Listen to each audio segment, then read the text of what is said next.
Assalamu alaikum wa rahmatullahi wa barakatuh. Good morning, everyone. Distinguished guests, teachers, members of the panel of judges, and fellow students. On behalf of Emirates Environmental Group, I welcome you and thank you for joining us on this wonderful morning for the 22nd cycle of the annual Inter-College Environmental Public Speaking Competition. My name is Rami Adil Al-Tahir Al-Hadi. I'm honored to be your MC for today. الضيوف الكرام وأعضاء هيئة التدريس وأعضاء لجنة التحكيم والطلبة الأعزاء، نيابة عن مجموعة عمل الإمارات البيئة، أرحب بكم وأشكركم على الانضمام إلينا في هذا الصباح الرائع في الدورة 22 من مسابقة الخطابة البيئية بين الكليات والجامعات. اسمي رامي عادل الطاهر الهادي، ويشرفني أن أكون مقدما لبرنامجنا. Before we start, I would like to share some housekeeping notes. There are two emergency on the right side and one emergency door on the left. There will not be any fire drill today, so if you hear the fire alarm, please exit the auditorium safely. We request you to refrain from using the front door while exiting the auditorium. There is a back door at the end of the steps. Please use the back door to enter or exit from the auditorium. This is to avoid any cause of disturbance to the team presenting on stage. We also highly advise you to not use the door while the presentation is ongoing. There will be 1 minute gap between the team presentations, which you can use to exit the auditorium. There is a prayer room available, so please ask EEG team for the directions. The competition is broadcasting live on EEG's channel on YouTube. For those who wish to view it, share it with their friends, families, institutes, or peers.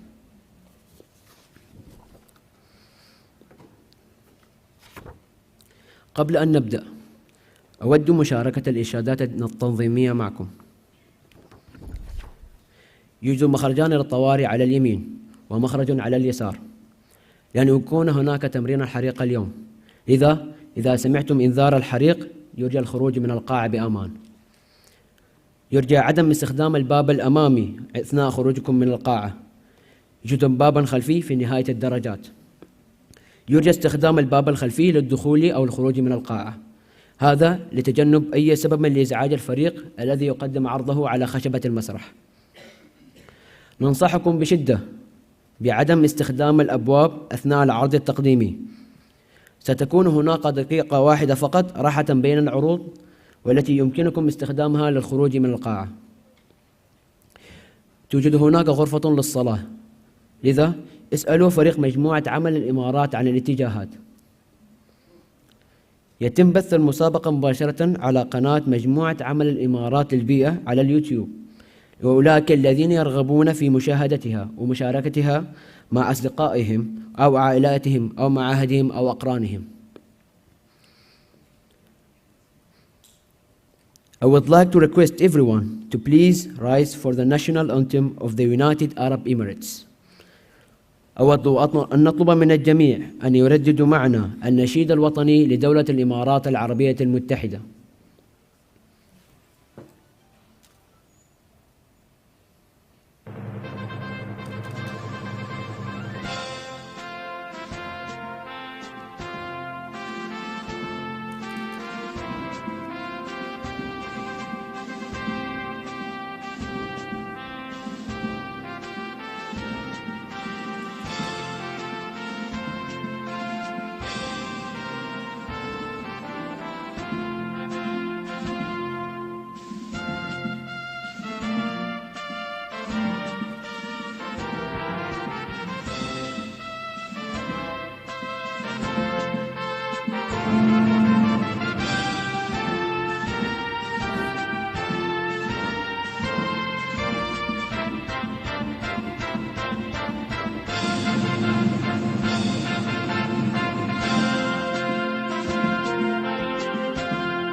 Please be seated.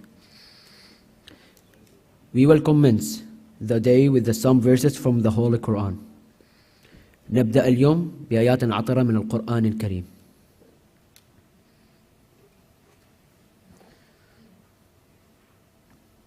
بسم الله الرحمن الرحيم. الرحمن علم القرآن خلق الإنسان علمه البيان الشمس والقمر بحسبان والنجم والشجر يسجدان والسماء رفعها ووضع الميزان ألا تطغوا في الميزان وأقيموا الوزن بالقسط ولا تخسروا الميزان والأرض وضعها للأنام فيها فاكهة والنخل ذات الأكمام والحب ذو العصف والريحان فبأي آلاء ربكما تكذبان خلق الإنسان من صلصال كالفخار وخلق الجان من مارج من نار فبأي آلاء ربكما تكذبان رب المشرقين ورب المغربين فبأي آلاء ربكما تكذبان مرج البحرين يلتقيان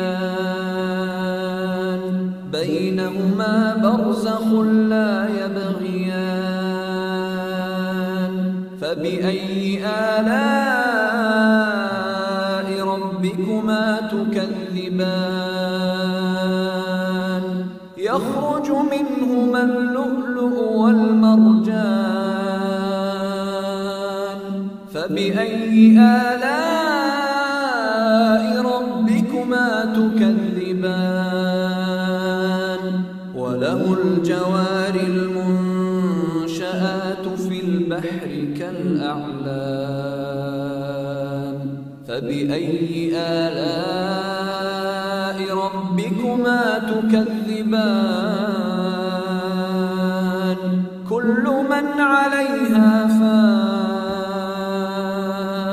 ويبقى وجه ربك ذو الجلال والإكرام فبأي آلاء ربكما تكذبان يسأله من في السماوات والأرض كل يوم هو في شأن فبأي آلاء ربكما تكذبان سنفرغ لكم أيها الثقلان فبأي آلاء ربكما تكذبان يا معشر الجن والإنس إن استطعتم أن تنفذوا من أقطار السماوات والأرض فانفذوا لا تنفذون إلا بسلطان فبأي آلاء ربكما تكذبان صدق الله العظيم. Please join me in welcoming the co-founder and the chairperson of the Emirates Environmental Group, Ms. حبيبة المرعشي, to give the opening address. أرجو أن تنضموا إلي في الترحيب بعضو مؤسس ورئيس مجموعة عمل الإمارات البيئة السيدة حبيبة المرعشي لإلقاء كلمة الافتتاح.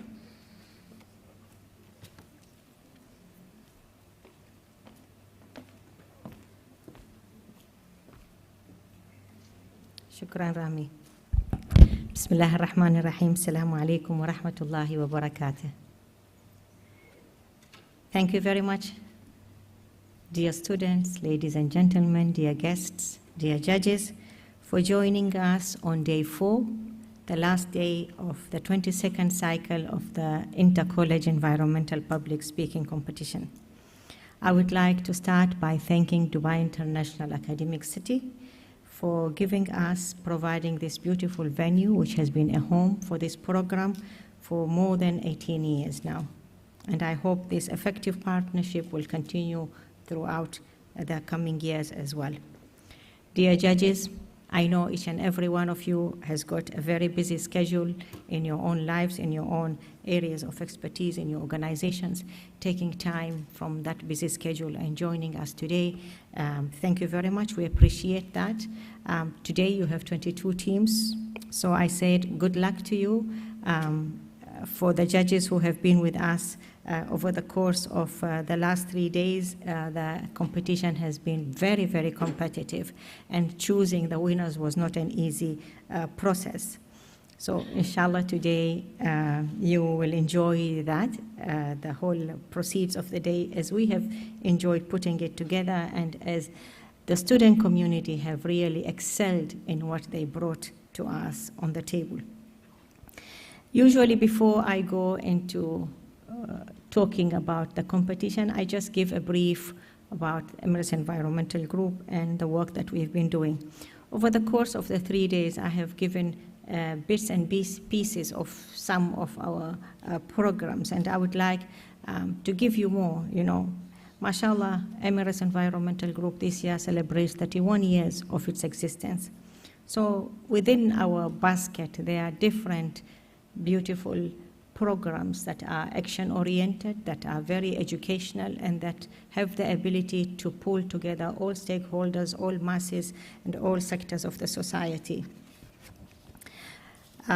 Throughout the year, we have action programs, and they are all targeted at really engaging every single member of the society in hands-on program that can pour directly into what needs to be done on the environmental scene.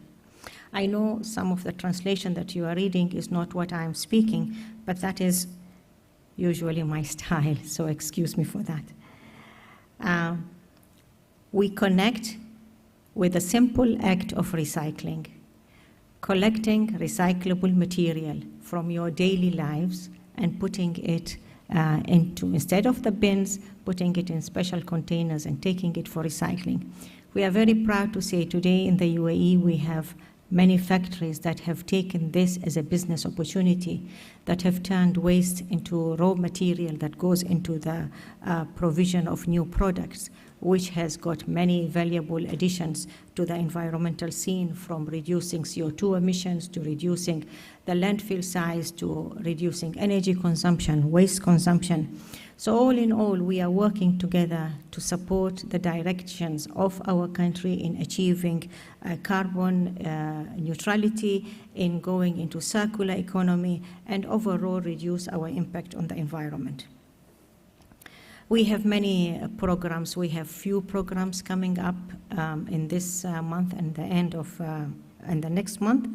On the 29th, we have a beautiful panel discussion, and we are talking about the role of retrofitting. So you have an existing building like this one. Does it conform to the environmental and sustainability requirements?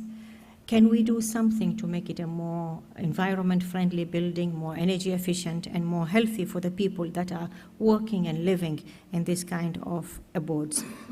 So the title is Role of Retrofitting, Remodeling Existing Built Environment. It will be a physical event, but there is a Google form that you can all register. It's actually a hybrid event. So you can join us wherever you are. And dear students, the invitation is all open for you. Join us and benefit from this kind of strong intellectual platforms. We just finished COP28. The whole world is going back to their own countries to take the outcomes, the results that have come from COP28, and to put it on their tables and incorporate them into their agendas and planners and move forward. We're very proud that COP28, which is Conference of the Parties, will be taking place in the UAE next year, inshallah, in the month of November. So for that occasion, we have a special surprise as well at the Emirates Environmental Group. Inshallah, during that year, next year, this competition will be opened globally. So it will not be only Arab countries. We are inviting teams, universities, and students from the wider region to participate, as we did last year during Expo 2020. So if you have affiliations with universities and colleges outside of the boundaries of the Arab world, please support us in disseminating that information and introducing them to this competition and encouraging them to participate as well. Sharing knowledge and having this diversity in the participatory process is a win-win situation for all of us. So inshallah, that again will be one of the new characteristics of expanding and developing this program as we move along. Over the course of 4 days, we are having a total of 73 teams from 10 Arab countries, and we are very proud of this achievement, and it is a hybrid event, as you know. While we are sitting here, we have a lot of students and teams participating virtually as well. So welcome to our virtual attendees, and I hope you will enjoy the sessions with us. So the winners, we usually give an update of who are the winners. For the first day, we had the water and food security correlated, and the winner was University of Bolton School of Engineering in the United Arab Emirates. The second topic, the second day, was conserving the true lungs of the planet, key to preventing climate change. And the winner was Imam Abdul Rahman bin Faisal University from the Kingdom of Saudi Arabia. Yesterday's topic was industrial animal agriculture, a compelling contributor to climate change. And this was one of the challenging topics that did not attract many participants.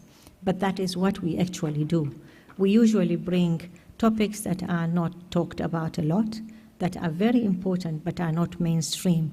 So because we want through these platforms to sensitize you, to bring you the latest that is out there, and to make you part of the solution, to think critically of the ways that we can solve these challenges that is facing us in the region as well as on the global level. And the winner in that topic was Al Yamama University, Riyadh, Kingdom of Saudi Arabia. So congratulations to all the teams that have won. Of course, we had runners-up as well. So today, the topic that we are having is growing cities, redesigning infrastructure towards net zero. If you are looking at the topics that we have covered, they are all very well connected with the 17 Sustainable Development Goals. But they are all as well targeting towards carbon neutrality, targeting the action on climate issues. So this is what we will be all working on for the next 10, 20 years. And we hope that we will be able to achieve what we all aspire to as humanity. I shared yesterday that last month it was announced by United Nations that the world population reached 8 billion. In just a span of 11 years, we added another 1 billion people to the world population. So to deal with this number, there is a lot of issues that will keep on coming up that we have to be prepared. You are the future generation. The world is your canvas. It is in your hands what you draw and how you draw it. And I suggest that you keep on building your knowledge base, you keep on sensitizing yourselves and looking, and there's no better way than through this kind of public platforms where we are all sharing knowledge. So the knowledge sharing is not only for you, it's for every one of us. There's a lot of knowledge that you have shared with us over the course of 3 days, and I thank you. You have gave us shortcuts, extensive knowledge and information and data and research, solid research. Thank you to all the teams that have participated over the course of the 3 days. As I mentioned, throughout the course of the 4 days, quite a few of the Sustainable Development Goals we have covered, and today will be the same thing. And I encourage you to look at these 17 goals. They are very intertwined, they are very interactive with each other, and they are very connected with each other. But there are areas that you will feel you can identify with it more than the other. But these are goals that we can implement them on the individual level, on the institutional level, on the country level. So inshallah, you will all enjoy that, and you will take this not just as a competition, but as a platform of really expanding yourselves, learning, building your capacity, and flying with this new information that we will be gaining. Today, of course, is the final day, so the winners of today plus the winners of all the other 3 days, we will announce the overall winners over the course. Thank you very much and enjoy the day.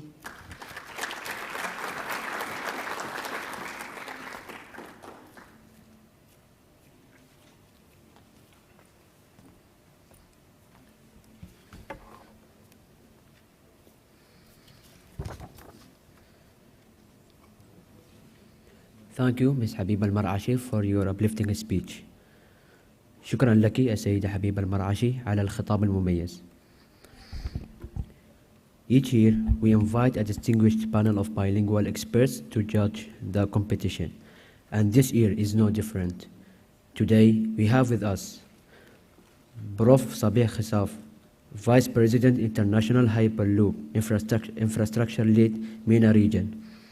Engineer Yusuf Muhammad Al-Marzougi, Head of Consumer and Chemical Products Section, Ministry of Industry and Advanced Technology. Ms. Ruba Abu Atiyah, Executive Coordinator, United Nations Environmental Programme. Ms. Dima Maroon, Partner, Environment and Sustainability, Thriving Solutions Earth. Respected judges, thank you for taking the time out from your busy schedules to join us. It is highly appreciated. Thank you.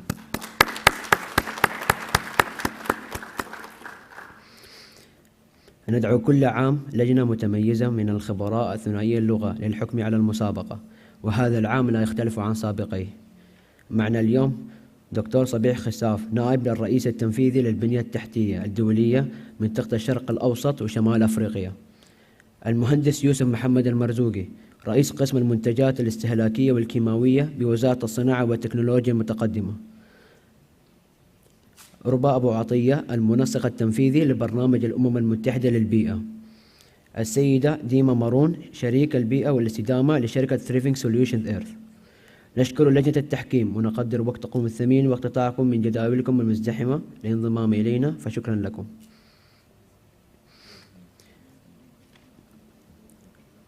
As Ms. Habiba mentioned earlier today, we will have a heavy day as there is 22 teams competing each other today. So I appreciate if we adhere to the timeline of the agenda to ensure that we are on track of the day. The topic that the teams are being assessed today is Growing Cities, Redesigning Infrastructure Towards Net Zero. الموضوع الذي يتم تقييم الفرق بناء عليه هو اليوم تنمية المدن، إعادة تصميم البنية التحتية نحو صافي الصفر أو الحياد الكربوني. Dear students, we're excited to hear what you have prepared for us today. But before we move into the presentations, I would like to share some important points to remember. The time given to each team will be exactly 10 minutes. The speakers will hear 2 bells go off during their presentation. The first bell indicates that 8 minutes have passed, and the second bell indicates your 10 minutes is up. Points will be deducted if the teams exceed the allotted time limit. Points also will be deducted if the teams merely read from the iPad, paper or screen. الطلاب الأعزاء، نحن متحمسون لسماع ما أعددتموه لنا اليوم، ولكن قبل أن ننتقل للعروض التقديمية أود مشاركة بعض النقاط المهمة معكم التي يجب ذكرها. الوقت الممنوح لكل فريق سيكون 10 دقائق بالضبط. سوف يسمع المتحدثون جرسين أثناء التقديم. يشير الجرس الأول إلى مرور 8 دقائق، ويشير الجرس الثاني إلى انتهاء 10 دقائق. سيتم خصم النقاط إذا تجاوزت الفرق الحد الزمني المخصص لها. أيضا سيتم خصم النقاط إذا قرأت الفرق من الورق أو الشاشة. Please take note of the agenda and the order in which you will be presenting, as we only have 1 minute in between each presentation. In order to ensure we are on schedule, please be ready to present before your time. If you are the next team to present, please come down and be seated on the second row and reach to the EEG team beside the stage. يرجى الانتباه على الوقت العرض الفريق والترتيب، حيث لدينا دقيقة واحدة فقط بين كل عرض تقديمي. لضمان التزامنا بالجدول الزمني، يرجى الاستعداد للتقديم قبل موعدك. إذا كنت الفريق التالي الذي سيقدم، يرجى الجلوس في الصف الثاني والتواصل مع فريق مجموعة عمل الإمارات للبيئة بجانب المسرح. For the teams who are presenting virtually, please start sharing your screens and turn your cameras on once your team name is announced. Only the teams presenting should share their screens and switch their cameras on. Points will be deducted if the judges are not able to see you on the screen. للفرق التي تقوم بالتقديم بشكل افتراضي، يرجى البدء في مشاركة شاشاتك وتشغيل الكاميرات بمجرد الإعلان عن اسم فريقك. يجب على الفرق المشاركة فقط مشاركة شاشاتها وتشغيل الكاميرات الخاصة بهم. سيتم خصم النقاط إذا لم يتمكن الحكام من رؤيتك على الشاشة. We do not recommend any team to request for amendments today. If there are any requests for changes, judges will be informed and total of 5 points will be deducted from the total score. لا نوصي أي فريق بطلب التعديلات اليوم. إذا كان هناك أي طلب لإجراء التغييرات فسيتم إبلاغ الحكام وسيتم خصم إجمالي 5 نقاط من النتيجة الإجمالية. There are total of 50 points for the competition. Each judge will allocate points on the basis of 1. Clarity of speech, 10 points. 2. Originality of ideas, 15 points. 3. Assessment of environmental impact and solutions, 15 points. 4. Presentation of research evidence, 10 points. هناك إجمالي 50 نقطة للمنافسة على الأسس الآتية. 1. وضوح الكلام، 10 نقاط. 2. أصالة الأفكار، 15 نقطة. 3. تقييم الأثر البيئي والحلول، 15 نقطة. 4. عرض أدلة البحث، 10 نقاط. We will have 3 breaks today, which will be announced. The first one is the mid-morning refreshment break, and the second for the lunch break. The third break will be the mid-afternoon refreshment break at the end of the competition, whereby the judges will be deliberating the scores and finalizing the winners. I would like to request all participants to be aware of the time allotted for each team. سيكون هناك 3 فترات راحة اليوم والتي سيتم الإعلان عنها. الأولى هي استراحة منتصف الصباح لتناول المرطبات. الثانية استراحة الغداء. والاستراحة الثالثة ستكون استراحة منتصف الظهيرة لتناول المرطبات في نهاية المسابقة، حيث سيتداول الحكام النتائج لإعلان الفائزين. Before I call upon the first speaker, I'm repeating few key housekeeping notes. I would like to request everyone to be seated and refrain from going in and out in between presentations to avoid distraction.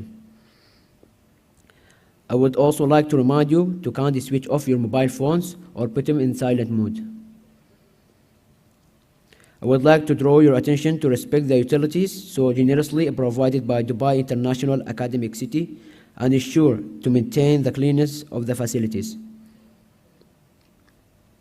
قبل أن أعطي الكلمة للمتحدثين الأوائل أكرر بعض النقاط التنظيمية معكم.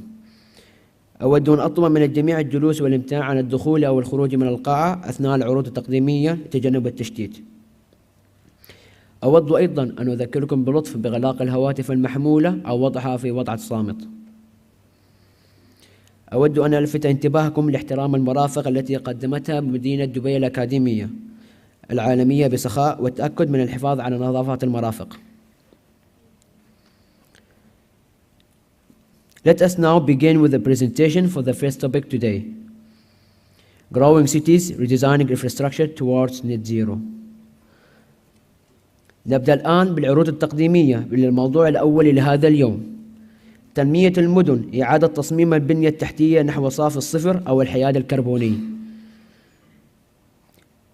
Our first team to present of the day is Dubai Medical College for the Girls, Dubai, United Arab Emirates.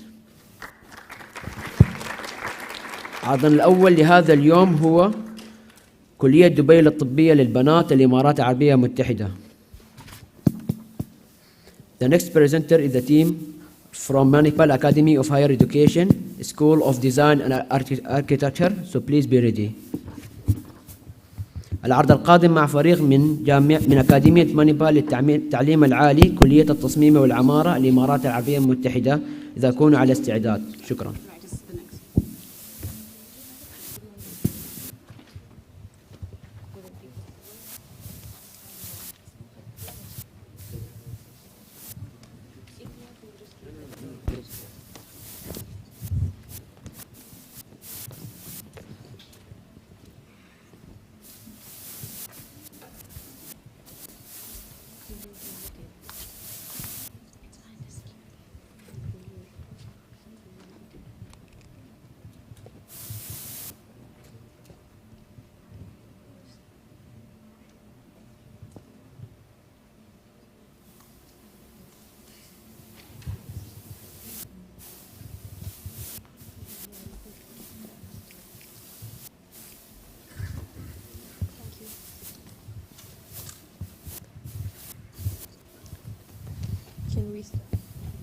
A very good morning to one and all present here. The challenge we are planning to tackle today is growing cities, redesigning infrastructure towards net zero. For this, we propose our solution, FORM, Futuristic Hope of Redesigning Multi-Cities. The total carbon dioxide emissions worldwide is around 37.9 billion metric tons. It is the need of the hour that we all collaborate together in various sectors to make the emissions net zero. We want to collaborate the idea of FORM with United Nations Sustainable Development Goals and replicate the idea of FORM City at multi-cities towards a global level. Now, we want to achieve this by a three-step innovation plan, which involves, first, understanding the existing systems in place, second, envisioning what the future needs to look like, and third, and most importantly, redesigning our multi-cities. The COVID-19 pandemic has taught us the importance of both health and healthcare system. For this, in our FORM city, we would like to establish jogging tracks all throughout the city. These jogging tracks will be made of piezoelectric materials, which is what is made of quartz or cane sugar. When an individual works on these tracks, it would convert the mechanical energy into heat energy. The heat energy is then stored and utilized in the next sector. We all know that plastics generated in healthcare are a huge amount, and this is because of the sterilization processes required in the healthcare system. A research by NTU scientists done in Singapore shows a method of pyrolysis, whereby heating plastics to a temperature of around 300 to 350 degrees Celsius, we can convert the plastics into carbon nanotubes as well as hydrogen fuel. Carbon nanotubes are an extremely important part of biomedical research, and these can be utilized there. The hydrogen fuel can be run through the hydrogen fuel cell, and the energy generated can be used to power energy throughout the entire hospital.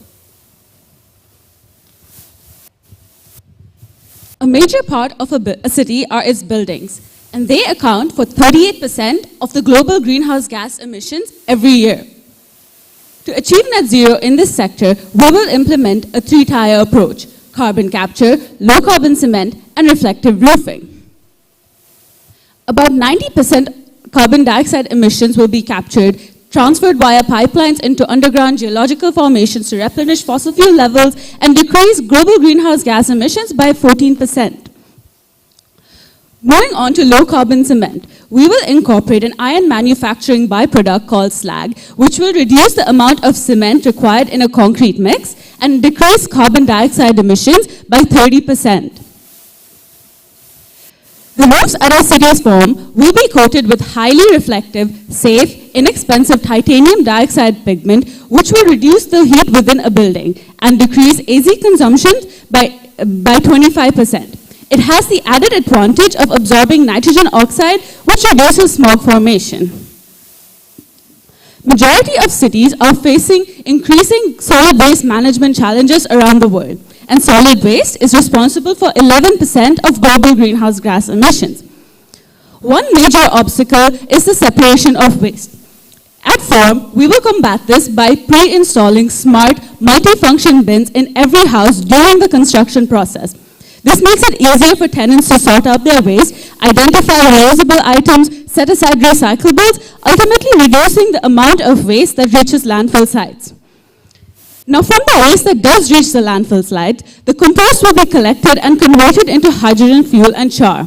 This char will be collected and reused as fuel for the next cycle, ensuring a carbon-negative, self-supplying system for energy production that reduces landfill waste by 80%. Additionally, 1 ton of waste yields about 50 kilograms of hydrogen fuel. How many of you all thought that just by turning off the electricity, you were able to save tons of electricity? Well, that's not the case. The Organization of Economic Development states that standby power consumption resides to up to 13% of residential electricity.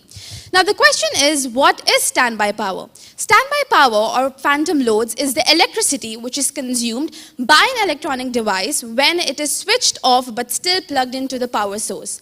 We at Form City want to tackle this issue in a stepwise approach. The first step is to identify appliances that continue pulling electricity off the grid. Once you've identified the appliances, you can group them together on the Form app. This app allows users to group appliances on a smart strip, which will help to automatically shut off electricity to all appliances that are pulling a passive load. Other than energy, another important sector in the city is the water sector. Surveys have estimated that an individual uses about 60 to 80 gallons of water per day, about which 90 to 95% goes to waste. Wastewater contributes to about 12 to 22% of greenhouse gas emission. In Form, we do not let this happen. We use a method called hydroponics. This is a partial treatment process for wastewater, which as plants they have the ability to uptake toxic metals, emerging contaminants, and nutrients. In this solution, we collect water from houses, which is then treated with nutrients and fertilizers before being used in hydroponics. After hydroponics, it releases hydroponic wastewater, which is then filtered either through filtration or reverse osmosis. The filtrate, which is pure water, is then sent back to the river, while the remaining nutrients are used for plants. Hydroponics is a two-in-one approach. It helps us decrease carbon emissions naturally, as well as maintain water sustainability, leading to net zero. Majority of vehicle owners in the UAE use petroleum-based fuels for the internal combustion engines of their cars. This causes carbon dioxide to accumulate in the atmosphere. In our Form City, we propose to use low-carbon liquid fuels in a recent research project which aims to convert municipal solid waste into low-carbon liquid fuels. This will not only help the municipal solid waste reaching the landfills, but it will also help the 80% carbon dioxide emissions that comes out of these fuels to be eliminated completely. And what am I talking about? The electrification that is happening right now. What about the Teslas, the shiny new Teslas that are the talk of the town? Am I saying that electrification is the only solution or the solution? I'm saying that low carbon liquid fuels and electrification will coexist. It will not be one single technology that will address the challenge of decarbonizing the entire transport sector. The electric car that you might talk about right now might have no carbon emission while it's on the road, but it does have carbon emissions when its main component, which is the battery itself, is being manufactured with the elements lithium and cobalt. Lithium, which is the current main process of lithium extraction, uses approximately 1.05 billion tons of carbon dioxide. In our Form City, we propose to actually include a newer technology which uses naturally occurring renewable geothermal energy to power the lithium extraction process. 1 ton of lithium hydroxide produced by our process will use 0 tons of carbon dioxide produced.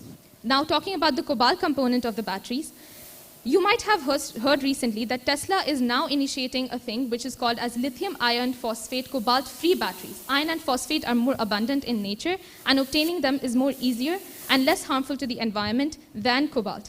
So this is what we want to integrate in our electric vehicles in the Form City. Digital communications and technology surrounds every sphere of our life. So the statistics is showing that the carbon footprint of the digital communication has increased from 2015 and 2020, which is during COVID pandemic. So let's talk about how the message is transferred. First, the message will start at the information source, to the encoder, to the data center, then to the decoder, and reach its destination. So the data center produce heat, which will increase the carbon emissions.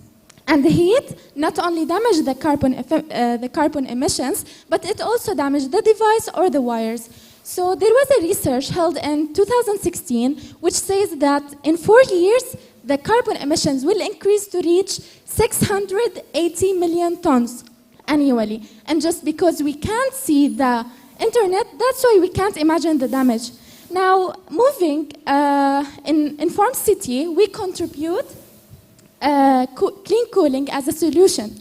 So we have, our aim is to get water from hydroponics, aquaponics, or sea, and run it down the data center, so it gives a cooling effect, which will help to reduce the carbon emissions and moving on to net zero. So moving on to our next problem is spam emails and attachments contribute significantly to the carbon emissions.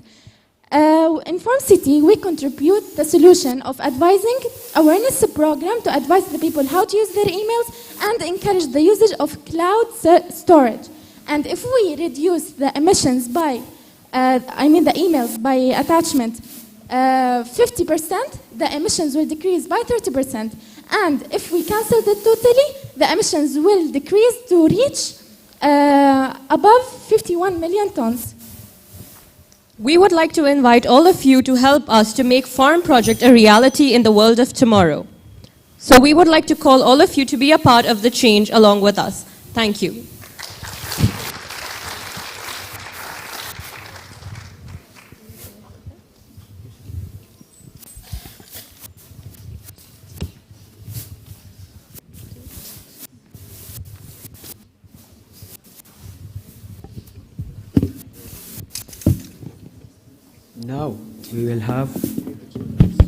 Now we will have a team from Manipal Academy of Higher Education, School of Design and Architecture.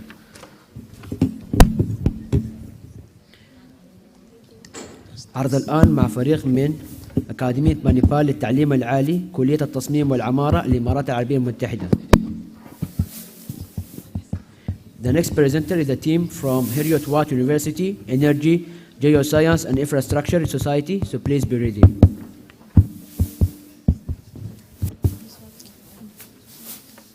العرض القادم مع فريق من جامعة هيريوت-وات، جمعية الطاقة والعلوم والأرض والبنية التحتية للإمارات العربية المتحدة، إذا كونوا على استعداد. شكرا.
everything seems perfect, right? We have developed cities with the best technology, everything available to us at the tip of our fingers. Nothing could possibly go wrong. I mean, is it though? The Earth is likely to warm up more than 2 degrees this century, which actually intensifies weather. And it's kind of scary, isn't it? A very good morning, and I hope everyone's doing well. Today, we're here to throw some light on growing cities and the need to redesign infrastructure towards net zero.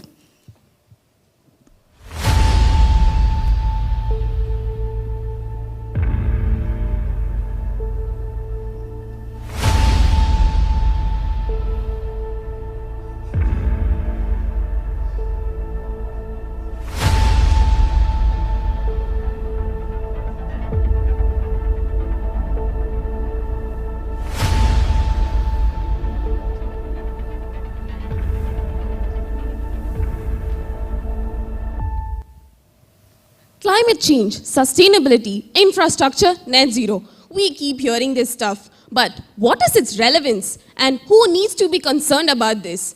To understand this comes our approach that is simple and straight, which is a balance of new solutions and retrofitting our cities.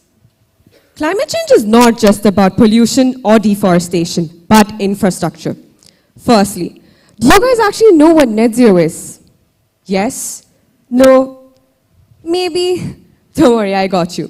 For every amount of greenhouse gas that we contribute, we also eliminate the same amount, and hence our net emissions are zero. Thus, the road to net zero is the best way forward. Urban infrastructure is the backbone of a city. Energy, transport, building, water, digital communication and solid waste are the 6 sectors that play a crucial role in the effective functioning of a city. But do you know there's a downside to this? They are also the major contributors to the greenhouse gas emissions, and that's 79% of the total emissions. From fires in Amazon and Australia to the flooding in Europe and India, we are witnessing the impacts of climate change. And this is not something that's just left for the government to do. We are not the audience. We are the answer to this. Now, it's not just about the science, but it's more about what these cause to humanity and the economy. Life without water. Impossible, right? About 785 million people lack access to clean water. And here we are, taking water for granted. UAE is easily at a risk of a water crisis.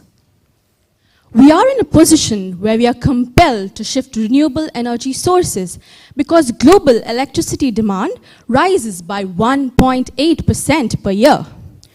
We are all foodies, right?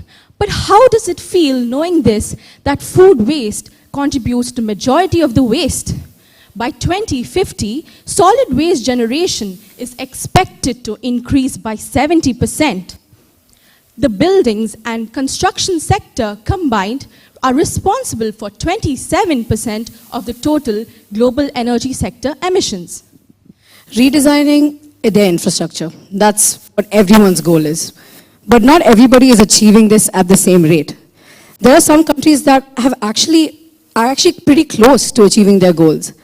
Let's say Bhutan, the first carbon negative country that's actually close to achieving net zero. Hey, how about India?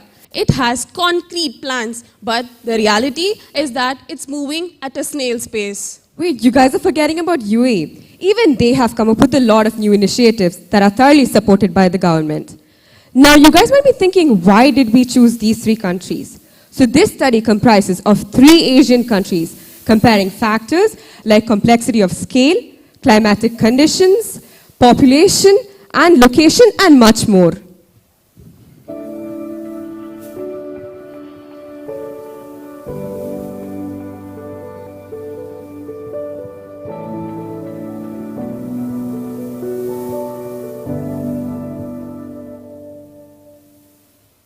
Bhutan has built sustainability into its national identity. They have happiness. They value the happiness of their citizens over the reckless economic growth. So this aids them to achieve carbon neutrality, whereas India is working towards shift towards clean energy. but regardless of their facing challenges. And it has set its target of carbon neutrality by 2070, a stark difference as compared to Bhutan, whose goal is on 2030. UAE is also on the transition to renewable energy and sustainable transportation systems to achieve its goal of achieving net zero by 2050. Interesting fact, UAE is going to host COP28 at the Expo City next year.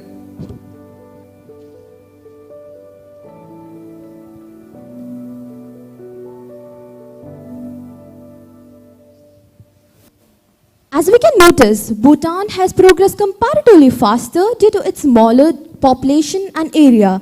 UAE, with almost a similar area as Bhutan, has a strong set of initiatives and is being developed. But India, which is the second highest population count in the world, has a long way to go. I mean, yeah, makes sense. India is pretty huge, so of course it would take a lot of time to reach its goals. Being born and brought up in UAE, we have actually noticed the developments that this country has been going through. If they set their mind to do something, UAE does it. And the perfect example to this is the Dubai Expo 2020, which has become a sustainable smart city. So now, perfect utopia, so to say, would be a world that's completely transformed by net zero, a perfect balance. So consider these 6 sectors worked perfectly well together. Being architecture students, research and design really aided us in coming up with these models. So forward-thinking solutions like blue infrastructure, desalination, and water security. These are some of the ways in which we can overcome the issue of water shortages. Moving with technologies such as drone automation, energy optimization, digitization strives to create a sustainable smart city. Now, there's an urgent need to opt for waste recycling, green economy, and circular economy. The highest priority for the public and private sectors right now, decarbonizing their cities and their buildings. Practices like retrofitting, green economy, and circular economy can actually optimize the performance of these zero-carbon buildings. Renewable energy deployment and urban transportation systems can be actually adopted. Smart systems that are accessible, cost-free, and safe can actually help providing a reliable means and achieving our net zero goals. Okay, so an extremely colorful chart, I know, but essentially the SDG matrix acts as the perfect checklist for the solutions put together for redesigning the infrastructure of growing cities. Summing all the ideas based on the infrastructure and what we have mentioned earlier, infrastructure and its sectors achieve net zero. What exactly does it take to get to net zero, and who needs to act? Well, to answer that, each one of us has a role to play in this. And the key to this is the collaboration between the businesses, governments, and the society. Especially the youth play a major role in redesigning our future cities, as we are the future. So now how about implementing something a little dynamic, like the ESG strategy, that is environment, social and governance, which help in designing buildings sustainably and with social responsibility, while also taking inspiration from Tokyo, which is the first ESG city by 2050. Why can't we apply the same enthusiasm for finding solutions for a lifetime crisis, just like how we did for COVID-19? Our proposal framework is an integrated approach and is a call for action for a collaborative and inclusive effort accelerating towards net zero. Furthermore, we have attempted to align these with the sustainable development goals. You know, kind of like setting a global benchmark, basically that way. So I think it's time that we step up, focus, and realize that if we need to achieve net zero, it's essential to redesign infrastructure. Thank you so much.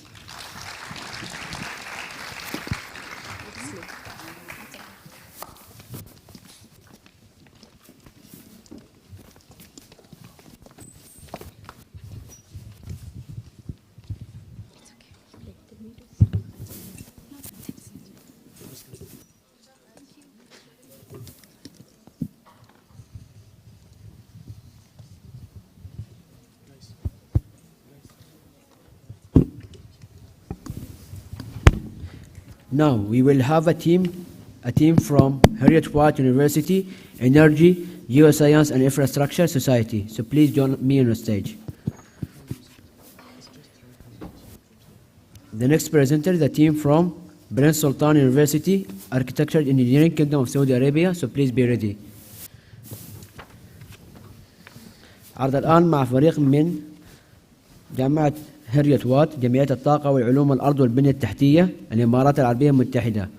والعرض القادم مع فريق من جامعة الأمير سلطان، هندسة معمارية، المملكة العربية السعودية. إذا كونوا على استعداد. شكرا. Hi, good morning everyone. Representing the School of Energy, Geoscience and Infrastructure Society from Harriet Watt, myself Josephine, Afifa, Anita and Arfa. And today we'll be talking about growing cities towards net zero. What exactly is net zero? So net zero in its simplest form is reducing greenhouse gas emissions to as close to zero as possible while the leftover is absorbed by the atmosphere by either oceans or forests. Why is it so crucial? So just to give an example, since the late 1800s, emissions have increased and the globe has warmed up by up to 1.1 Celsius. And it may seem like a little number, but considering the scale, it's a lot. And to counter this, the Paris Agreement was formed, wherein a set goal of 1.5 Celsius was set. And to attain this, we have to reduce our emissions by 45% by 2030 and have net zero achieved by 2050. How can we achieve this? So for starters, to reduce greenhouse gas emissions, we can use renewable resources like solar or wind power instead of dirty coal and fossil fuels. So one of the important things to remember is that the infrastructure and the energy sector is the key contributor to greenhouse gas emissions, and it's also the key to answering questions like, will the world be a better place next year? And can we really fight climate change? And it is especially important in a concrete jungle like Dubai. There are already so many buildings. Why do we need more buildings and transportation? Well, the main reason for this is population increase in the UAE. As we can see in this graph, the population has been exponentially increasing from 2011 to 2019. From 2019 to 21, we see a gradual increase. Well, this is mainly because of the pandemic. However, it is expected to further increase greatly. And to accommodate for this, we need to have more buildings and better road infrastructure. So as you can see, UAE has already invested in so many high-rise and low-rise buildings to accommodate for the population. UAE has also invested in well-designed and well-connected road network system. This encourages people to use cars, which is not the best and most efficient way in terms of sustainability. So why do people still use cars? The main, so to understand this better, let's focus into a specific area, Al-Quoz. Al-Quoz is well connected to different places with the help of buses, metro lines, taxis, etc. However, within the place itself, there is not much connectivity, and this is why, again, people are forced to use cars. All right, okay. But when it comes to transportation, what is the first thing that comes to your mind? Well, cars. Exactly. Automobiles are the most widely used methods of transportation all across the world. And as environmentally friendly as it seems, it is impossible to get rid of them. As you can see, carbon emissions in the UAE have roughly doubled since 2013, and that is due to a demand in automobiles. Now, what we can do to tackle that is the already running cars that we have. We can have a carbon footprint test for them, which basically compares the carbon footprint level with the distance traveled by the cars. And this has the potential to decrease carbon emissions very significantly.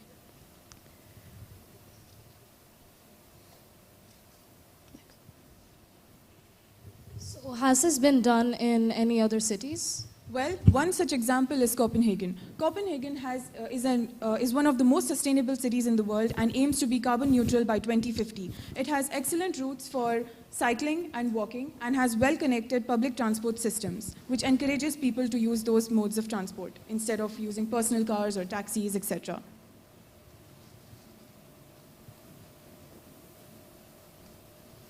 All right, so I'm sure all of you guys have done either one of these things, right?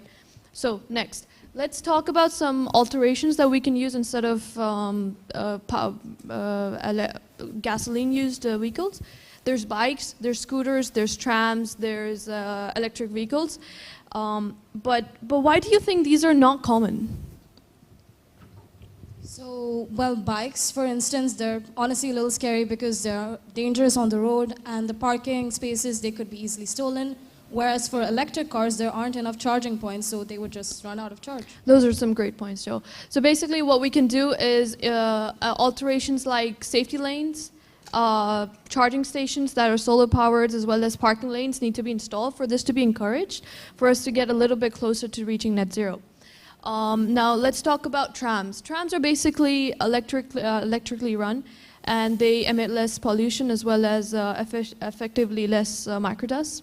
They use steel wheels, which are easier to recycle and environment friendly compared to the rubber tires that cars use.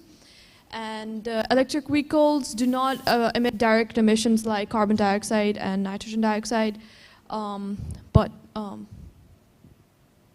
Is it possible for everyone to shift to electric cars? Well, exactly. It's not possible because electric vehicles are pricier when compared to gasoline-run vehicles, not just to buy, but also to maintain. And so for the meanwhile, what we can do is we could invest in PHEVs, which are plug-in hybrid electric vehicles, which use both gasoline as well as electricity to run. Over to you, Nate. Well, that's very good to know. So UAE is always striving to achieve more buildings and more technology.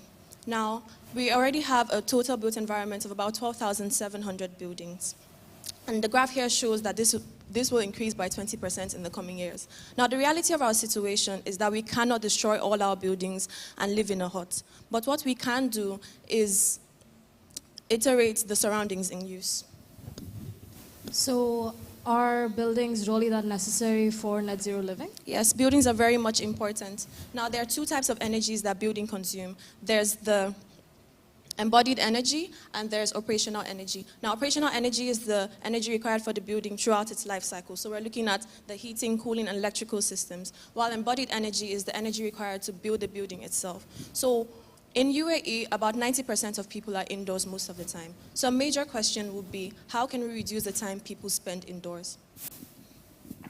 We cannot have zero energy, which will also equate to zero carbon. But what we can do, what we're looking towards is minimum carbon and good energy. Now let's look at this reference. This is in Business Bay. In Business Bay, you can see the orange highlights the residential and commercial units, and the blue shows the water canal in Business Bay. So does that mean Business Bay is a sustainable city? Yes, but no. Mixed-use buildings are not the only way towards a sustainable city. As you can see here, you see that there's only one green space in Business Bay. And that green space shows that because there are less parks, there will be more people inside. And more people inside means a higher energy use, and this will cause more carbon advancement. So now, how do we reduce people that stay inside? We look at the Business Bay green space itself. Some negative features of this space is that it has no shaded walkways. There's no hope for a bicycle path there, but it has such a lovely view to the water canal itself. So how do we enhance this green space itself? We propose adding walkways. We propose making those walkways shaded. We propose that the vegetation itself is so easy. Just plant trees, and then the shading itself can help. And we also propose more activities that cause for social interaction. So people will be inside their houses less, and somehow the energy will be reduced. So these are some special features that can be added to that green space. We can have chairs as charging pods so people can interact more, and these chairs can be powered by solar panels. And so it somehow prompts a need for people to be outside of their houses. Even while they're in these spaces, they can also enjoy the space itself. So these are some of our proposals for a greener future, and we hope to see some of these being implemented. Thank you.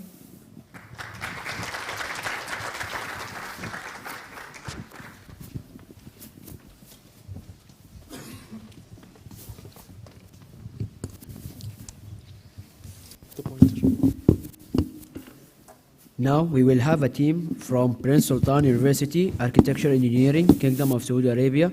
So please join me on the stage.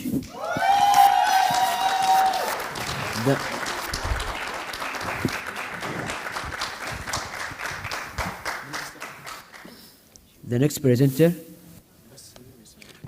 is the team from IMT Business School, Bachelor of Business Administration. So please be ready.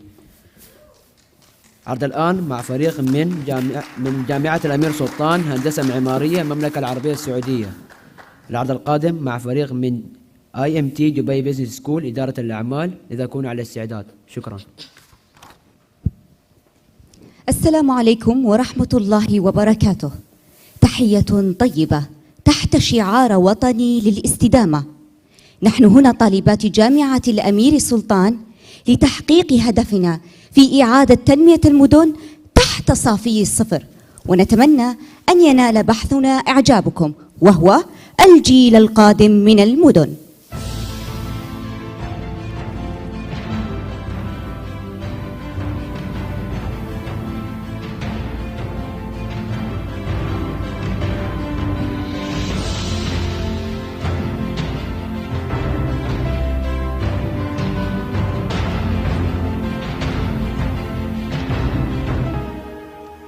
ينتجون، يتنفسون، ويستهلكون.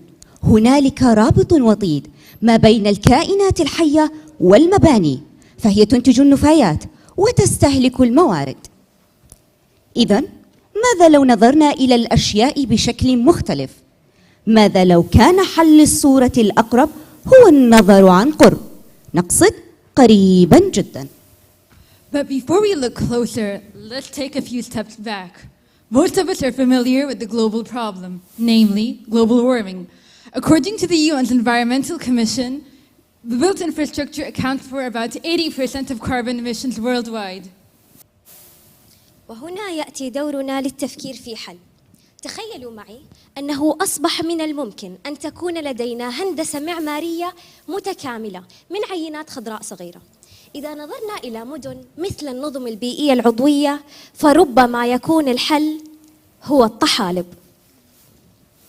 Yep, we've traveled 530 miles from Riyadh to serve you blobs of algae on a green platter, pun intended by the way.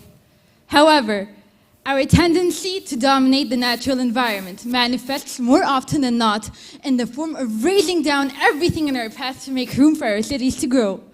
But if we look at buildings as part of the larger whole, as part of the organic ecosystem, then we can start to unlock opportunities to develop symbiotic relationships with organisms that naturally exist in abundance. It's about time we've let nature run its course. لننظر للمباني والمدن بشكل متكامل كجزء واحد، ولكن يجب أن تكون هناك منفعة للطرفين. نحن نقترح علاقة متبادلة تقترح أن يوفر المضيف للطحالب منازلاً لتزدهر، وما ننتظره نحن في المقابل أن تدعم طحالبنا الخضراء المباني التي نعيش فيها. نحن نذكر طحالب، ولكن تساؤلي هنا، ما هو التصور الأول الذي يأتيكم عندما نذكر كلمة طحالب؟ Sure, we all have our assumptions about algae. Speaking for myself at least, algae is still synonymous to sushi or even green slime. However, there are thousands of hundreds of species of algae that exist, capable of adapting to very different environments. And this carries with it very serious implications. I mean, who would have thought that we have algae that could thrive in the harsh, arid environments of the Middle East? And who would have thought that algae could be integrated with the infrastructure? بالطبع إن للطحالب مهمة اقتصادية، فهي تعتبر منتجة للنفط الخام، وتعتبر منتج جيد لجميع الأدوية والمعالجات الصيدلانية والصناعية للإنسان، ولا ننسى دورها المهم في تخزين الأكسجين في الأرض. Remember, early on, we were taught that trees and forests are the so-called lungs of the planet? However, algae, or rather seaweed alone accounts for more than 50% of the oxygen stored on Earth. بالطبع إن للطحالب أثر مهم، فهي مهمة للفرد والمجتمع البيئة والصحة، الإنسان والحيوان. وكي ليتحقق هذا الهدف يجب أن نعتني بغلافنا الجوي. يعتبر تصنيف الطحالب بشكل عام أمراً مثيراً للجدل، ويخضع للتغيير السريع مع اكتشاف معلومات جديدة بشكل مستمر. ولكن نحن نقف هنا اليوم لنخبركم أن للطحالب أهمية بالغة في بناء الهندسة المعمارية وتأثيرها على البيئة الحيوية للإنسان. بالطبع يوجد هنالك تعاون كبير ما بين الطحالب والهندسة المعمارية، فقد أوجدت الطحالب نفسها كشريان رئيسي في المبنى لتغذية المبنى ولتوليد الطاقة البديلة له، وعززت الكثير من الدول الداخلية والخارجية فكرة إعادة تنمية المدن تحت صافي الصفر، وبدأت في ذلك الدنمارك وأستراليا وأمريكا وفرنسا، ولا شك قريبا جدا الدول العربية. Yeah, living green buildings are just around the corner. Here are several cases in point. From solar collectors to pavilions to even whole buildings powered by algae, as evidenced by the first of its kind in Germany. Algae integrated architecture is building momentum towards a favorable direction. I mean, obviously, for cities that scale up fast, we need scalable solutions. Here, a project in North Carolina attempted to develop facades composed of bioreactors or modules that cultivate algae to allow buildings to build their self-sufficiency. So imagine air filtration, seawater treatment, and even heat and light modulation integrated seamlessly into one solution. نسافر إلى النصف الآخر من العالم بعد أن تحدثنا عن دول الغرب، إلى دولنا دول الخليج، والتي بدورها تعاني من تدهور الأوضاع البيئية من حيث نقص في الثروة السمكية أو الزراعية، ومن مشاكل أيضاً انسكابات النفط في مياه البحار. هل يمكن لطحالبنا أن تستطيع أن تتعامل مع هذه العوامل؟ وهل نستطيع فعلاً أن ندمجها مع حياتنا اليومية؟ بالطبع يمكن دمج الطحالب في حياتنا اليومية، فهنا لدينا أكبر مشروع في نيوم ذا لاين، والذي حافظ على الأراضي الطبيعية بنسبة 95%، بلا مركبات، بلا شوارع، بلا انبعاثات كربونية. وهدفنا هنا أن نرفع من كفاءة المدن، وأن نحافظ على غلافنا الجوي بتقليل انبعاثات الكربون. لابد أنكم تتساءلون كيف يمكن لمجموعة طحالب أن تخلق لنا طاقة فعالة في مبنى؟ ولكن هذه العملية المذهلة هي أبسط مما تتوقعون. نأخذ مجموعة من الطحالب وعند تعريضها للضوء، ثاني أكسيد الكربون والماء، تصبح لدينا هذه الطاقة المذهلة. ولأن أكثر ما يحاكي واقع الإنسان هي التطبيقات الهندسية، فقد اقترحنا نحن طالبات الهندسة المعمارية مقترح سهل وبسيط يمكننا تطبيقه في الأماكن الخارجية من حولنا. كيف هي حياتنا من دون ضوء؟ بالطبع شيء لا يمكن استيعابه. كيف هي حياتنا بالضوء مع الفائدة؟ أمر أشبه بالمستحيل، ولكن يمكن للأحلام أن تكون حقيقة اليوم من أجل الاستدامة. الطاقة الفعالة تنتج الكثير من الضوء، شيئا فشيء ستكون لدينا طاقة بديلة. هل فكرت يوما في أن تكون تحت مظلة خضراء؟ الطاقة النافعة تكون من الطحالب لتعطينا بيئة مستدامة فعالة، فقد اقترحنا تطبيقات هندسية كثيرة. الكثير منا يقصد الأماكن العامة للقاء والتنزه. ماذا لو كان لقاؤنا الأخير تحت مظلة خضراء؟ So imagine, every time you flick on a light switch, algae's got your back.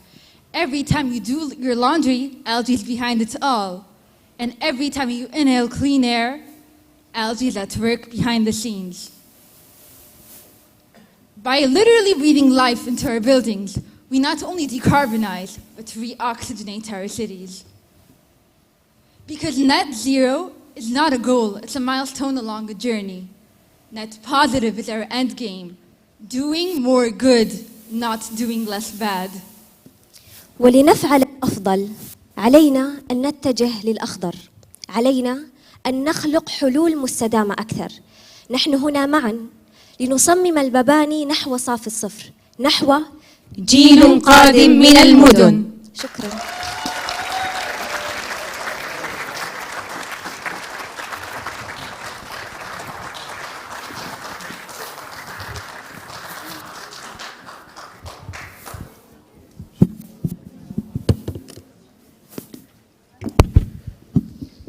Now we will have a team from IMT Business School, Bachelor of Business Administration, so please join me on the stage. عرض الآن مع فريق من IMT دبي Business School إدارة الأعمال الإمارات العربية المتحدة. تفضلوا على المسرح. The next presenter is the team from University of Tabuk, College of Engineering, Kingdom of Saudi Arabia, joining us virtually, so please be ready. عرض القادم مع فريق من جامعة تبوك كلية الهندسة المملكة العربية السعودية يشاركون بشكل افتراضي إذا كونوا على استعداد. شكرا.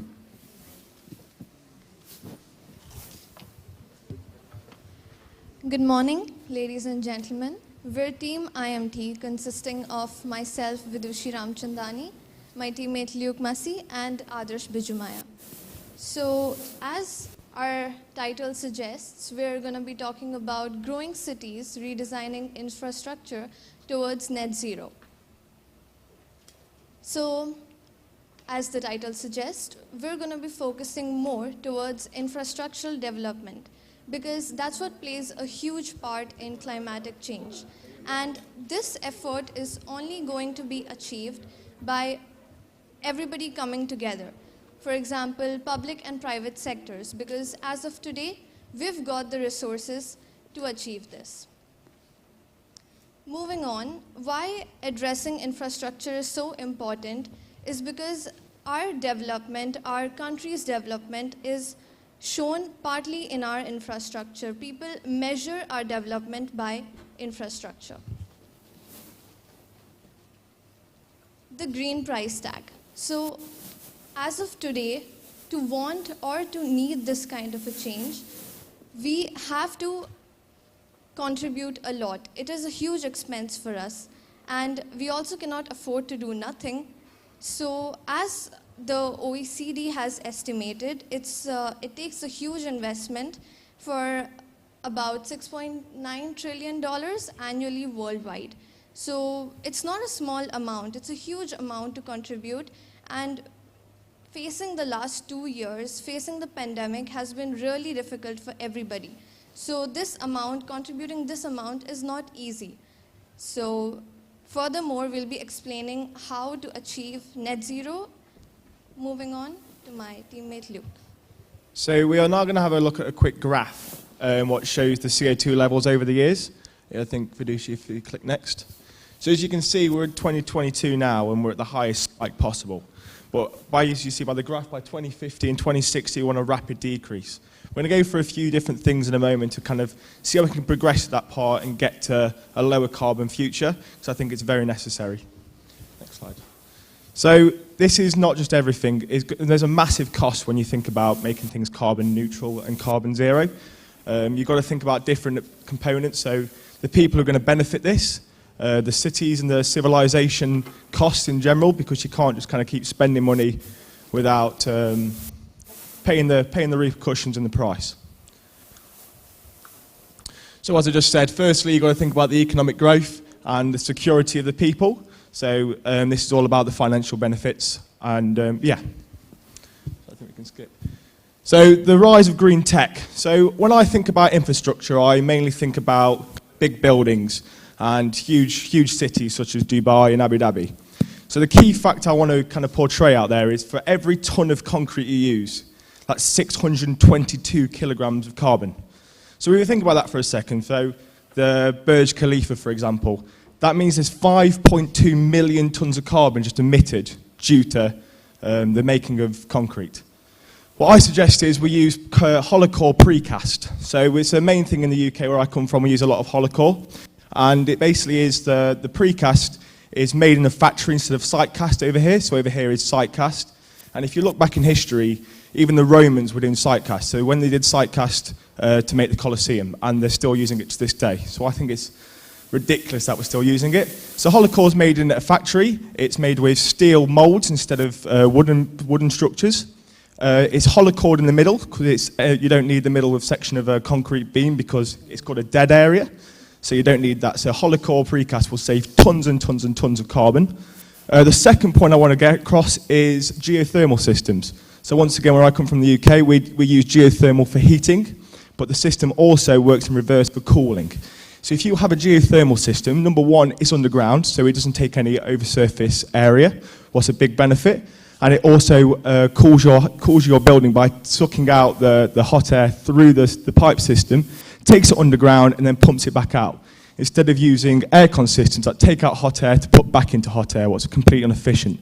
By having a geothermal system put in your house or your building, it will increase the electricity use by 25 to 50% automatically. Well, I think it's a huge amount of electricity. Yeah, next slide. So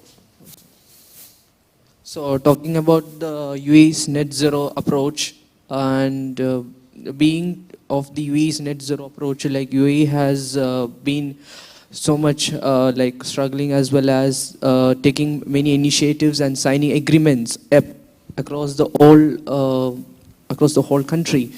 And the first thing is that like they have signed the zero emissions by 2050, where all like the UAE wants to cut down its emissions by 0%. And coming to the UAE, the other thing is that UAE made investments in renewable energy projects, and like for about like $70 million, and they have made upon like almost $400 million in paying up lenient loans.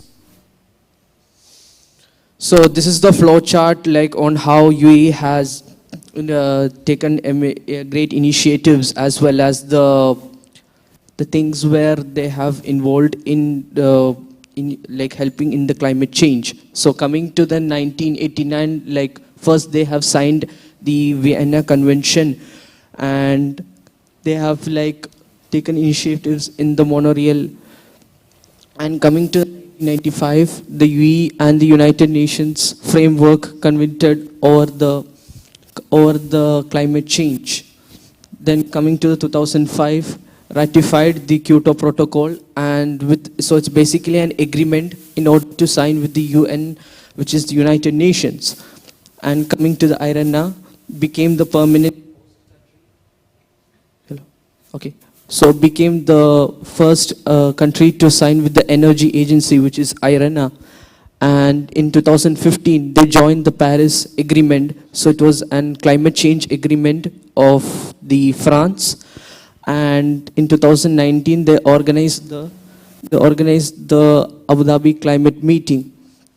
Then last but not the least, in 2021, the UAE organized the UAE Regional Climate Dialogue and announced the bid host of COP28 in 2023. So, so this is the key references we used in order to research about the net zero. So thank you so much.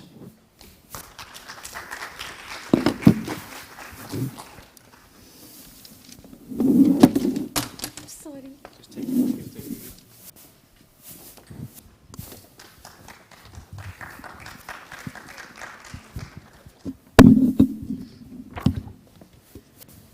Now we will have a team from University of Tabuk, College of Engineering, Kingdom of Saudi Arabia joining us virtually. عرض الآن مع فريق من جامعة تبوك كلية الهندسة المملكة العربية السعودية يشاركون بشكل افتراضي. So University of Tabuk, please start to share your screen, unmute your mics and open the cameras. يوجد من فريق جامعة تبوك فتح الكاميرات والميكروفون ومشاركة الشاشة. Yeah. It's okay? نعم نسمعك. Okay. هل يمكنك عرض الشاشة كاملة؟ أيوة. Yes. Yeah. هل يمكنك عرض الشاشة كاملة؟ البرزنتيشن؟ نعم. مشكلة؟ خلاص شكرا يمكنكم البدء الآن شكرا. Okay.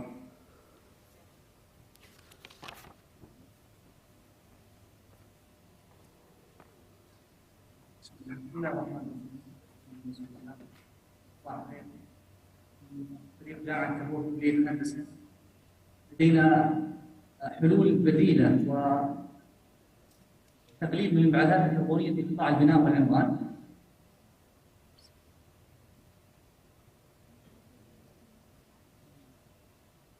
بسم الله الرحمن الرحيم. مع اطلاق الثوره الصناعيه في القرن العشرين اصبحت المشكلات البيئيه محل حوار يومي في كل مكان. تعاني البيئه من عده مشكلات في كل انحاء العالم، لا سيما في المدن او الدول الناميه. ففي الوقت الراهن ادت كثافه استغلال الموارد الطبيعيه وسوء استخدام التقنيات والكيماويات الحديثه الى ظهور العديد من مشكلات التلوث البيئي، واحد اهم هذه المشكلات هي الانبعاثات الكربونيه. تشكل الانبعاثات الكربونيه اكثر من 80% من غازات احتباس الحراره. احد اسباب هذه الانبعاثات هي كثره حركه السيارات والصناعه والبناء وما الى ذلك. يؤدي النمو السكاني الى توسع في العمران مما يؤدي الى زياده في الانبعاثات الكربونيه. ويجب فهم العلاقه بين النمو السكاني والقضايا البيئيه، وهو الخطوه الاولى في تحديد الحلول الحقيقيه لهذه المشكلات البيئيه.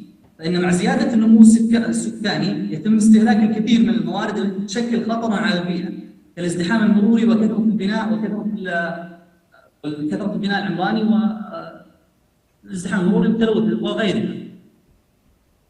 ويعرف النمو العمراني بأنه النمو غير مقيد للكثير من المناطق من أجل السكن والتنمية التجارية والاقتصادية مع الاهتمام بالتخطيط الحضاري، ويعتمد على معدل النمو السكاني، ويؤدي إلى كثرة البناء والتشييد وتعبيد الطرق وكثرة الصناعة وما إلى ذلك.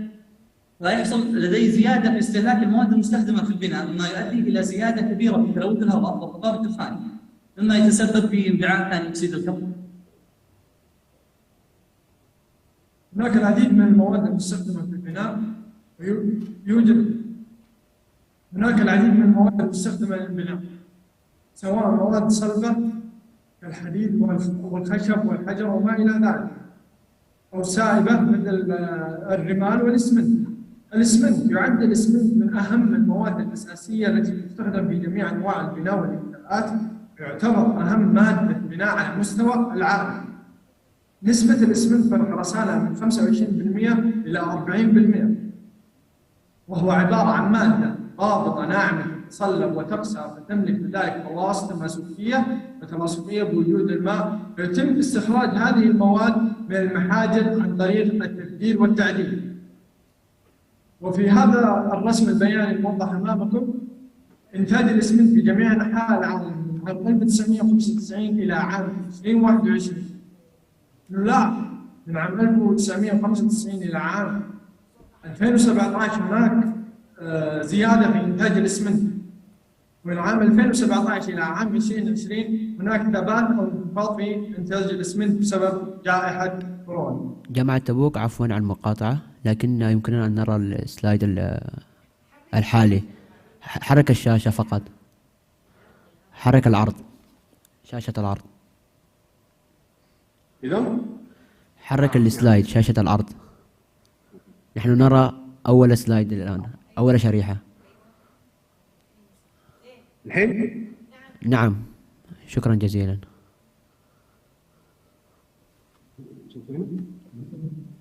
مراحل تصنيع الاسمنت من الحفر والتنفيذ الى الاستخدام.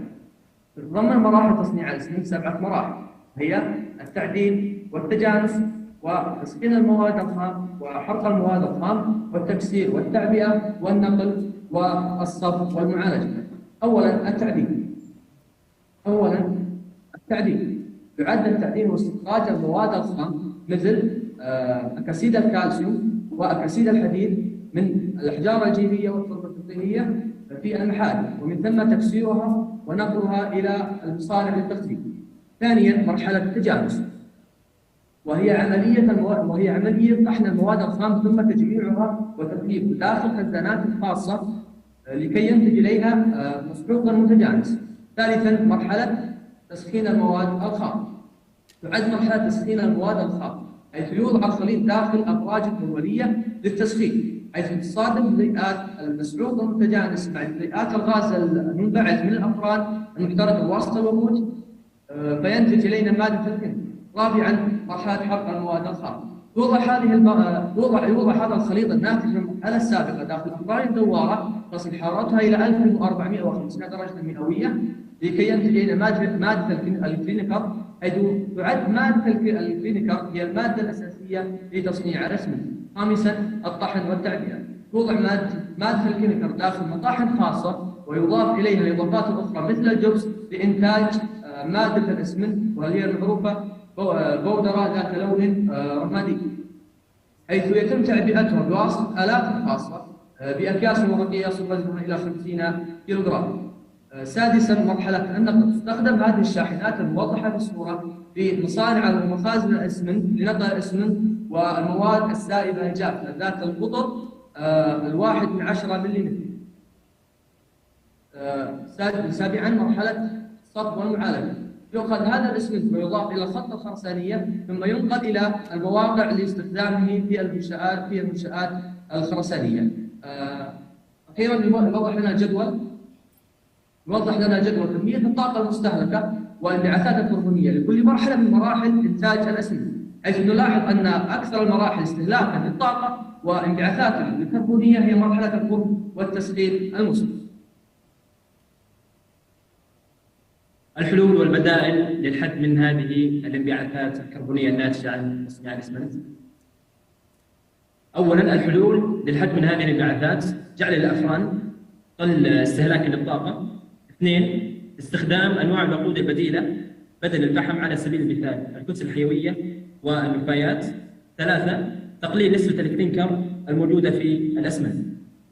أما المواد البديلة للأسمنت فاستخدام الرماد المتطاير، وهو منتج ثانوي ناتج عن احتراق الفحم لتوليد الكهرباء، وهو منتج ليس له استخدام آخر في هذه المحطات، فيستخدم بدل الأسمنت، فيقلل الطلب على الطاقة لمصانع الأسمنت، وبالتالي يقلل التأثير البيئي.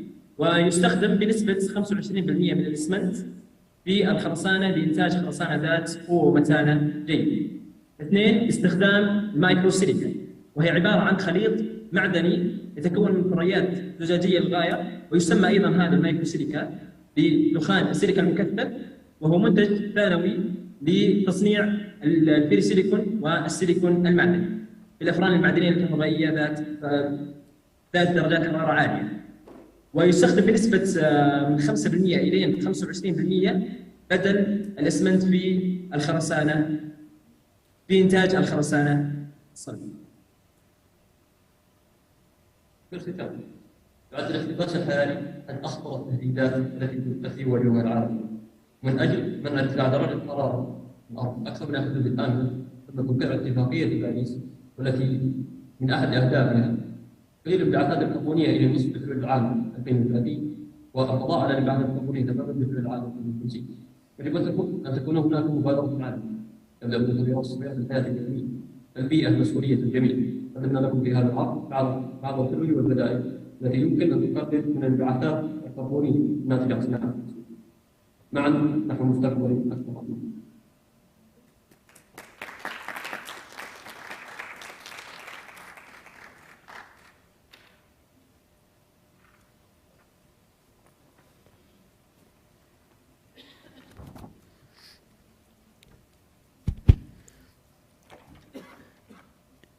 Now we will have a team from Gulf College سلطنة عمان.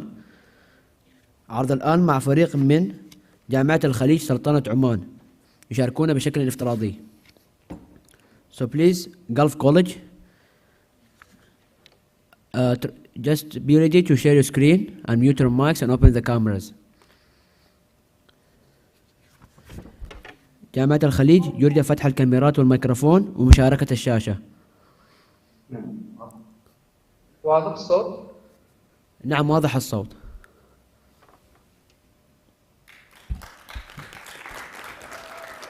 بسم الله الرحمن الرحيم. نحن فريق كلية الخليج الواقعة في سلطنة عمان، رحاب، سالم، لبابة، في ومريم. وهنا نستعرض لكم قائمة المحتويات.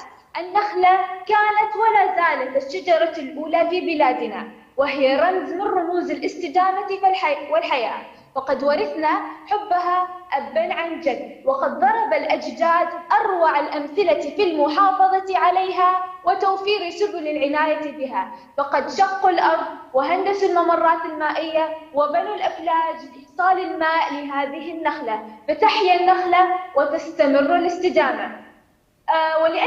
ولأن شكل المدينة العماني قديما كانت نموذجا مثاليا للتجمع الحضري، فكانت تتكون القرى من المساكن والموقع الإداري ألا وهو الحصن ومصادر المياه ومواقع العمل والأسواق بمساحة لا يزيد قطرها عن 5 كيلومترات، وهي السمات التي تتميز بها المدن الحديثة في العالم المتقدم. ولأن تنمية المدن تواجه تحديات عديدة، من أبرزها الانبعاثات الكربونية والملوثات وغياب التخطيط الحضري. ومن الخطاب السامي لحضرة صاحب الجلالة السلطان هيثم حفظه الله ورعاه، إن شراكة المواطنين في صناعة حاضر البلاد ومستقبلها دعامة أساسية من دعامات العمل الوطني، ومن هنا ينطلق ليكون هدفنا هو خلق بيئة مستدامة ومدن ذكية، ومن هنا ينطلق فريق نخلة وفلك، وسبب تسميتهما هو أنهما رمزان من رموز الاستدامة وصافي السفر. إن تنمية المدن تواجه تحديات عديدة وفي قطاعات مختلفة، ومن خلال بحثنا ولقائنا مع المختصين يمكن القول بأن 6 قطاعات لإعادة هيكلة البنية التحتية، ألا وهي على النحو الآتي: قطاع التصميم الحضري، وهو القطاع الذي يعتبر مسار وهيكل البنية التحتية، ومن أهم تحدياته غياب التخطيط الحضري للمدن وسوء توزيع الأراضي. أما قطاع النقل وهو غني عن التعريف، ومن أبرز تحدياته سوء تخطيط الطرق والازدحام المروري. أما قطاع التلوث وهو القطاع الذي تعاني منه أكثر المدن، ومن أبرز تحدياته تلوث الهواء وتلوث الماء نتيجة المخلفات.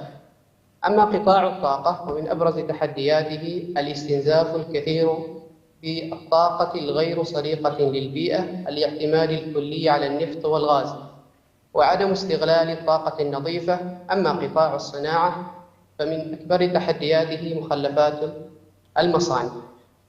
سادساً، القطاع المياه، وهو القطاع الذي لا يمكن الاستغناء عنه في المدينة وللناس، ومن أبرز تحدياته عدم استغلال مياه الأمطار والاستنزاف الكثير للمياه. هذه أبرز تحديات القطاعات. وبالنسبة للحلول المطبقة، ففي قطاع التصميم الحضري اخترنا نموذجا محليا ألا وهي مدينة العرفان، وسبب الاختيار هو التصميم الحضري المثالي لهذه المدينة الذي يدعم الاقتصاد الأخضر والاقتصاد الدائري، وهي من أسس رؤية عمان 2040. بالنسبة لقطاع النقل فقد اخترنا نموذجا دوليا ألا وهي النرويج، وسبب الاختيار أن بنسبة 54% من وسائل النقل هي وسائل صديقة للبيئة، وبالتالي تقلل من نسبة الكربون في الأجواء. بالنسبة لقطاع التلوث فقد اخترنا دولة سنغافورة، وسبب الاختيار أن سنغافورة من أقوى الاقتصاديات في العالم وتمتلك العديد من المصانع، ومع ذلك قدرت ونجحت بتميز في المحافظة على البيئة وإعادة النفايات بشكل ذكي وصديق للبيئة. بالنسبة لقطاع النقل فقد اخترنا أيضا نموذجا محليا ألا وهي مدينة يتي، وسبب الاختيار أن يتي نجحت في إدارة الطاقة صديقة للبيئة 100%، التي تعتمد على الغاز الحيوي والهيدروجين الأخضر مع الطاقة الشمسية. بالنسبة لقطاع الماء فنجحت دولة الإمارات العربية في الاستمطار. وقطاع الصناعة نجحت جامعة الملك عبد الله في دولة السعودية باستخدام تقنية إعادة استخدام الكربون، وباختصار هي تقنية لسحب الكربون في الأجواء وإعادة استخدامه بطريقة صديقة للبيئة. أولاً سأعرفكم على مدينة المعبيلة التي جعلناها كنموذج لتطبيق أفكارنا وحلولنا، والتي اعتمدها الفريق، والتي أيضاً في ذات الوقت تتماشى مع رؤية عمان 2040. تقع مدينة المعبيلة في ولاية الدين، والتي تعتبر من أكثر المدن في مسقط كثرة وازدحام سكاني، حيث بلغ عدد السكان أكثر من 30,000 نسمة في مساحة لا تتجاوز 70 كيلومتر. ولأن التحديات واضحة جعلناها نموذج لتطبيق أفكارنا ورؤية للمستقبل. هنا الخريطة. عندما ندقق على الخريطة، هذه الخريطة توضح المعضلة قبل وبعد تطبيق الأفكار والأساليب التي طرحها الفريق. ولكن عندما ندقق على الخريطة قبل تطبيق هذه الأفكار والأساليب، سنجد بأن المدينة مبعثرة غير مرتبة، تفتقر إلى المساحات الخضراء، وأيضا هناك ازدحام في الطرقات بسبب الحفر في الشوارع، بسبب المركبات. أيضا هناك تلوث في الهواء بسبب الاعتماد الكلي على مصادر الطاقة الغير نظيفة، ناهيك على أن المدينة أيضا تفتقر إلى وجود مصدر مياه ثابت تتغذى منه المدينة. تكون الصورة واضحة، فهذا تصور لمدينة المعبيلة بعد تطبيق أساليب الاستدامة. وحتى تستمر الاستدامة وجدنا أن هناك عدة أساليب وعدة خطوات يتم تطبيقها على المدينة تجعلها أكثر استدامة وأكثر نظافة. من هذه الخطوات أو الأساليب، أولاً إعادة تهيئة المدينة بما يتناسب مع الأساليب الاستدامة، وهذا البند يندرج تحت قطاع التصميم الحضري الذي يعتبر من أهم القطاعات وركيزة تنمية المدن. هذا القطاع يتمركز على نقطتين رئيسيتين، ألا وهو الحكومة والشعب. بالنسبة للحكومة، توزع الأراضي مع ما يتناسب والأفضل، وأيضا سن القوانين لكل من يخالف أساليب الاستدامة. أما بالنسبة للشعب، فيطبق الأنظمة الجديدة، ألا وهي نظام عداد المياه لحفظ المياه، وأيضا نظام التكييف المركزي، وأيضا استخدام الإسمنت الصديق للبيئة، وأيضا يلتزم بكود تصميم المنازل الخاص بالبيوت الذكية والمستدامة. أيضا من ضمن هذه الأساليب زيادة الغطاء النباتي. كما نرى هنا باللون الأخضر، ستكون مناطق أو مساحات خضراء مليئة بالأشجار المحلية والناضجة التي تعتبر من أكثر الأشجار امتصاصاً لثاني أكسيد الكربون، الذي يقلل نسبة ثاني أكسيد الكربون في المدينة بنسبة 48 رطلا. أيضا من ضمن الأساليب استخدام مصابيح ال LED التي تعتبر من أفضل التقنيات التي تبعث أقل بقليل من الإضاءة المتوهجة بما يقارب 75%. أيضا من ضمن هذه الأساليب اعتماد المدينة ككل على الطاقات المتجددة واستبعاد الطاقات الغير نظيفة.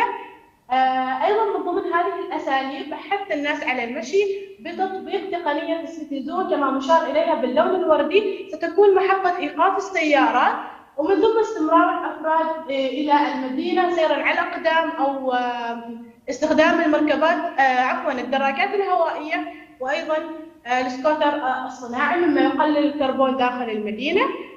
أيضا من ضمن هذه الأساليب ونهاية تقليل أو تخلص من النفايات بالطريقة الصحيحة. هذه أبرز التوصيات التي حث عليها الفريق، من ضمنها التوعية والإرشاد والترويج أو التسويق لفكرة الاستدامة.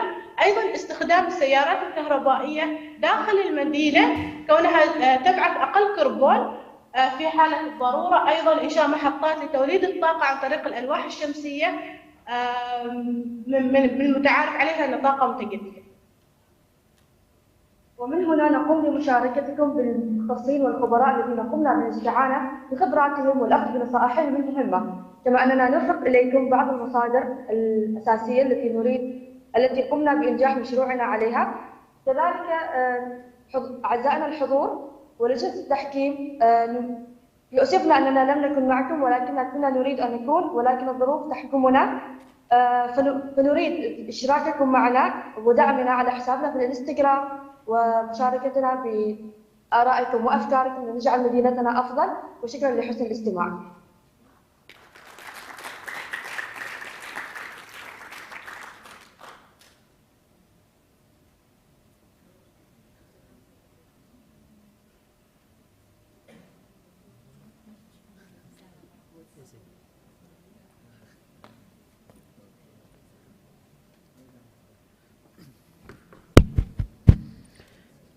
Ladies and gentlemen, We will have a short refreshment break now for 20 minutes. I request you to please return your seats by 11 and 8 minutes to ensure that we are on track for the day. سيداتي وسادتي، سنحصل الآن على استراحة قصيرة لتناول المرطبات مدتها 20 دقيقة. أطلب منكم العودة إلى مقاعدكم بحلول الساعة 11:08 لضمان التزامنا بالوقت، وشكرا جزيلا.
select this course.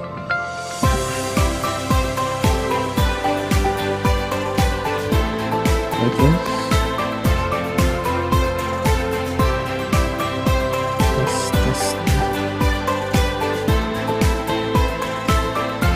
Testing. Okay, good.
Welcome back. We will continue with the topic Growing Cities, Redesigning Infrastructure Towards Net Zero. أهلا بكم من جديد. سوف نستمر في موضوع تنمية المدن، إعادة تصميم البنية التحتية نحو صافي الصفر أو الحياد الكربوني. I would like to remind you to take note of your presentation slot. We have some teams joining us virtually. I would like to remind the presenters to switch their cameras on and mute themselves and start sharing their screens. Please switch off your mobiles or put them on silent mode. Thank you. أود أن أذكركم بتدوين وقت عرضكم التقديمي. لدينا بعض الفرق التي تنضم إلينا افتراضيا. أود تذكير المقدمين بتشغيل كاميراتهم وفتح مكبرة الصوت وبدء في مشاركة شاشاتهم. يرجى إيقاف تشغيل الهواتف المحمولة أو وضعها في وضع الصامت. شكرا لكم. Now we will have a team from the American University in Cairo, Office of Student Life, Egypt.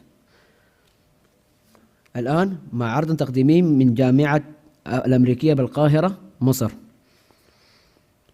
So please, the American University in Cairo, start to share your screens and mute your mics and open the cameras.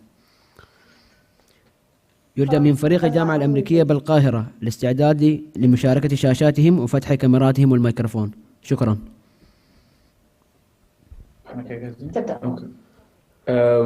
Okay, so good morning. First of all, we are from the American University in Cairo. My name is Ahmed Al-Khatib, and my teammates are Habiba and Layla and Sora. Today we're going to be introducing our new initiative, which is recycling material in the future using to build sustainable buildings. Next slide.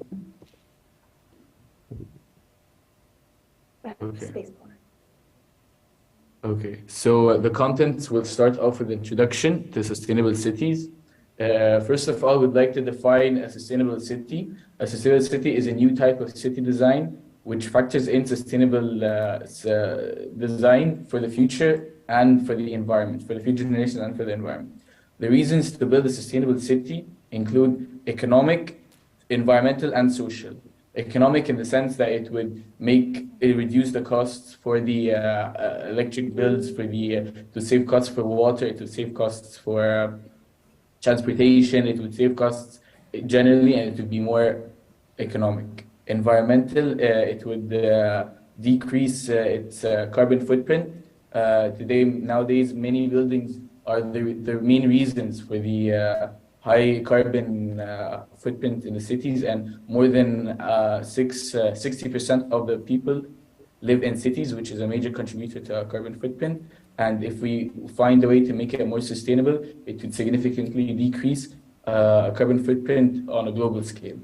It would also improve the quality of life. As we previously said, there are more than 60% of the population that lives in cities, and the highly congested parts of the city. If we have managed to improve the quality of life by making buildings sustainable buildings, these buildings will make less air pollution. They would attract the carbon dioxide through the walls to make air cleaner for the respiratory system, and it would decrease traffic, and it would provide cleaner streets. Some of the facts that we've helped us to research about sustainable cities, we've seen that the global waste increase will be 70% by 2050, which is approximately 3.4 billion tons of garbage generated every year, which is a huge factor to put in when you design a city, and you'd like to look at these statistics and hopefully decrease them.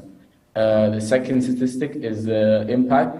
We've looked at 100 cities drive 18% of the global emissions, which is actually a huge percent compared to other cities around the world, because the 100 global cities contribute 18%, which plays a role in the carbon footprint, and we hopefully plan to reduce that. As we said, the ratio is like 60% of the population lives in cities, and specifically in Egypt, there are 259 metric tons of carbon generated in 2021. We can the next one. And now onto the criteria and the features of a sustainable city. Okay, there are several criteria that could be measured to ensure a city is sustainable in every possible way. The first and the most important is education, because this is the most important aspect of development. Thus, we should ensure that academic institutions include environmental education in all their syllabi, so that everyone knows the impact of the actions that they take and how it will shape and affect the future generations.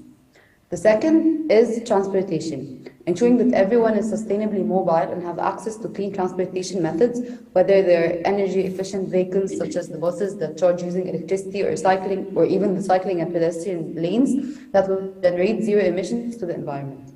A third criteria is the use of renewable energy.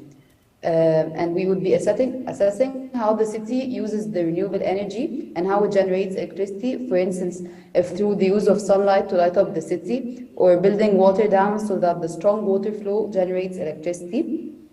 The effort the city does in general in ensuring these, they don't burn the fossil fuels or harm the natural habitats of animals in order to have a huge supply of logs that would then be used for making furniture is a great criteria to look on.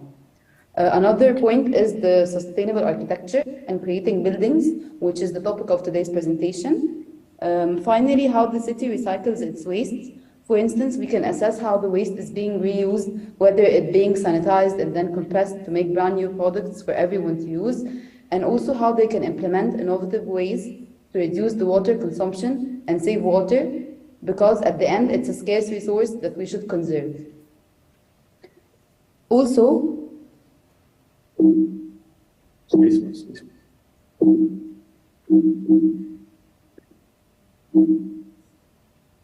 yes, as Khatib previously mentioned, we should ensure that the city meets the pillars of sustainability, which are the three that he mentioned previously, but we'll discuss them in further details, which are the economic viability, the environmental protection, and the social equity. First of all, it refers to the values, the social equity refers to the values that promote equity, equality, and respect for individual rights. The principle upon which this pillar is found are as follows. The first is to combat social exclusion and discrimination through helping with reintegration, supporting and applying the global social rights. In other words, the goal is to seek the aid to the global population, the international associations and the projects that prioritize the fair trade products, which guarantee an appropriate income for farmers and to help them promote the sustainable agriculture. Also, another point is contributing to the well-being of the stakeholders of the city, such as developing the social dialogue and encouraging the exchange of information and transparency with everyone, as well as adapting to the working hours according to the employee profile and making the premises accessible to everyone and with reduced mobility. Regarding the economic pillar, this pillar is based on the company's ability and the country's ability, the companies inside the country to contribute to the economic development and the growth. In other words, they must be encouraged and they must promote the protection of the environment by limiting the risks posed by their production.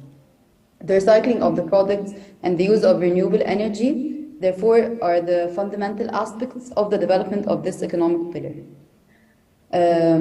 Also, the environmental pillar, which is the last pillar, it's found on the commitment to protect the environment by reducing the risks and the measures of the carbon footprint.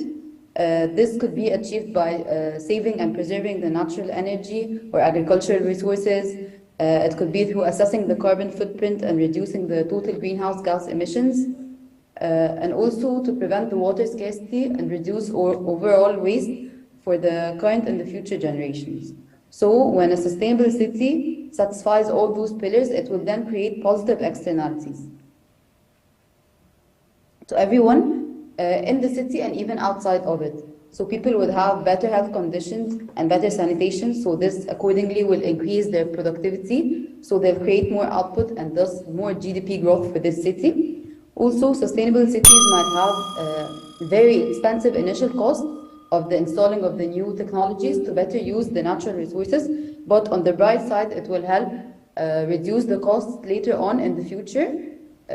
So this will create a positive impact, because when other cities around a sustainable city witness this growth and the positive outcome, other cities would strive to have their city as better as this city. So this creates the spillover effect. Also, saving the environment now will help reduce the soil degradation and by reduce the effects of the climate change that results from the massive destructive conditions such as the floods.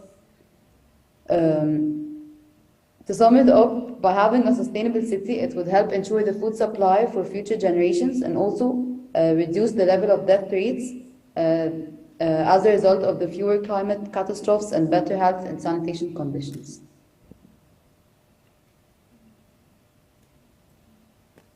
Okay.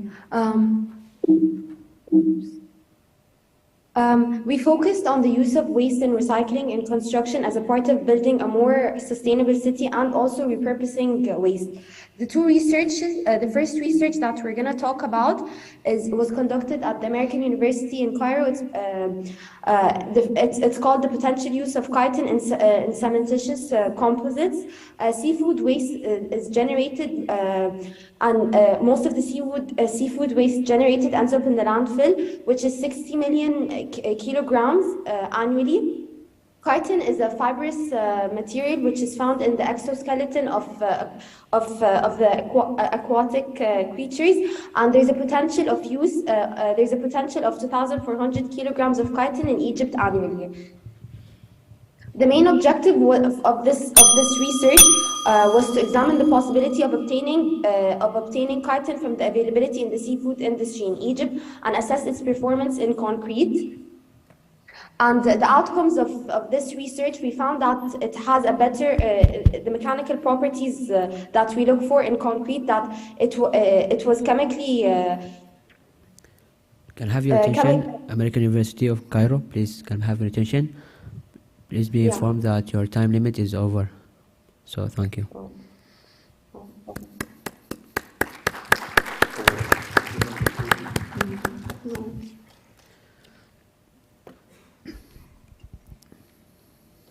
Now we will have a team from University of Nizwa, Faculty of Arts, Sultanate Oman.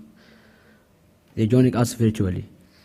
العرض الآن عرض من فريق جامعة نزوة كلية الآداب سلطنة عمان. So please, University of Nizwa, start to share your screen and mute your mics and open your cameras, please. جامعة نزوة يرجى تشغيل الكاميرات وفتح مكبرة الصوت والبدء في مشاركة الشاشة. شكرا.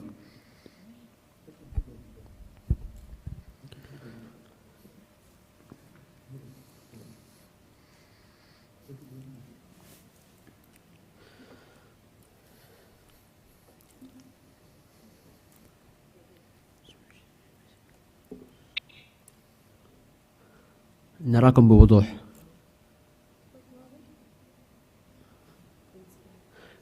هل يمكنك عرض الشاشة كاملة؟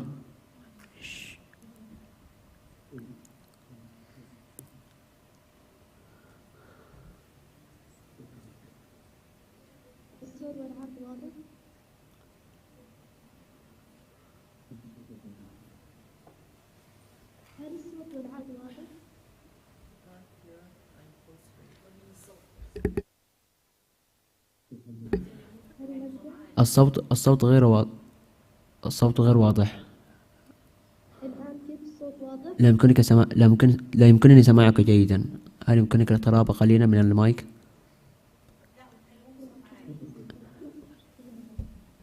هل يمكنكم التكلم بصوت عالي؟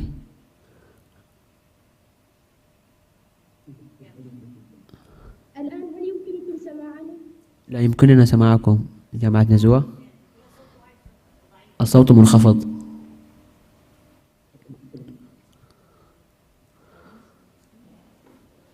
أسعد الله. لا يمكنني سماعكم. جامعة نزوة. جامعة نزوة لا يمكننا سماعكم. جامعة نزوة لا يمكنني سماعكم. الصوت منخفض.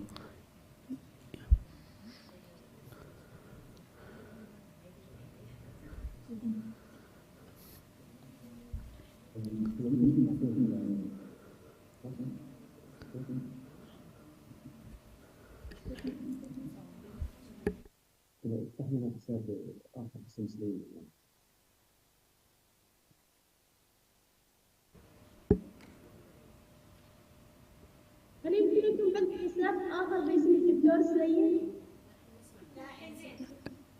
الآن جيد. يمكنك البدء.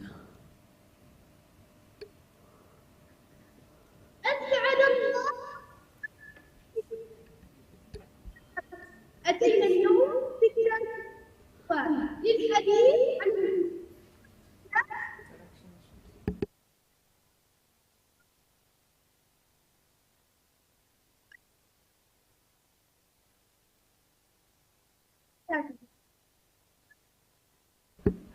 لا نستطيع سماعكم جامعة نزوة. أتوقع أن لديكم مشكلة في الاتصال. شئت لو جامعة نزوة. يسدد الأرض أمساه والفضلاء ضج الهواء بغازات معثرة فقد غادر الكربون مضجعه من باطن الأرض منتقلا عبر صفحات لم يكن يشهد ولا اكتفاء ولا جامعة نزوة. أتوقع أن لديكم مشكلة في الاتصال، لا يمكننا سماعكم جيدا. تحديثا جامعة من نزوة. زمن بعيد قبل ظهور الثورة الصناعية كان جدا بسيط لا يؤثر بشكل واضح على البيئة وفجأة وبعد ظهور الثورة الصناعية صار التقدم في مختلف المجالات ومن بين تلك المجالات مجال البنية التحتية فلقد شهدت تطورا باهرا أسهم بدوره إلى أن يلوث الجو ويتسبب بظهور ما يعرف بالاحتباس الحراري ومنها التغير المناخي حيث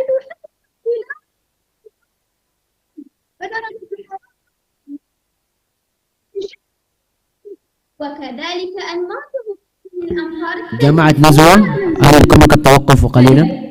جامعة نزوة. بسبب ذوبان الجليد. جامعة نزوة. أما الآن قبل أن نموت في معرفة أهم الحلول والمقترحات جامعة التي نزوة. وفقت علينا أن نفهم ما هو صافي الانبعاث الصفري. جامعة نزوة، هل يمكنك التوقف قليلا؟ يا بنات من جامعة نزوة، بنات جامعة نزوة ممكن يا بنات ما يسمعونا يعني. بنات جامعة نزوة من فضلكم ماذا لو استبدلنا السيارات التي تعمل بالوقود الأحفوري المضر بالبيئة بسيارات أخرى تعمل بواسطة الطاقة الكهربائية؟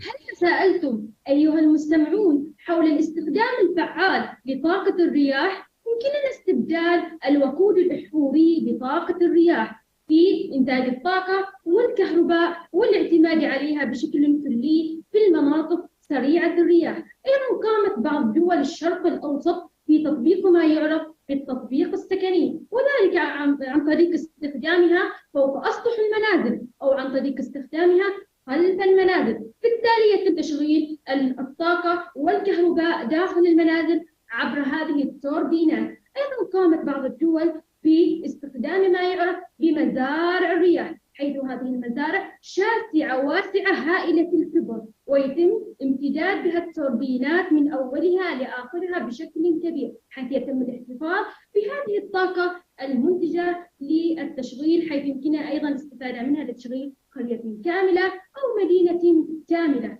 في المناطق سريعة الرياح بكونها طاقة نظيفة مستدامة تصلح للجيل القادم. وماذا عن عملية التشفير؟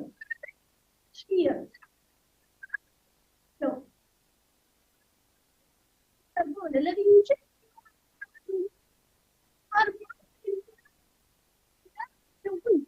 وأيضا تقليل درجات الحرارة.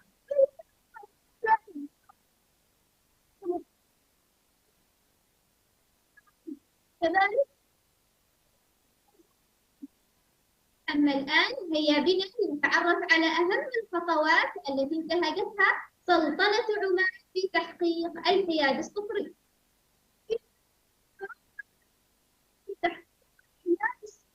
الكربون والرسوم السلطانية التي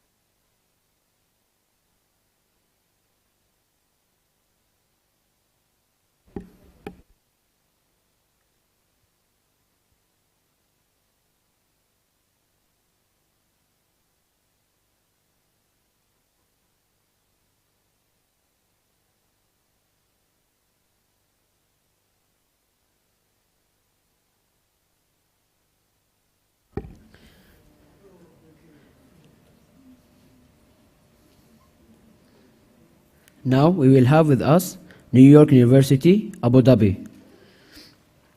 الآن عرض القادم من فريق جامعة نيويورك أبو ظبي كلية الهندسة. Joining us virtually.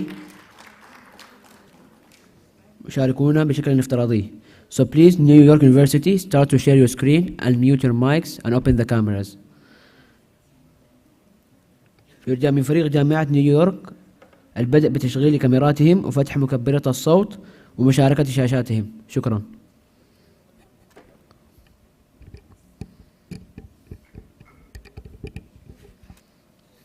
Can we start?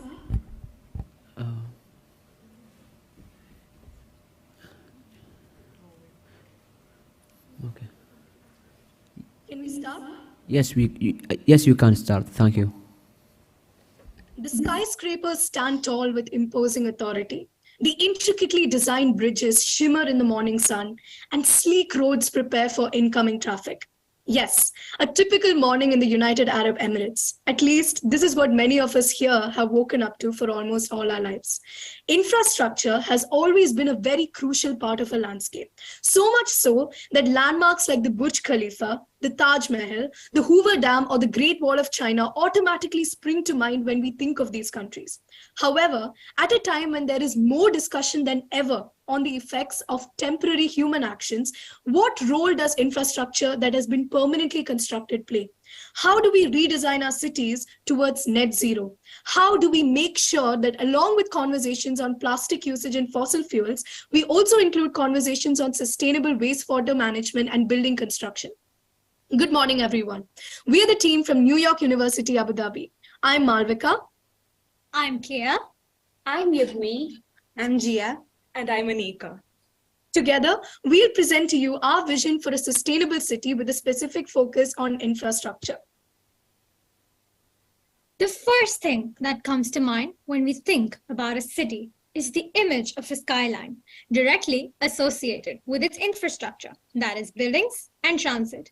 Our take on this for our sustainable city is to build it using the 3D printing technology, as it offers best resource consumption with the most minimal waste as the exact amount is produced, and is very, very environmentally friendly as it uses biodegradable materials.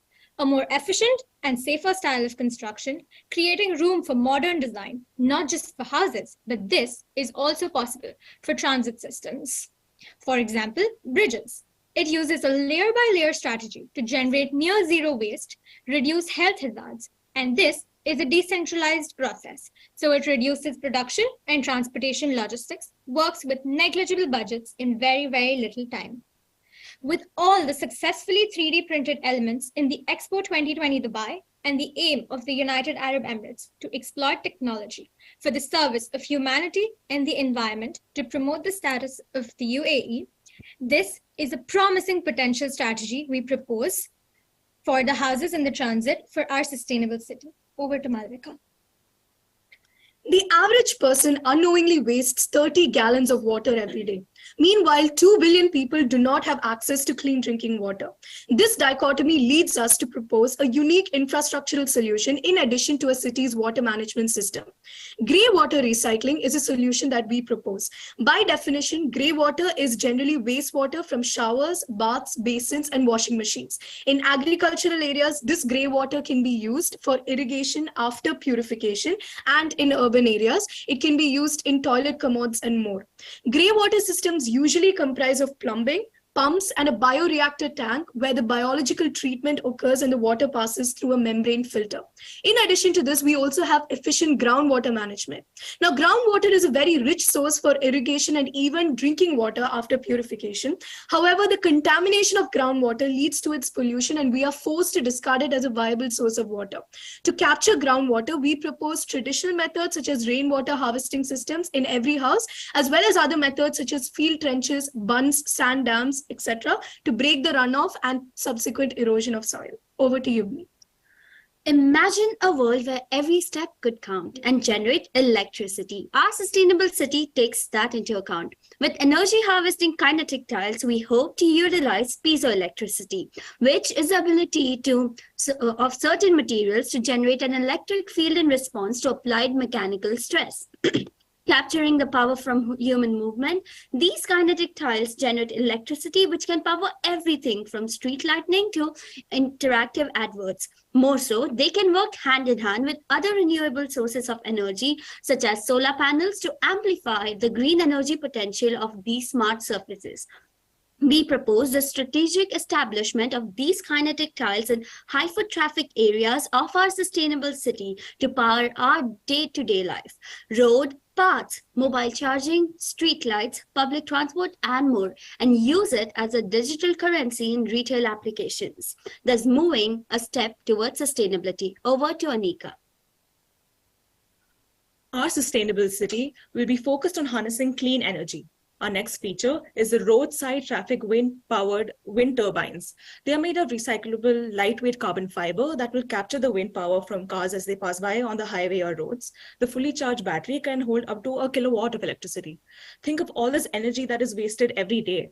This concept thus uses all that wasted wind to do useful work, such as generating electricity to power street lights, traffic lights, or road signs at night, while feeding back to the grid during daylight hours.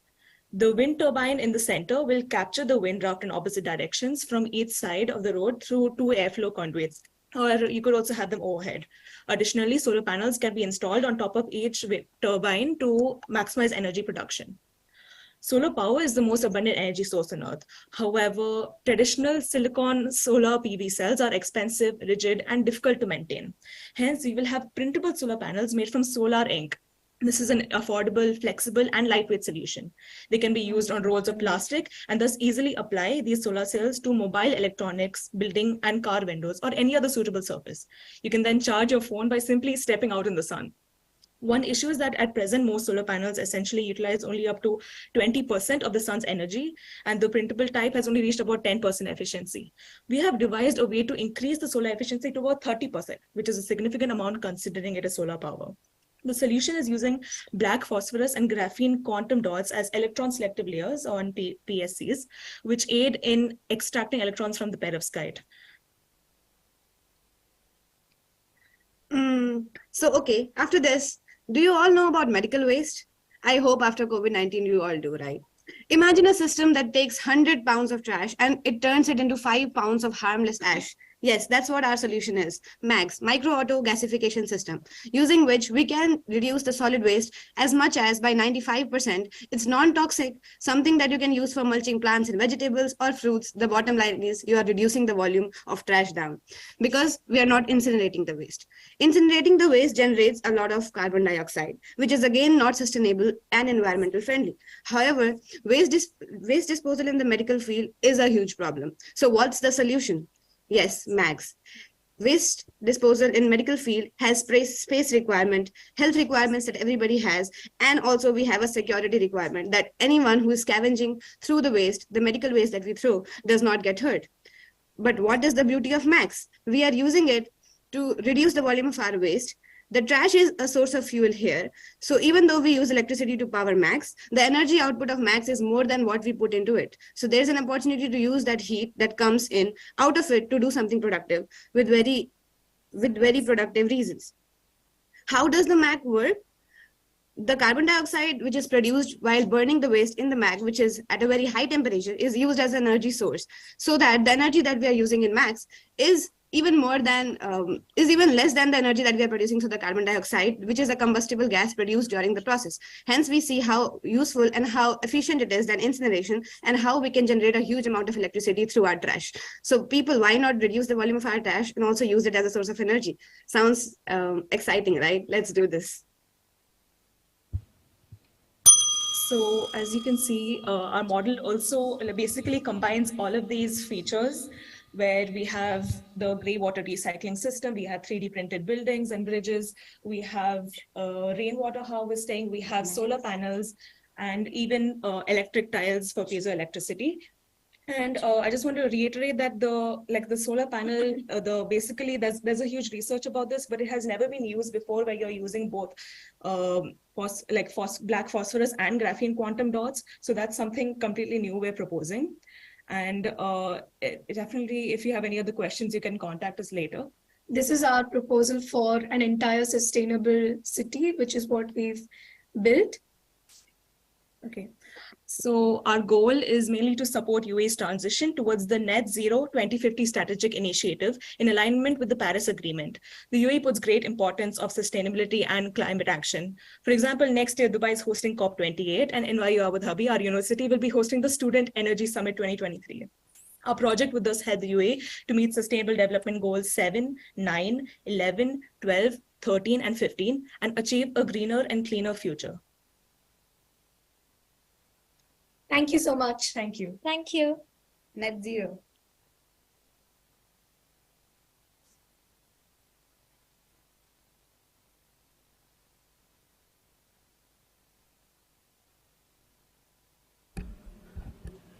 Fellow judges, kindly note the team was presented is from New York University. Thank you. Now we will have a team from Westford University College International Business. العرض القادم من فريق جامعة ويستفورد، كلية جامعة ويستفورد الأعمال الدولية، الإمارات العربية المتحدة. The team will present next is a team from Prince Mohammed bin Fahd University College of Law, Kingdom of Saudi Arabia, so please be ready. العرض القادم من فريق جامعة الأمير محمد بن فهد كلية الحقوق المملكة العربية السعودية، لذا كون على استعداد. شكرا.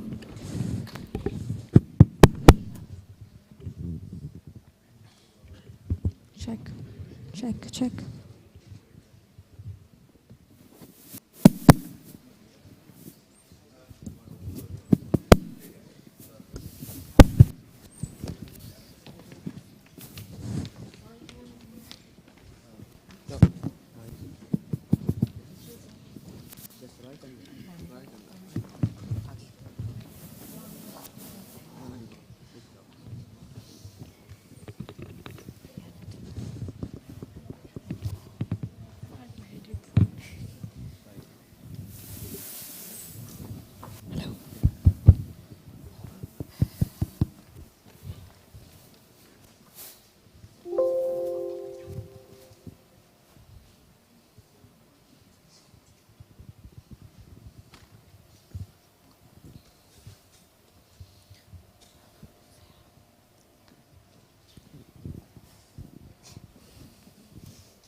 Now, ladies and gentlemen, we all have been there.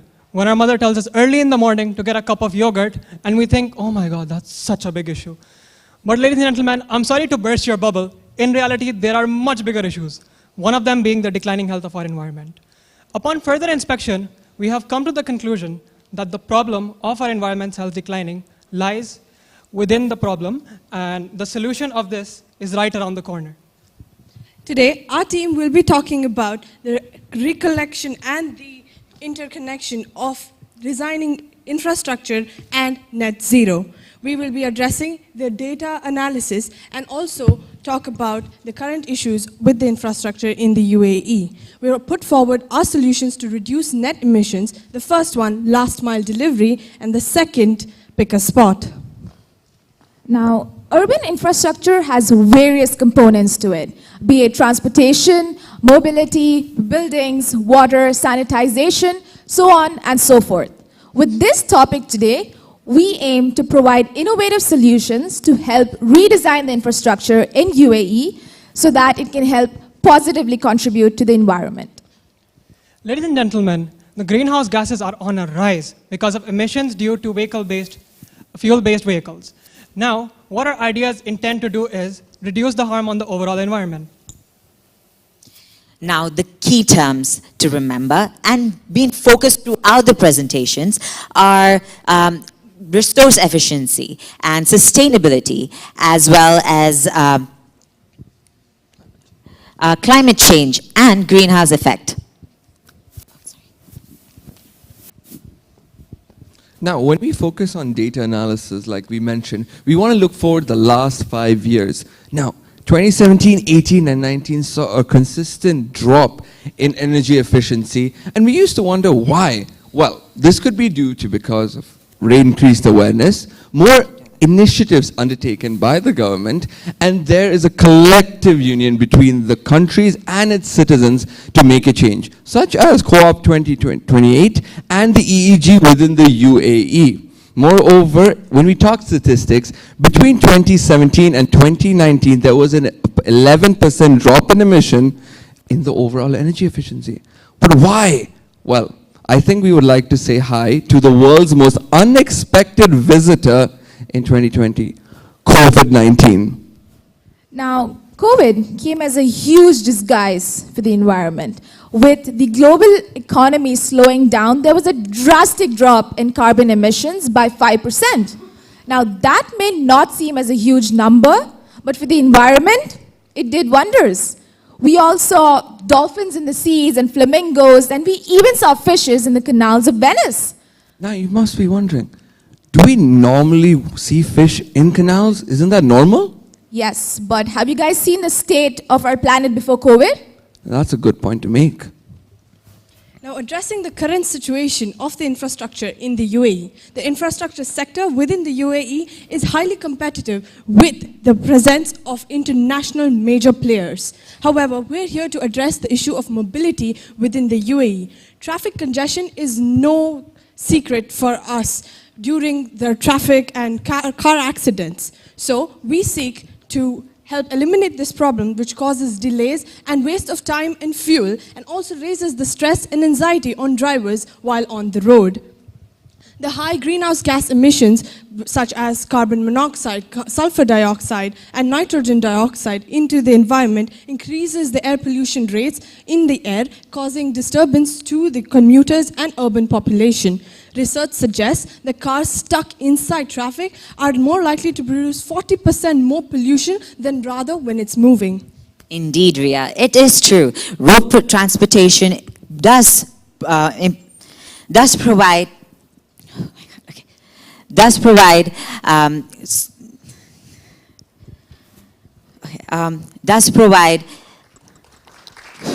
Hold up. Air pollution. In fact, in the case of UAE, 75 to 80% of the air pollution is caused by vehicle emissions. Ladies and gentlemen, now we have addressed the problem, but we need to discuss the solutions as well. This is the problem that we're going to be dealing with later. This picture gives us a lot of anxiety. I think we can all agree. Ladies and gentlemen, our first pilot project that we're going to touch upon is going to be called Last Mile Delivery. Now, what we intend to do is the question. We will be replacing fuel-based vehicles with e-vehicles. Not only will that reduce the overall carbon emissions, but it will generate more jobs and be a more sustainable idea for the overall environment of UAE. It will encourage sustainability over the whole course of the UAE, and given that this idea has already been much prevalent in India, and given that UAE is get-going attitude, I think this is a very good idea. But David, how does it work? So when you guys think about e-vehicles and wonder why, Noon, Amazon are companies that use e-vehicles in India, and that's what we think using in Dubai would be a great solution. But how will it be charged? What are the features about it? It'll be charged by wind energy. But why wind? Well, for starters, there is an abundance of it everywhere. And since we're targeting the northern Emirates, such as Ras Al Khaimah, Fujairah, Al Quwain, you wouldn't find it quite lacking. Moreover, wind energy compared to other energies such as solar and hydro are considerably less costly and more economical because the main cost involves installation, production, and transportation of the plant. And when you look at it from a business perspective, you look at the triple bottom line. What is the profit? Low cost and national incentives. The people. I'm sure everyone over here wants to make a change, otherwise we wouldn't be here right now.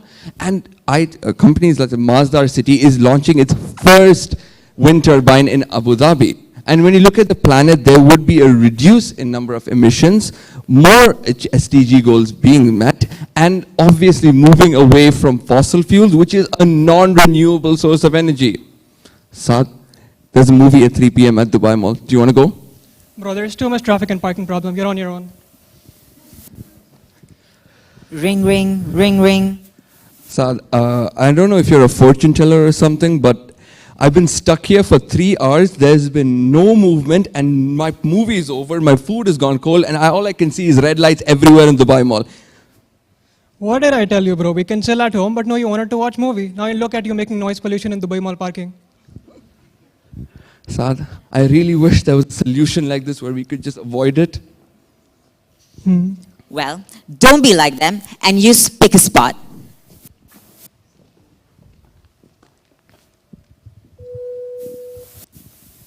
Welcome aboard. As you can see, there are 4 envelopes placed on your desks. Kindly lift the envelope and unfold it, revealing an information brochure inside. Unfold the envelope, revealing our app, Pick a Spot. Pick a Spot is an app designed to reduce greenhouse gas emissions caused by cars trying to look for a parking spot in the UAE. Our app will enable the consumers to find a parking spot nearby them in real time and reserve it for whatever duration required. This reservation can be done on an hourly, daily, or monthly basis depending on the driver's needs. Upon payment and reservation, the app will then generate a QR code that can be scanned upon entry, upon which the gates will open. Then the car can conveniently park into the parking spot designated by the unique parking ID number. Initially, our plan is to partner up with RTA and establish ourselves in open, large parking spots. But why do we think this is the solution for UAE? Well, how many times have you guys forgotten to renew your parking tickets and ended up with unnecessary fines? Well, Pick a Spot is here. No longer will you have to be having these unnecessary fines because this app will help you do just that. You will not even have to waste your time, effort, and your fuel trying to find a parking on the regular. Our app helps reduce carbon emissions that are emitted by cars circling around parking spots and hoping that someone near you will remove their car and you can park.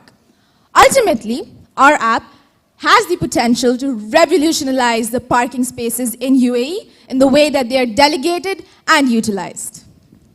Well, this is an end to our most smooth and fantastic presentation. But we really hope that we have not only pointed out the problems or solutions, but have also given you a smoother and clearer path. Now, when we talk about this, ladies and gentlemen, we've talked about redesigning the infrastructure to make and achieve net zero. Moreover, I would like to end with a simple message. This is our planet. We live, we breathe, and we pass. Let's make every moment that we have count. That's Team Westford. Hope you guys had a good one.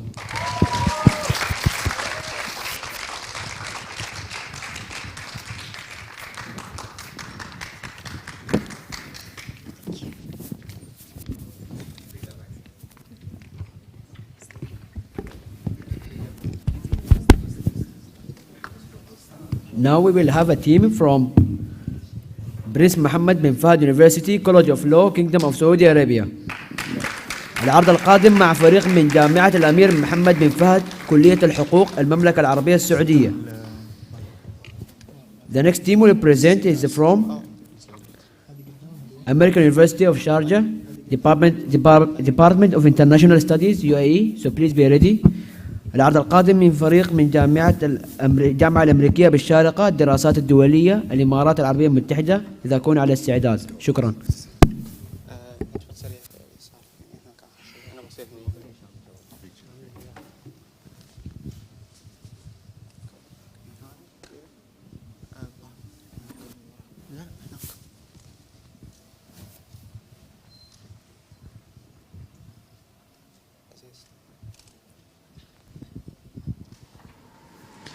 Humanity failed when we built up the world.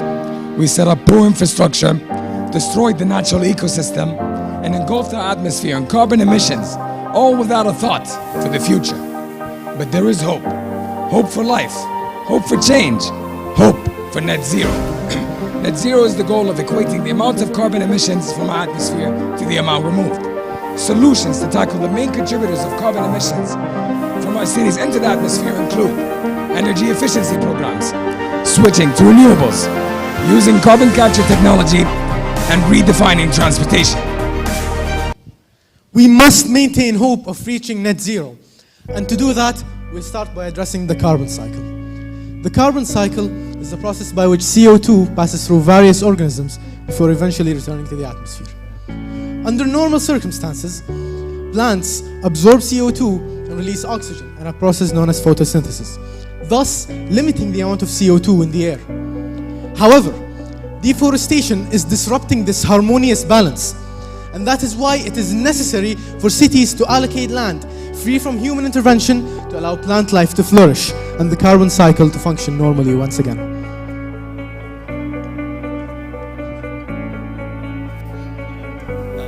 Furthermore, we must redefine and sustain our energy mix. The switch to renewables has not only gave us an opportunity, has changed the concept of net zero, making us closer than ever before. Additionally, a city with these renewables like solar panels, using photovoltaic cells to generate electric current, wind turbines that use wind to spin a rotor on an electric power generator, and hydrogen that uses compressed fuel cells to generate electricity. All of that encapsulated in a future that appears to be closer than we ever anticipated. But we must address what is happening in our cities. We talked about renewable energy, but what about the catastrophic amount of CO2 already in our atmosphere? Merely altering our power supply will not solve this issue. So how do we do it? This is where carbon capture technology comes in handy. It functions by isolating CO2 from the air and either storing it or utilizing it. The CO2 that has been utilized can be utilized to manufacture concrete, plastic, and even biofuel, another renewable. All of this encapsulated in a future that appears to be closer than we ever anticipated. But another issue prevails, what we see every day in our cities. Additionally, exists the climate tree. Through intensive research through carbon capture technology, we were able to find this project funded by 60% by the European Union. It's composed of millions of microalgae and can function, do the work of 425 trees. All of this making us closer to the goal than ever before. Pollution, specifically air pollution, appears to be an endemic problem that will plague transportation forever. But doesn't have to be this way. Some have proposed transitioning to public transport or relying on vehicles which run on eco-friendly fuel methods. But these solutions don't address the cause. Cities must be designed with people in mind. When daily necessities are always a walking distance away, the issue of pollution due to transportation ceases to exist. So all these solutions have been talked about and have been mentioned many times in the past in newspapers, articles, even by our own governments. However, to make these solutions real, to help all of you envision these solutions, we have to actually show you an implementation of these solutions. So where is all of this being implemented? Welcome to the Kingdom of Saudi Arabia, where we do not dream, we set goals to achieve. The future of energy is green, and so is the Kingdom's energy plan. Saudi Arabia is reducing its carbon emissions through a multi-dimensional approach, which includes implementing energy efficiency programs, improving public transportation, developing carbon capture technology, and growing its renewable energy capacity. 4 initiatives under the Saudi Green Initiative that will assist in decreasing carbon pollution by more than 278 metric tons per annum. By 2025, Saudi Arabia will enhance its energy efficiency program, abbreviated as SEEP. By 2030, Saudi Arabia will use captured carbon to produce chemicals and synthetic fuels while maintaining its energy mix and becoming the leading hydrogen producer and exporter. Turning the desert green and rehabilitating more than 40 million hectares of land is a cornerstone of the Saudi Green Initiative. The Line. The Line is a civilizational revolution that puts humans first, providing an unprecedented urban living experience while preserving the surrounding nature. It redefines the concepts of urban development and what cities of the future should look like. No roads, no cars, and no emissions. It will run on 100% renewable energy, and just over 95% of land will be preserved for nature. Only 200 meters wide, but 170 kilometers long, and just 500 meters above sea level. The Line will eventually accommodate 9 million people over just a footprint of 34 square kilometers. This will mean a reduced infrastructure footprint, creating never before seen efficiencies in city functions. Quoting His Royal Highness Prince Mohammed bin Salman, NEOM is leading a team of the brightest minds in architecture, engineering, and construction to make the idea of building upwards a reality. Was that not a spectacular series of revelations? Revelations that all sounded like some impossible dream or an idea out of science fiction to tackle a problem deemed unsolvable, reaching net zero carbon emissions. But I question, so what if people consider it impossible? Wasn't Burj Khalifa, as we see in this beautiful city, impossible? Wasn't the moon mission considered impossible? Wasn't even the light bulb considered impossible? The line, as well as reaching net zero, is not only possible, it is inevitable. The line cannot fail as people think it can, as it is an ever-evolving living city that will breed inspiration, innovation, and incredible inventions that will spread all over the world and globally lower carbon emissions. Innovations from the line will be seen in major cities across the world. Cities like Paris, New York, Shanghai will all be restructured and changed in order to reach net zero carbon emissions. At the end of my lifetime, when I see that these cities have changed, I will be proud that they were inspired by Saudi Arabia. This presentation was brought to you by Prince Mohammed bin Fahd University students. Thank you.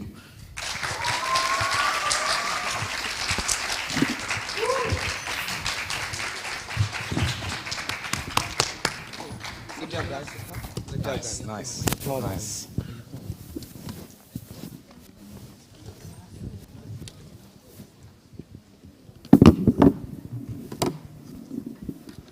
We will have a team from American University of Sharjah, Department of International Studies, so please join me on the stage. العرض القادم من فريق الجامعة الأمريكية بالشارقة الدراسات الدولية الإمارات العربية المتحدة.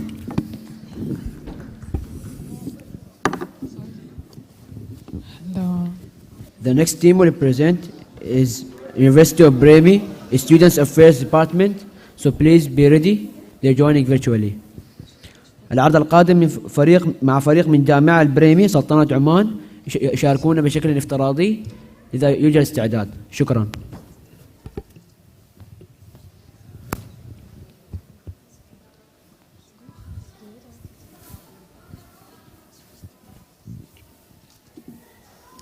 So, imagine you are living in a city that's filled with unsustainable infrastructure. These infrastructure cause gas emissions. How would you feel like living in a place that will greatly reduce your health? Actually, I would feel very unsafe in this community, as I would face constant coughs, chest tightness, and possibly irritation through burning eyes. Honestly, me too. With a raise of hands, can you guys tell us if you would feel the same? Thank you. Let me provide some statistics to support this point. It is estimated that 70% of greenhouse emissions are arisen from infrastructure operations. And this is the harsh reality, because it is estimated that by 2030, the number of deaths will significantly increase by 100,000 deaths.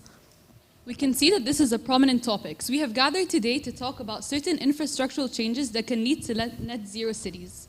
My team and I from the American University of Sharjah will introduce ourselves. I'm Farida, Aisha, Sarah, and Satini. So first, what is a net zero city? A net zero city has a way of balancing the carbon produced and the carbon that is removed from the atmosphere. So what will we benefit from having these infrastructural changes, may you ask? We'll be more resilient and can fit in infrastructure to be resilient to crisis and also boost economic recovery during stuff like COVID-19 and certain pandemics. And will also put us on track for the 2030 Agenda Development, for the Sustainable Development Goals. We will focus on Sustainable Development Goals 11, 12, and 9. So, what infrastructure changes do you guys suggest? I suggest for the first solution to have green urbanism in buildings. I suggest that we have material efficiency in the buildings that we'll do. And also water efficiency will help lead to net zero cities. And for my side, I suggest a solution on decarbonizing transportation system. And overall, we will present to you 4 key ideas that will help us to create our own net zero city. So the first solution I'd like to introduce is sustainable architecture. Essentially, what I'd like to propose is that we can have surrounding nature in each residential floor of our building, which could be implemented in our net zero city. And I believe this is a great step in redesigning infrastructure towards net zero. Now, you might think, how does this benefit our citizens? Essentially, what it does is that trees absorb pollutant gases and emit oxygen in return. And for our citizens, they can help breathe and survive in our city with clean air. It is proposed that one large tree could help in providing a day's supply of oxygen for up to 4 people. Now, this is applicable to one household of a family. So imagine that they could lead on to longer lives with this implementation. So Singapore is a significant example that I'd like to introduce, specifically because it is the most 20 carbon efficient countries. Because as per the photos, you could see that it is implementing surrounding nature in each floor, and this could help in increasing the likelihood and rate of success of the first solution. To continue, we think that efficiency in material design will also help architectural sustainability. So basically, efficiency in material might decrease emissions by 18%, and it is one of the most efficient methods that we could use. We know that cement accounts for 32% of these emissions, as well as steel accounts for 15%. Therefore, we should find eco-friendly materials that we could use, such as bamboo, to help us overcome this.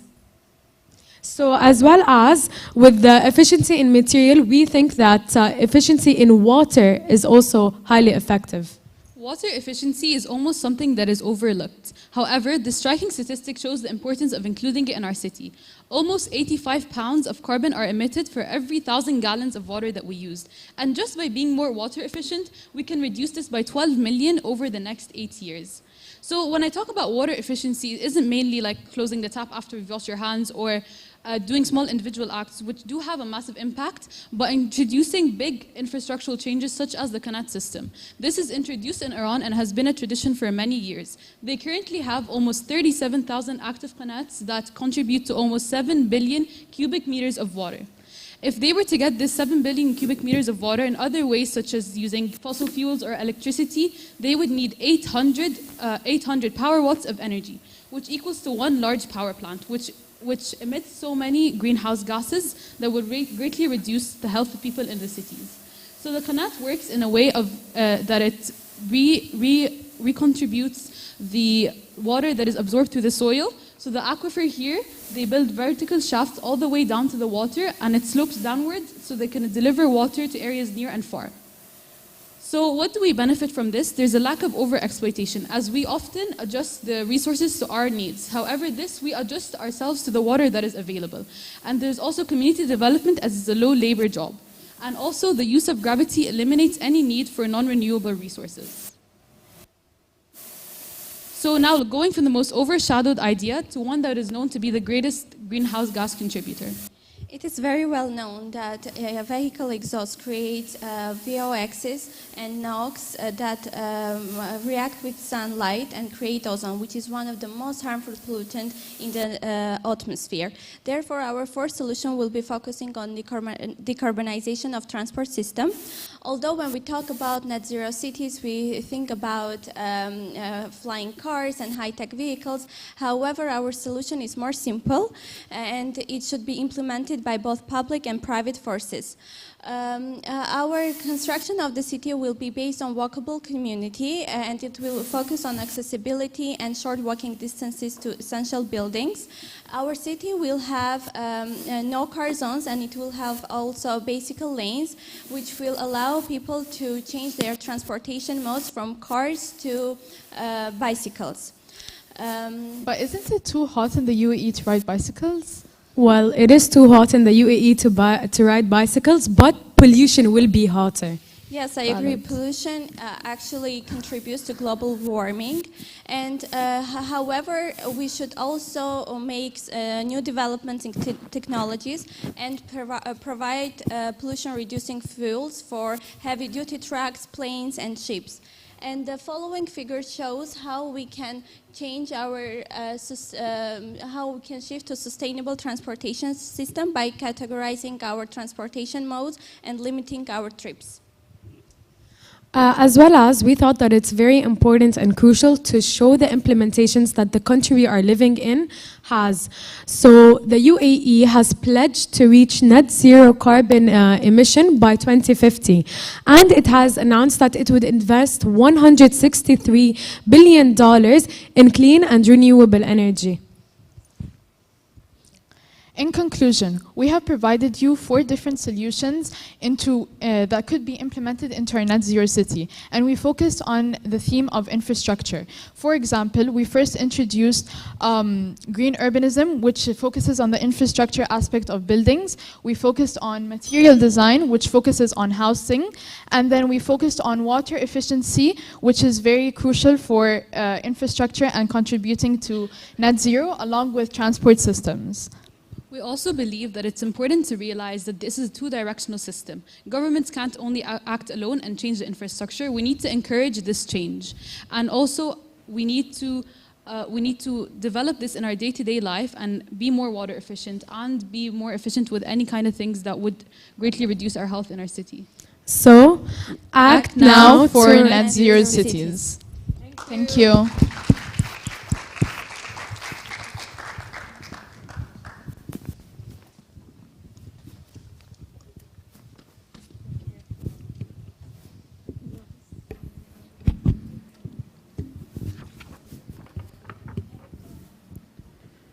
Now we will have a team from University of Brahmi, Student Affairs Department, سلطنة عمان. الآن مع عرض من فريق جامعة بريمي سلطنة عمان. So please, University of Brahmi, start to share your screen, open your mics, and open your cameras as well. يرجى من فريق جامعة بريمي سلطنة عمان البدء في مشاركة الشاشة وفتح الميكروفون وفتح الكاميرا. شكرا.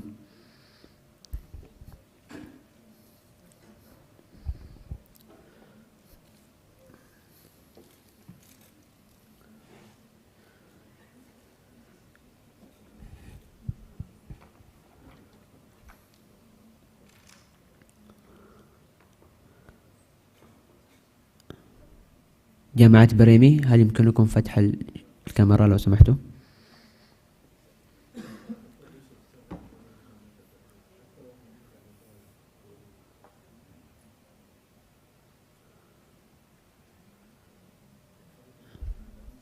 جامعة بريمي يمكنها رؤية العرض لكن لا يمكننا رؤية الكاميرا أو رؤيتكم شخصيا.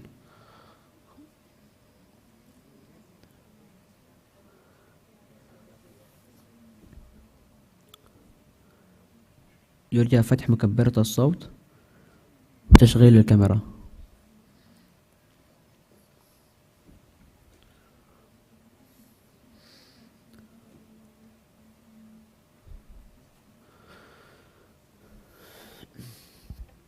جامعة بريمي يرجى البدء في فتح مكبرة الصوت وتشغيل الكاميرا. شكرا.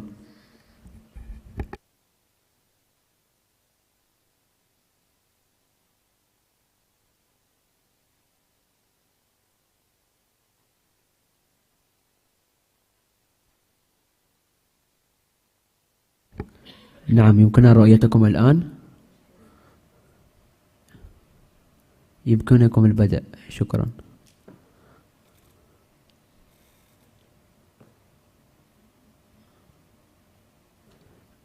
عفوا، هل يمكنك فتح مكبرة الصوت؟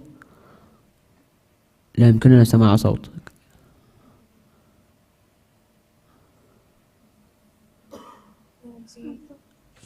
نعم.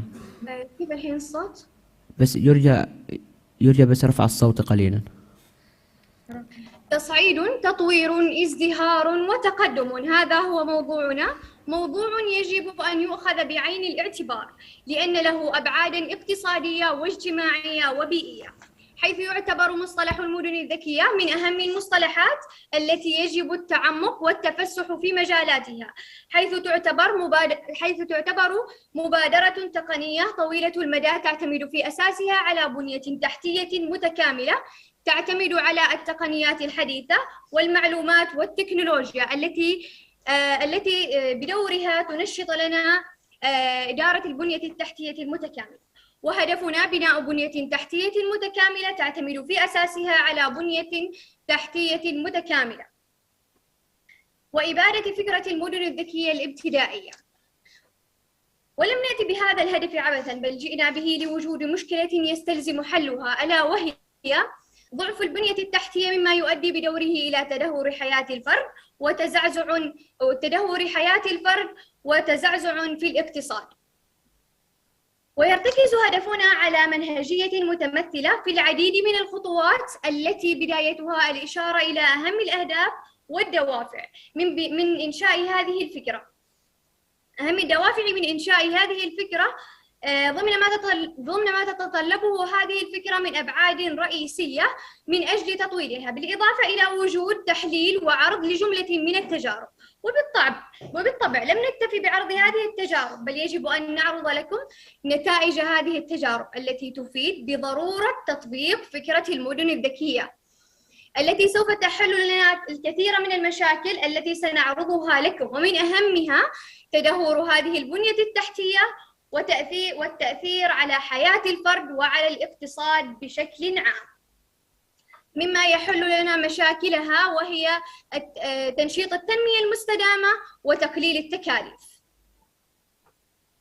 ومن ضمن الحلول المقترحة هي البحيرة الاصطناعية. والبحيرة الاصطناعية هي عبارة عن مسطحات مائية عملاقة تأتي من البرك أو البحيرات الصغيرة. بالإضافة إلى ذلك إنها ليست من صنع الطبيعة، أي بالطبع البشر يصنعونها. ويمكن أن تتشكل البحيرة من إنشاء خزان عن طريق بناء سد متعامد مع النهر المتحكم في التدفق من وإلى، أي من الخارج ومن الداخل.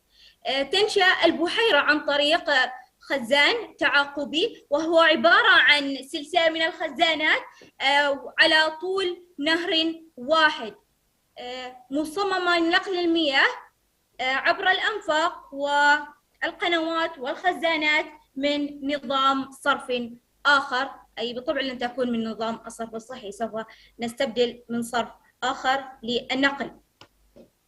وأيضا تكون متكاملة بشكل جيد لا مثيل له في التطور الهندسي بالنسبة للعصور القديمة، وتحتوي على منافذ متطورة لسحب المياه الفاسدة وقنوات لتجديدها بمعايير أثارت إعجاب المهندسين المعاصرين. وقد يصل عمق هذه البحيرة إلى ما يقارب 97 متراً تحت سطح الماء، وهي عبارة عن سد للطاقة الكهربائية. وهنا فيديو توضيحي لكيفية عمل البحيرة الاصطناعية يدوياً.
سبيل المثال البحيرة الصناعية كمثال حي في جزيرة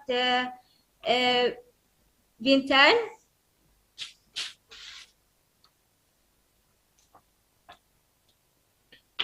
الاستدامة والتنمية، التجديد والتطوير غايتنا. من خلال السنوات الأخيرة التي شاهدناها تسببت الفيضانات في انهيار وتدمير البنية التحتية، وبالتالي يؤدي هذا إلى تدهور حياة الفرد واقتصاد الدولة. فتمكنا من إيجاد حل بدوره يستطيع حل هذه المشكلة بنسبة كبيرة، ألا وهي الشوارع الإسفنجية. وأيضا الاستفادة من مياه الأمطار المتسببة في تدمير البنية التحتية، فيمكن لهذه المدن الإسفنجية الاحتفاظ بمزيد من مياه الأمطار والتخلص منها بأمان باستخدام حلول تكنولوجية قادرة على استيعاب وتحمل هذه المياه. فمن الممكن إنشاء إسفلت وأرضية بين كل مدينة وأخرى بواسطة هذه المواد حتى تتمكن من امتصاص المياه وإنشاء المجمعات تحت الأرض لحفظ المياه، ويمكن أيضا الاستفادة منها لاحقا لتحلية هذه المياه واستخدامها للزراعة أو البناء، وبالتالي ويمكن أيضا الاستفادة منها مثل ما ذكرت سابقا، وبالتالي تسمح لنا هذه الطريقة لاستخراج المياه من الأرض من خلال مياه الآبار، أو نقوم بتوصيلها إلى البحيرة المائية الاصطناعية واستغلالها. وبالمناسبة هذه المياه يمكن معالجتها بسهولة، وبهذه الطريقة يمكن أيضا أن نعالج مشكلة شح المياه.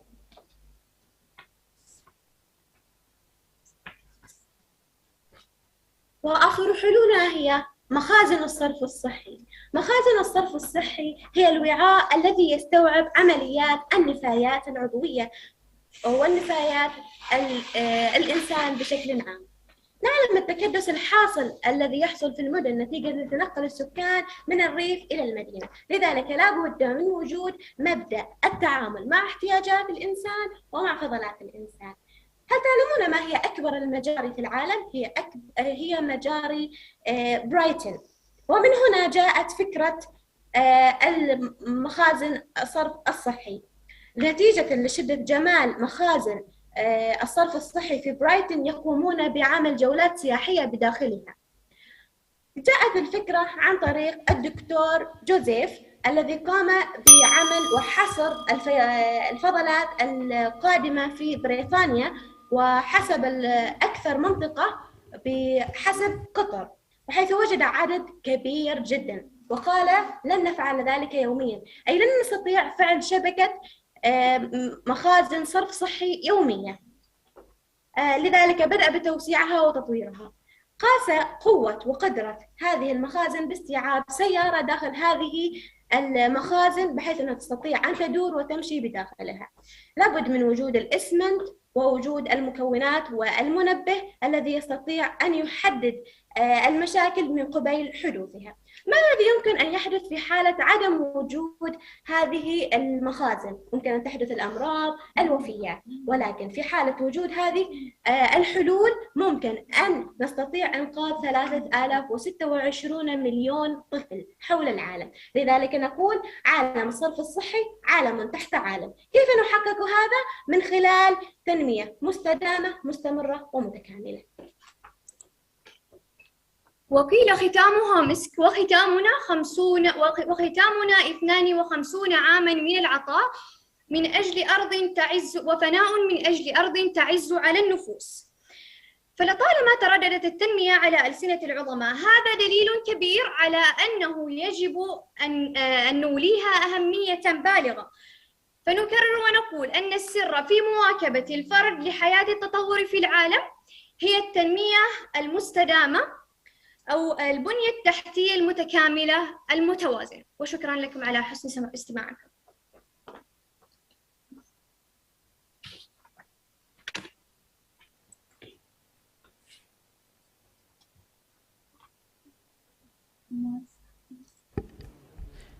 Now we will have a team from Majma University, College of Sciences and Humanities, Kingdom of Saudi Arabia, joining virtually.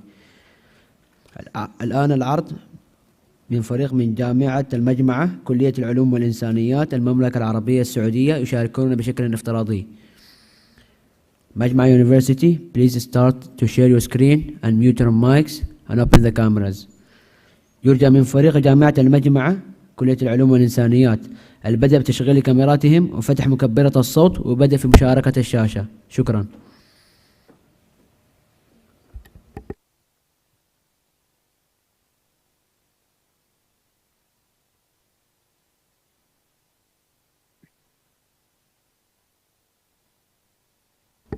نعم نراكم. السلام عليكم ورحمة الله وعليكم السلام وبركاته. ورحمة الله تعالى وبركاته. نعم نراكم بس معكم الطالبة سديم عبد الكريم التركي من جامعة المجمعة كلية العلوم والدراسات الإنسانية بالغاب. راح نتكلم عن تنمية المدن وإعادة تصميم البنية التحتية نحو صافي الصفر. هذه النقاط الأساسية اللي استندنا عليها في بحثنا. البنية التحتية الأساس حقها إيش؟ تمثيل الاستثمار الأساسي لتحسين المستويات المعيشية. أعتذر عن المقاطعة جامعة المجمعة لكن العرض لم يتغير. والحين دكتور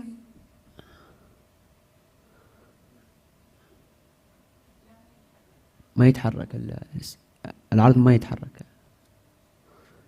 يرجى إعادة تشغيل مشاركة الشاشة. حاليا تتحرك؟ لا.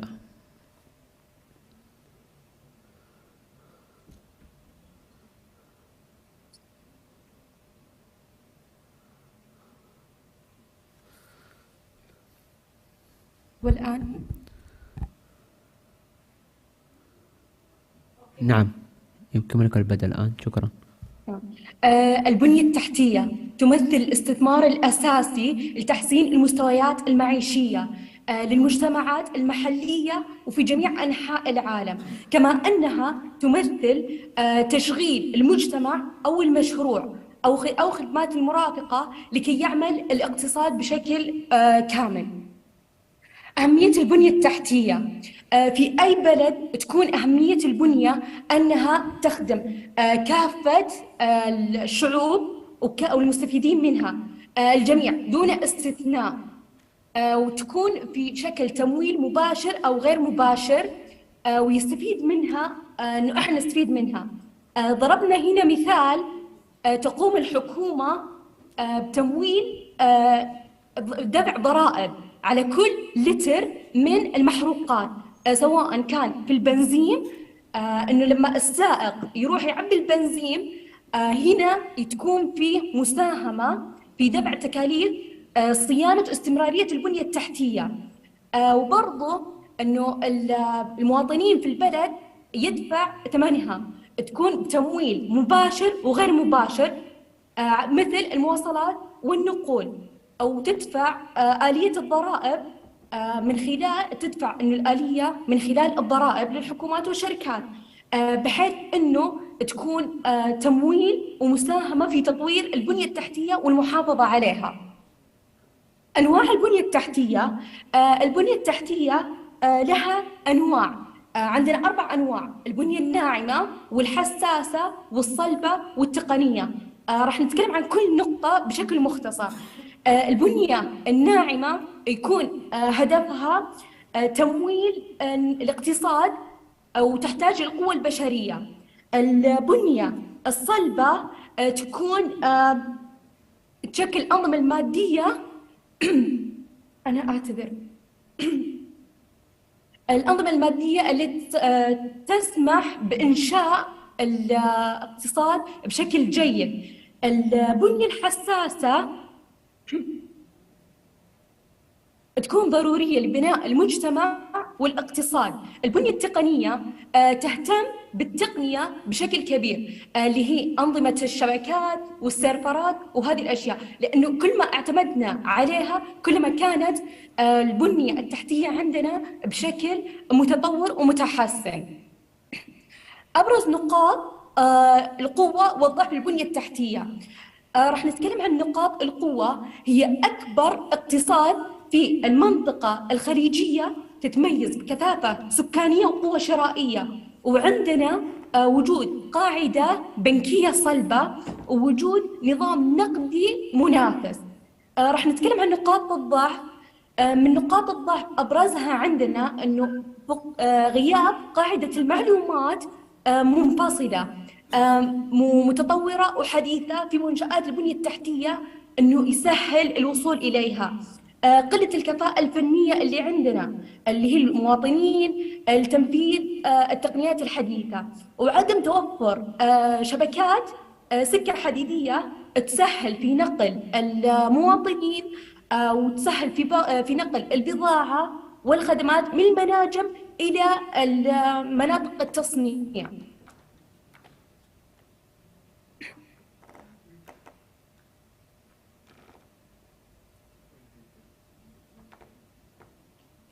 بنتكلم عن ما هو الفرق بين البنية التحتية والهيكل. الهيكل والبنية التحتية لهم صلة إلا أن هناك اختلاف بسيط بينهم. الهيكل يتكون من عدة أجزاء، وضعت فيه نظام معين. أما بالنسبة للبنية التحتية هي الأساس أو أساس النظام أو منظمة، وهذا هو الفرق بين البنية التحتية والهيكل. نتكلم عن ما هي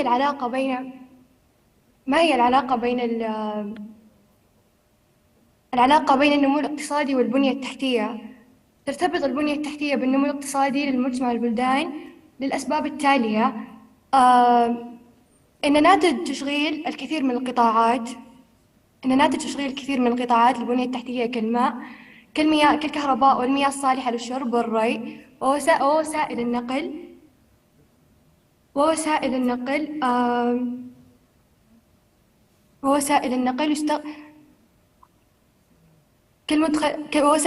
يستخدم كمدخلات أساسية في تحديد القطاعات الهامة المنتجة للاقتصاد مثل الزراعة والصناعة. مستقبل المدن على الصعيد العالمي تعهدت 70 مدينة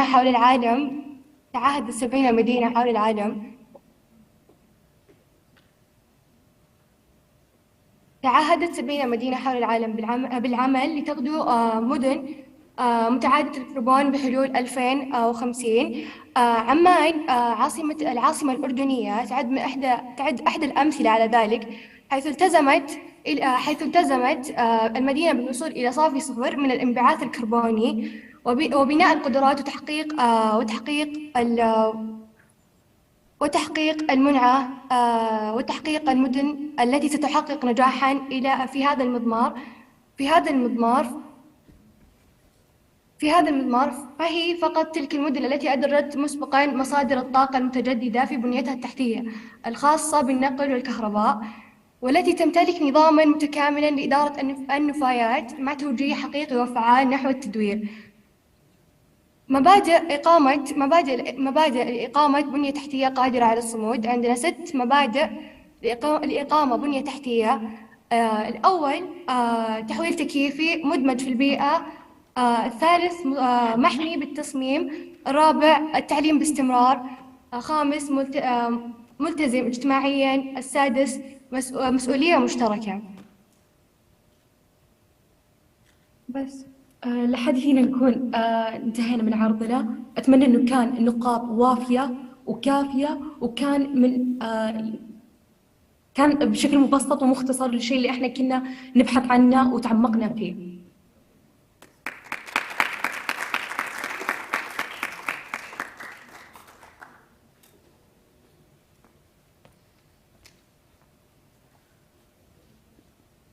Fellow judges, please be note that University of Nizwa Faculty of Arts, Sultanate Oman will present again before the lunch break.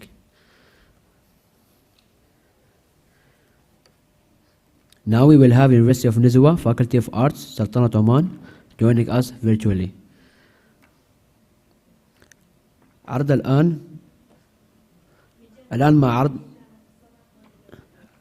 مع عرض من فريق جامعة نزوة كلية الآداب سلطنة عمان.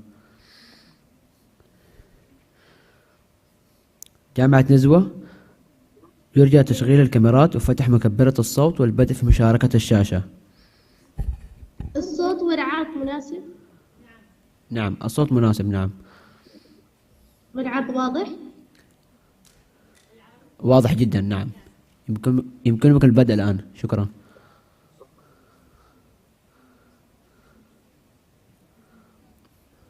أسعد الله من جميع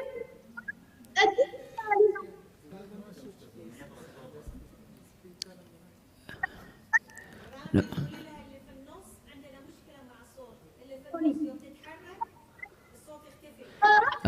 جامعة نزوة. الشخص الطالب الذي تقف في المنتصف، كل ما تتحرك الصوت يختفي. الحين صوت واضح؟ الآن واضح. لا تتحركي فقط. هل يمكنك تغيير مكانك؟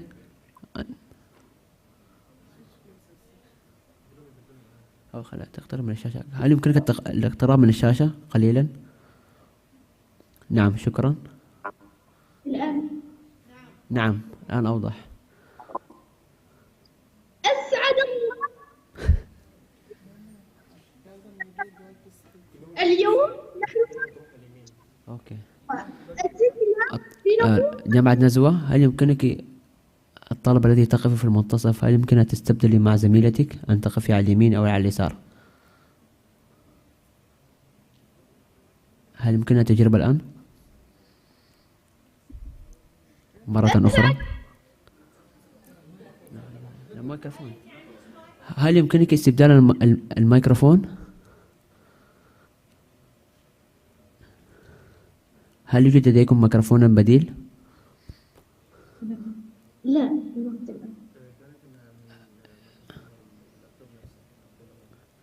سنعيد آخر مرة. يمكنك التجربة الآن، لكن أتمنى أن تظلي ثابتة في مكانك. أسعد الله اليوم نحن طالبات وأتينا لنقوم للحديث تحقيق الحياد الصفري الكربوني. السلام عليكم ورحمة الله وبركاته.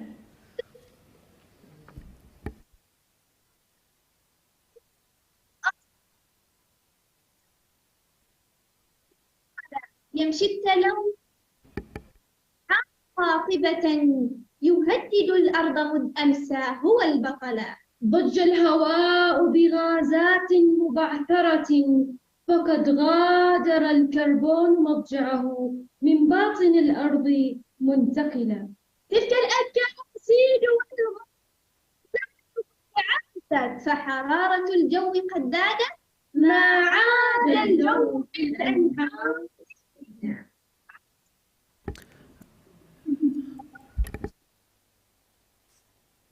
لم يكن عالم يشهد تلوثا ولا احتكاكا ولا تغير بسبب البنية التحتية. هل تساءلتم لماذا إن استخدامات البنية التحتية منذ زمن بعيد جامعة نزوة يرجى العلم أن يرجى مع إعادة مشاركة الشاشة، لأننا فقط نستطيع أن نرى أول شريحة.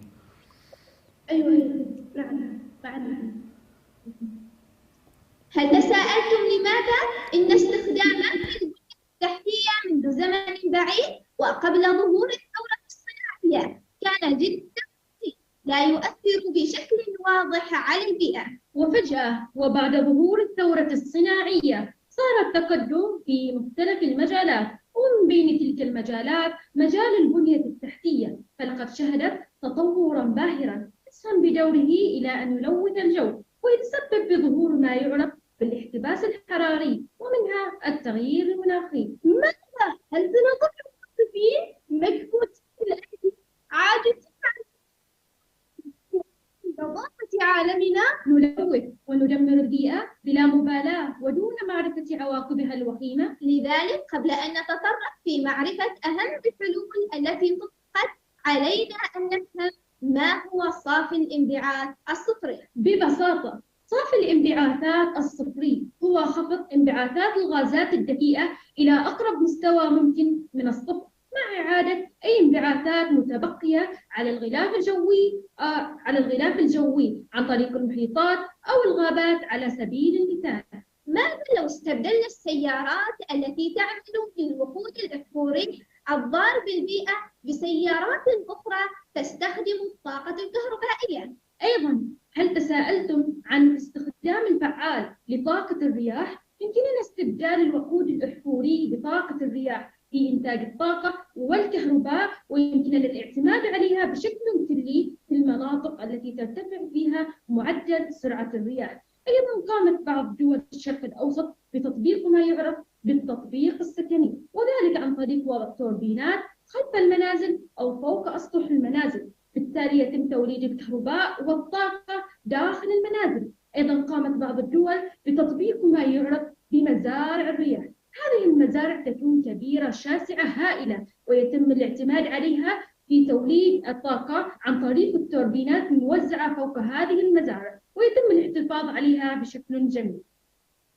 وماذا عن عملية التشكيل؟ فعملية التشكيل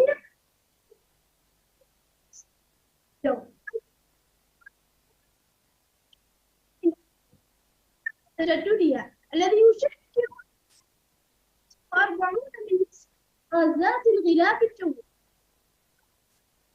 الشمسية من التجددية، فهي تعمل على تنظيم وأيضا تعمل على الثبات الحراري. أما الآن هيا بنا لنتعرف على أهم الخطوات التي انتهجتها سلطنة عمان في تحقيق الحياد الصفري. بداية رفع الكربون مرسوم يسعى لتحقيق الحياد، وذلك شامل لإنشاء مركز للاستدامة يتم برامج الحياد الصفري الكربوني. فمشيا مع هذه جلالة السلطان وقعت فرنسا لدى الجمهورية المصرية فرنسا المملكة العربية السعودية اتفاقية الحياد، وما هي علاقتها في تحقيق الحياد الصفري الكربوني؟ أيضا من المشاريع التي قامت بها سلطنة عمان حول في مجال البنية التحتية مشروع محطة الرياح في ظفار، والذي يمثل أول استثمار لشركة مصدر في مجال الطاقة المتجددة العمانية، حيث يتم إجراء هذه المحطة في منطقة تمريط، والتي تتميز بسرعة رياح عال جدا. تعمل هذه المحطة على زيادة كل من القدرة الإنتاجية للطاقة سنويا، وتسهم هذه المحطة في استثمار 50 ميغاوات من الطاقة المتنامية العمانية، وحيث هذه المحطة تتميز ب13 توربين رياح. ومن جانب اهتمام سلطنة عمان بالبحث العلمي والابتكار، قام فريق بحثي في جامعة السلطان قابوس بابتكار الوقود الحيوي المستخلص من نوى التمر بعد أن تم معالجته كيميائيا. ومؤخرا قامت جامعة السلطان برفع إنتاج الوقود الحيوي المستخلص من نوى التمر ليحل مستقبلا مكان الوقود الأحفوري. وهذه الصورة توضح الوقود الحيوي بعد أن تم استخلاصه من نوى التمر بطريقة كيميائية. وكذلك من المشاريع التي قامت فيها دكتورة طريقها، وهو مشروع الصحاري.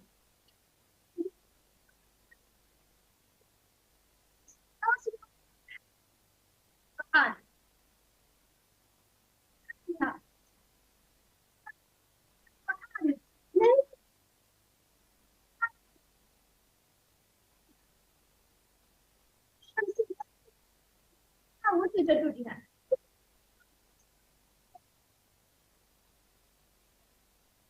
وتجددها من أن نسبة انبعاث ثاني أكسيد الكربون من ذلك يشكل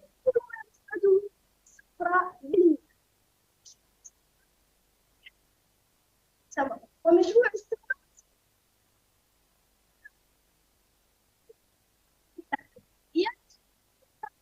في مجال تحديد بشكل ثاني إذا استغلال الأمثل. فقط فكر وركز. ومن الجهود التي قامت بها جامعة نزوة في مجال الحفاظ على البنية التحتية في تحقيق صافي صفري كربوني.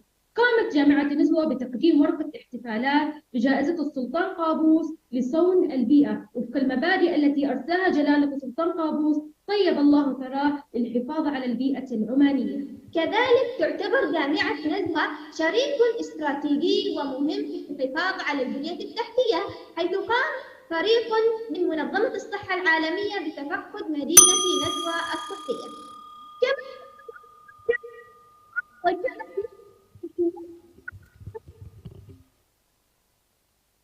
الجو العالم بين أيدينا، أما أن نضره أو ننفعه. وليكن شعارنا معا نحو بيئة نظيفة خالية من الانبعاثات والغازات الضارة والاحتباس الحراري والتغيير المناخي. إن الهدف هو ليس فقط من أشياء المغرب، ولكن لتطوير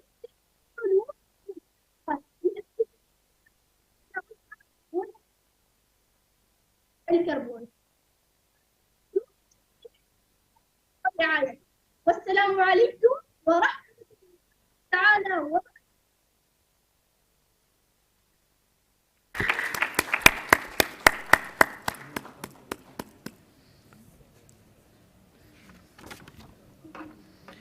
Thank you to our second set of presenters for the fourth topic. You have all done an incredible job with your presentations. شكرا لمجموعتنا الثانية من مقدمين الموضوع الرابع. سيداتي وسادتي، لقد قمتم بعمل جميل ورائع في عروضكم التقديمية. Now we will take a 30 minutes lunch break and when we reconvene, we shall be hearing from the balanced presenters. Please make sure to be back by 1:20 to ensure that we start on time. الآن سنأخذ استراحة غداء مدتها 30 دقيقة، وعندما نجتمع مرة أخرى سنسمع من الفرق المتبقية. يوجد تأكد من العودة بحلول الساعة 21 دقيقة لتأكد بأننا نبدأ في الوقت المحدد، وشكرا.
the speaker.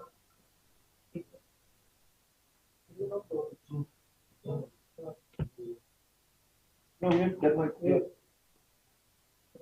No, yes, yeah. My settings. No, I was asking you ask them. You just tell them. Gulf University, right? Gulf University, can you hear me? Gulf University, please test your mic settings. Gulf University. Can you hear me? Yes, Lord, I can hear you. Yes, okay. Heidi, Binan, Noof, please test your mic settings. We are all using the same mic. So, who's this? Lord, can you tell me, are all the teams present with you on the same account? Yes. Yes, yes. You will present from your ID, Lord, correct? Yes, yes. Presentation and all four teams, all four participants will be present from the same account? Yeah, yeah. Okay, can you open your video, please? Okay, just a minute. تعالوا.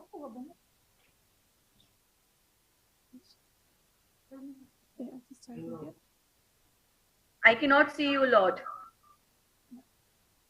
Just a minute. Can you see me now? Okay, say okay. Okay, I can see you guys. Can you share the presentation and let's test the presentation if it's visible? Okay. They're coming from one page. Just a minute, I'll open it. So, Lord, when your turn comes at 1:20 p.m. UAE time, we will make only Lord your account.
Paul, can you close the music, please?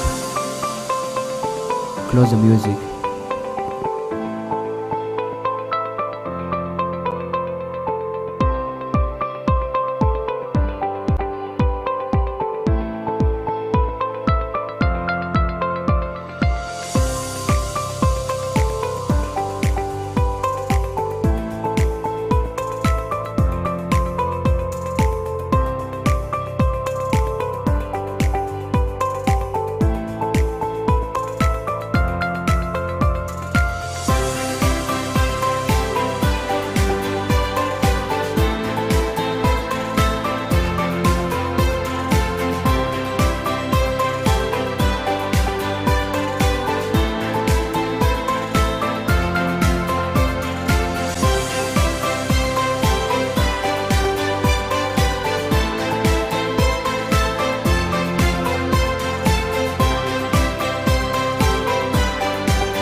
Hello, may I ask everyone just to step up and fill up the space in the front chairs, please.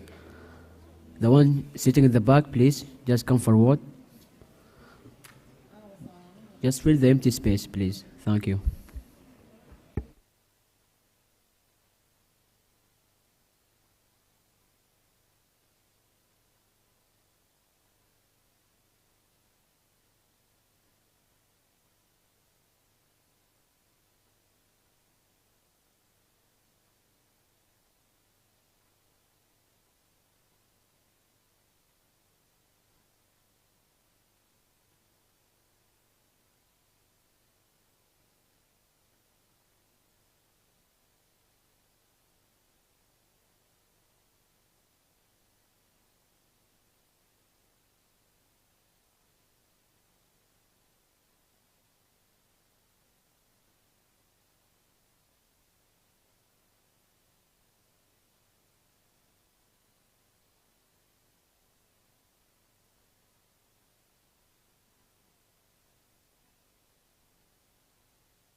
Start video. Video call. Start my video call. Video call. Please,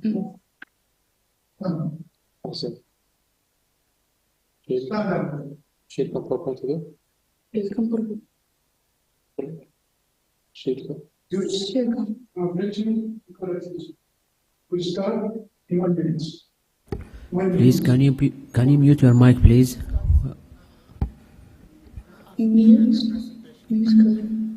Hello? Can you please, can I ask you to mute your mic? Hi. Hi.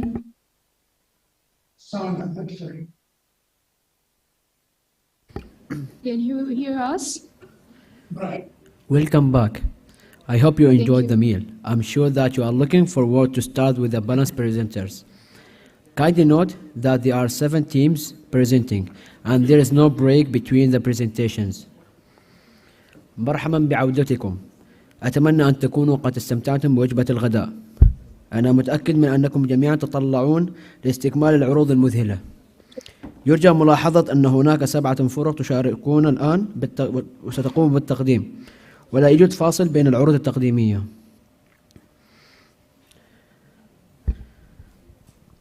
And now we will have the team from Tishk International University joining virtually from Iraq. العرض الآن فريق من جامعة تشك الدولية يشاركون بشكل افتراضي من العراق. So please, you can start. Okay. Hi everyone. So we are Tishk International University from Kurdistan, Iraq. The presentation is supervised by Dr. Hassan Hassoun, architect Yunus Ali Idris, and interior designer Shan Haval and Vari Haval, and student architects Yusuf, Imad, and Rezan Far. Our site is located in Al Gharbi, Baghdad, which is 300 kilometers south of Baghdad, which our design is to meet zero net energy. And our site is located above 30 meters above sea level. The aim of our project. What's the aim of our project? As we know, mosque is a holy place and it's crowded of people. So therefore, we try to design one individual per 1 meter square, and because due to coronavirus, we want to meet a healthy built environment in our mosque. We'll discuss more in details in the next slides. In this project, we try to design and meet the 3 principles of sustainability, which is solar, capital, recycling, and biodiversity principles. We expressed it in solar energy. We try to use the chimney effect and the power generation for the solar energy and ventilation inside the mosque, and also local materials. Why we use local materials? We use local materials because we want to meet zero net energy, and at the same time, it's available in our country, which is thermostones and the bricks. And for the green landscape, we use passive use. We try to orientate our building in a way like that can get the most sun radiation and solar natural lighting. And for the active use, we use the triple glazing for the photovoltaic. For the recycling, we're gonna recycle the water rain around the sites and also rainwater harnessing. The plants. This is the ground floor, as you all can see. We have the main entrance, and this is the main entrance here. And then we have the stairs and the courtyard. The stairs will lead to the first floor, which is then the women's praying area, which is a cantilevered place with a partition for them to have a privacy, but at the same time to hear the imam. And the next slide, I'm going to show the zoning more in details. The yellow part, you all can see this one. This is the man praying hall, which has a dome with 8 windows. The 8 windows have a golden ratio, and the mihrab is in front.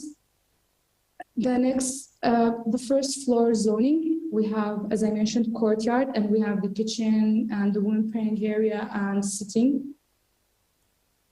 The orientation. For the orientation, our site, it's located in a place which has an earthquake tremor measure for 4.5 on the Richter scale.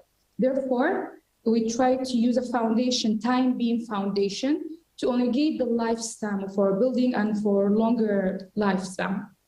The sun direction from northeast, I'm going to show in the next slide, to southwest, and the wind northwest to the southeast. This is, you all can see the sun direction, which is northeast to southwest, and which we divided and put the zoning due to the sun radiation. The main, we have, for example, the kitchen here. It's the main space and active space, so we need to have a sun radiation or sun lighting in the morning the most. The next is the wind. We have the minaret, which is the chimney effect, and the wind for natural ventilation and also movement. It's from that side, from, sorry, northwest to southeast. Now for the concept of the project. The concept of the project, we try to integrate faith, tradition, and science in the same time. As you can see in here in the minaret, this is the minaret, and this minaret, it's the concept showing dua to Allah. So it shows in here, but in the same time, we use the minaret as dua to Allah and also as a chimney effect. Because inside the mosque, it's a collaborative place and a lot of people come, so we need a ventilation. So the chimney effect just moves the air from high pressure to a low pressure, which will ventilate inside the mosque. And we have the dome. The dome, we use the neck with the 8 windows. This dome will give a smooth movement for the wind direction, and the material we use for the construction is steel for less weight load and also local materials. The materials for the skeleton for the building, as I mentioned before, it's columns and beam. We use thermostone, which has a U value of 1.3. It's an insulated interior. For the exterior, we use bricks. And we use triple glazing with a U value 0.7, which is, this is the best thing for sustainable building. Lighting, we have integrated lateral lighting because as the orientation I mentioned, and the windows, and for the artificial lighting, and we have 12 windows. The architect Yusuf Imad will explain the landscape. Okay, I am Yusuf Imad, the architecture student. I will present the landscape of my green mosque. We designed it, we used palm trees for our design because it is famous and available in Iraq. And in addition, the white leaves, Bologna trees for cleaner air, CO2, and better shading. Our landscape, it is located between two roads, and therefore I did a simple design and place for people. As you can see here, we have a main walk path that pays and leads to the mosque. While we have two on each different sides of the wall path. On the east, here we have two green areas separated by one wall path, and while we have on west, there were the Arab Marshes hut, Arab Marsh hut, and this is okay. Arab Marsh hut is located to fill in of the culture and use it the local materials and use it for people to sit or collaborate it. And this is the images. Okay. Okay, for the interior architecture, as we're going to show in the next video, we try to collaborate the universe feeling and the ocean feeling at the same time, and to show the power nature of the power and the beauty of Mother of Nature. And at the same time, we use our air conditioner is driven by the solar PV, which comes from 350 kilowatt, collected by the car shading that we applied in our And for the natural ventilation, as I mentioned before, was the chimney effect for a better sustainability. This is the interior of our mass sitting place. As we know, building is just like a human being. It needs to serve its own purpose. So the purpose in here is to meet a sustainability, and the power and the nature, as I mentioned, to know the beauty, and when they come to pray, they have the feeling of that. This is the video. Okay, so this is the short video showing you guys the interior design for the men's section side. The ceiling gives you the feeling for the universe in general, and the sides give you the feeling for the ocean and the nature. Also, this is a rendering picture for the mosque, green mosque, in the day, and the next one is at night. And this is a brief video showing you guys the construction. It's under construction. The mosque right now it's under construction in Iraq. So this is meanwhile in the Al-Gharbi, Iraq.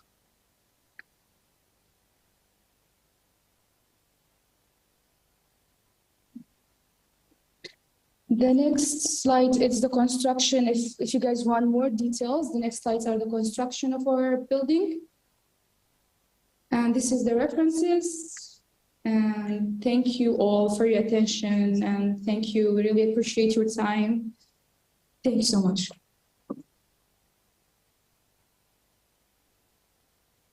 Is it? We cannot hear their voices.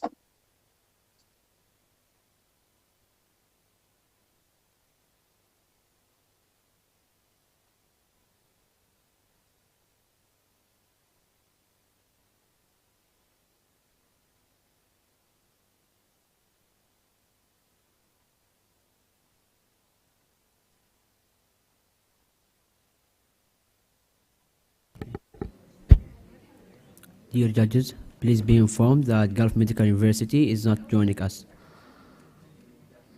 Now we will have a team from Gulf University Architectural and Interior Design Engineering Department College of Engineering البحرين joining us virtually. العرض الآن من فريق من جامعة الخليج قسم الهندسة المعمارية والتصميم الداخلي كلية الهندسة البحرين. So please, Gulf University, start to share your screen and mute your mics and open the cameras.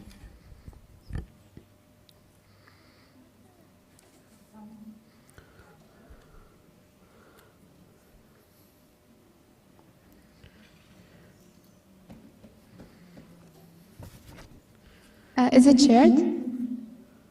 Yes. Okay.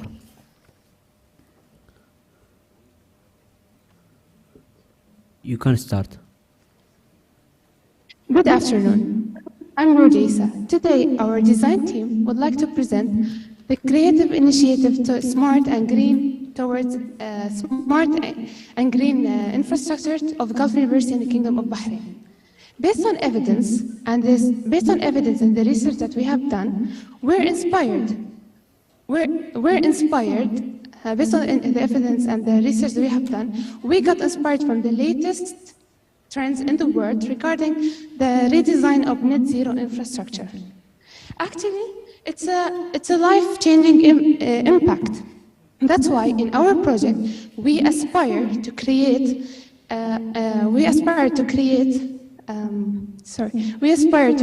a sustainable future in terms of green building, smart building, and green infrastructure.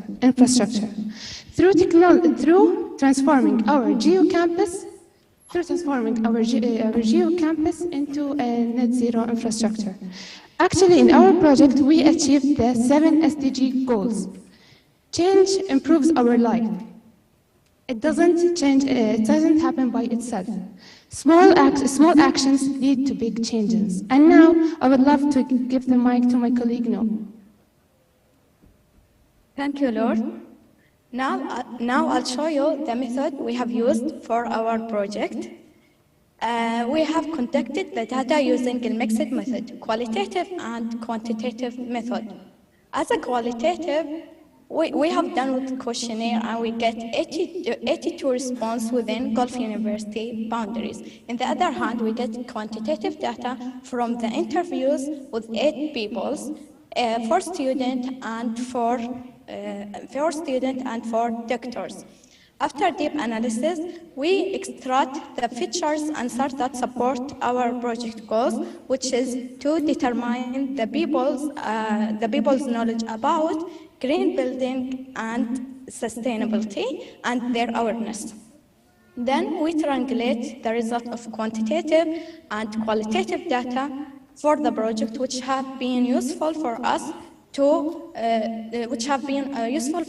manage our project as a team, as a design team, and comprehensive approach or strategy of Gulf University Green Campus. Now I'll let you with my colleague Banan to present the findings. Thank you, Naf. Now, for the findings, after using the triangulation method, it was observed that people have developed the level of awarenesses and the ability to duplicate what they expressed as campus habitants in their everyday life, expanding these awarenesses and the ability gradually to the level of their families and community. We should start working on developing Bahrain's curriculum towards sustainability, greenly, and the net zero carbonic environments. Also, we should start working on even a small project that may create an impact on people's behavior and understanding for the issue, which means small actions lead to big changes. I leave you now with my colleague Heidi. Thank you, Banan. According to what my colleagues have discussed and according to our findings, we have came up with this concept which focuses on individual with a small scale, not a big scale. Think global, act local. We have derived our design concept, creative design concept, from this sentence and it's based on small actions lead to big changes. We designed a different process that focuses on individual scale more than country scale because we believe that individual being aware and able to make changes will make more effective impact. And we're also preparing for collective awareness regarding the smart and net zero infrastructure. We tried to design a creative initiative to influence the campus habitants, and we are sure that they're going to make a good impact as shown on our research method. And as showing on our mood board, which showing the good initiatives for towards the net zero infrastructure that can be implemented on different scales for campuses such as Gulf University. That's all from my side. Now I would like to leave the floor open for my colleague Yar. Thank you, Heidi. Now that my colleagues have explained the entire project and our main initiatives, we would like to share with you the mind map that we've created, where we have added the sustainable environment, smart waste management, technology, and wine mapping, since they're the most important factors that should be considered while creating the sustainable environment. So here we have the ongoing actions and the current redesigns that are currently being done and held out in the university. We're creating an exterior skinning facade where it increases for improving and increasing thermal efficiency, as well as it also plays a role in linking the exterior design of the building with its interior. And according to the concept that my colleagues have explained, those are how we're imagining the interior shots to look like, or the interior environment, where greenery and more sustainable solutions are being applied. And now, we would like to share with you a small video, which we hope that you would like.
finally, the references. And remember, once again, small actions lead to big changes. Thank you all so much for your valuable time and attention. We really hope that you enjoyed this presentation.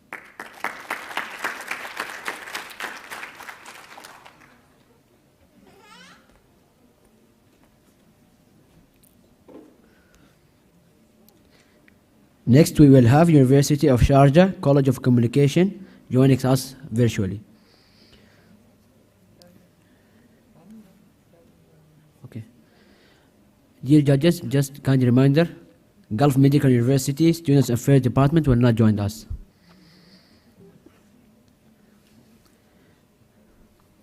Next team will represent is Sohar University, Sultanate Oman, so please be ready. الآن مع عرض من جامعة الشارقة كلية الاتصال. العرض القادم مع فريق من جامعة صحار سلطنة عمان إذا كونوا على استعداد. University of Sharjah, please start to share your screen and mute your mics and open the cameras.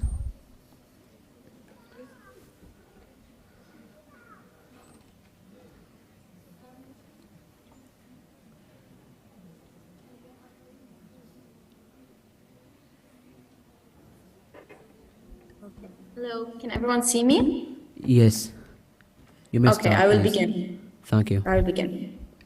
For years and years, our past generations graced the soils of earth in awe of the ponds, the mountains, the deserts, and even the sun and the moon God has blessed them with. As they started exploring the resources they have found, they also started the journey towards human advancement. This made our life today easier. Now, we recognize and appreciate their efforts so very much. However, we also recognize our duty as the ambassadors of the future, as the leaders of the future, to make the future generations' lives easier, healthier, and better through redesigning infrastructure towards net zero. Now, to begin with, what is infrastructure? We live on it, we survive because of it.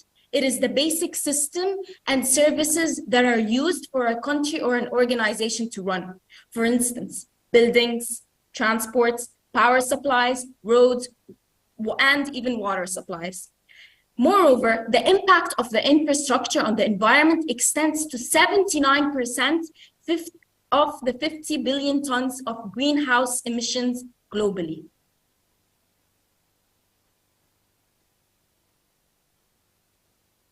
Now, the first and most impactful factor on the environment, the bloodstream of our modern cities, energy.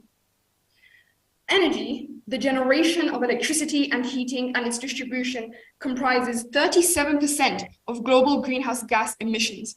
And that excludes the energy required to go into transportation and industry-related processes. With the energy demand expected to rise by 1/3 worldwide by 2040, dramatic adaptation in the energy industry is vital to provide sustainable energy for everyone.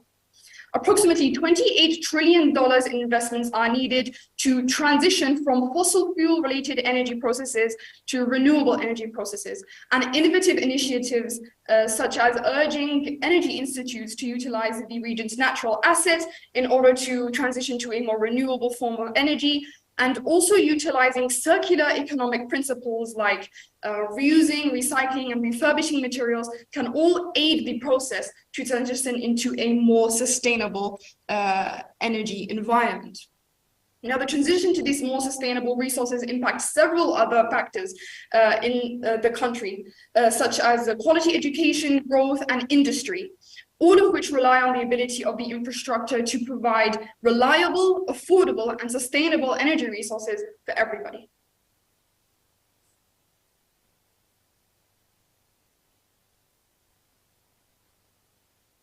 The building sector is one of the most grueling and pertinent matters affecting the environment today.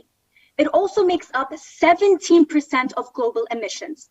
Sustainable Development Goal 11, Sustainable Cities and Communities, is one of 17 Sustainable Development Goals established by the United Nations in 2015.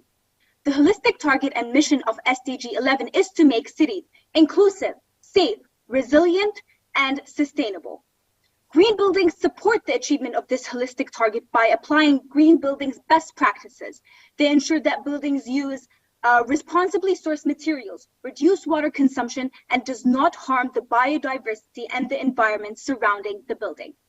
The tangible benefits may not easily be recognized to tenants and visitors, but through sustainable design, construction, and operations, green buildings are reducing carbon emissions, energy and waste, conserving water, prioritizing safer material, and lowering our exposure to toxins. Currently, the transportation sector is one of the largest contributors to carbon emissions in the world. About 16% of the global greenhouse gas emissions are affected by it. So, however, but this can change with the adaptation of green transportation adaptation instead of using fossil fuels. This is not only limited to modes of transportation, but the entire transport infrastructure. Transport infrastructure can ensure the achievement of the SDG goals by enabling communities and enabling communities with mobility and freight, including internationally, and providing people with the infrastructure services. But there are several key actions needed to be taken to achieve the transport infrastructure, which are delivery, planning, and management. Planning is the determination of projected needs to reduce carbon emissions within cities. This can be achieved through modeling, and modeling involves the incorporation of redundancies so that people will face shocking and unexpected events, knowing what to do, knowing what to expect, and knowing where and who to call for help. And the delivery stage, which is the most important stage, involves enabling the emission criteria that is incorporated into the purchase blueprint that will minimize the carbon footprint all along the supply chain. And the management and the last and final stage involves carrying out maintenance at regular intervals. When we talk about water management, we are bound to realize that it's one of the most important matters that have a significant influence on the Sustainable Development Goals, because it includes the ability to capture, store, manage, and reuse water across the built environment. Wastewater treatment supports the 11th goal of the SDG. The target number 6 reads as, quote, reduce the environment impact of cities, end quote. Recycling water waste enables for reusage of water, which can decrease the extreme demand on natural water resources and also prevent water pollution. Therefore, by applying a wastewater treatment strategy, we are not only contributing in cleansing harmful residue from the environment, but we are also as well saving the natural resourcing of water.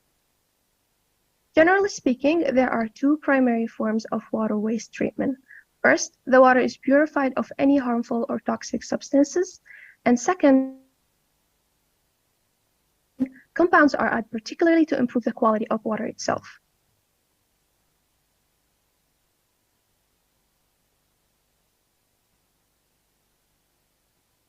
As an Emirati, I am proud to say that the UAE for a very long time has been focusing a lot of their efforts, knowledge, resources towards sustainability, green energy, and reducing emissions, all with the main aim of ensuring that we have environmental protection against climate change. The UAE supports a lot of clean energy projects and green infrastructure, not just in the UAE, but across the whole world. A lot of investments have been channeled by the UAE towards renewable energy, with an estimating standing over $40 billion across the whole world, but with a major focus on developing nations. And the investment is aimed so that nations with the UAE can come together to generate renewable and clean energy to replace non-renewable energy. Renewable energy are worth an estimated $16.8 billion, with 70 countries being a beneficiary of the program, and plans are underway for more countries to join in the program to ensure its success. The UAE has provided over $400 million with loans to facilitate clean green projects.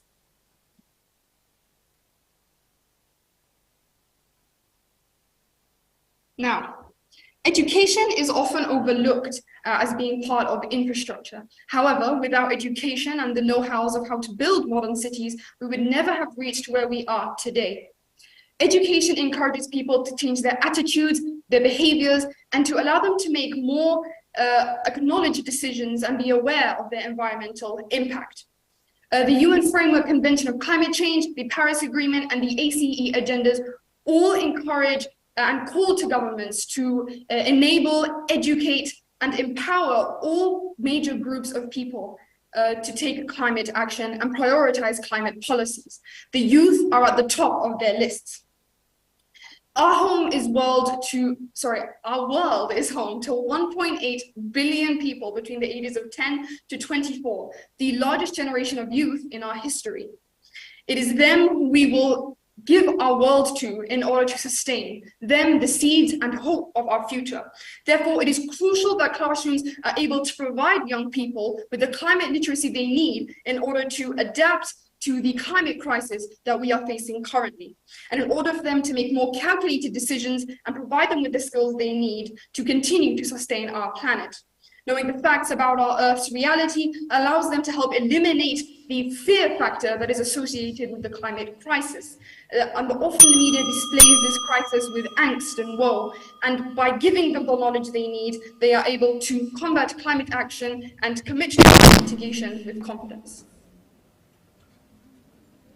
University of Sharjah, just to remind you. Thank you. Your time is over. Your time is over. Time is over. Okay, thank you. Thank you.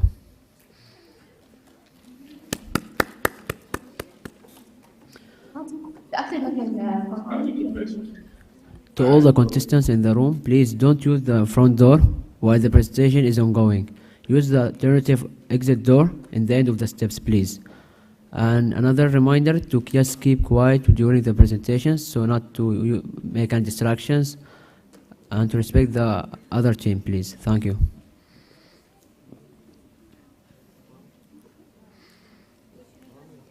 Now we will have a team from Sohar University, Sultanate of Oman.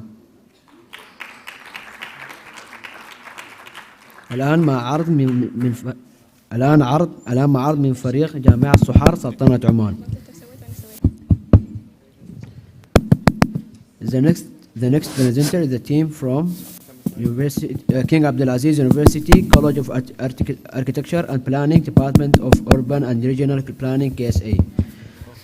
العرض القادم مع فريق من جامعة الملك عبد العزيز، كلية العمارة والتخطيط، قسم التخطيط العمراني والإقليمي، المملكة العربية السعودية، لتكون على استعداد. شكرا.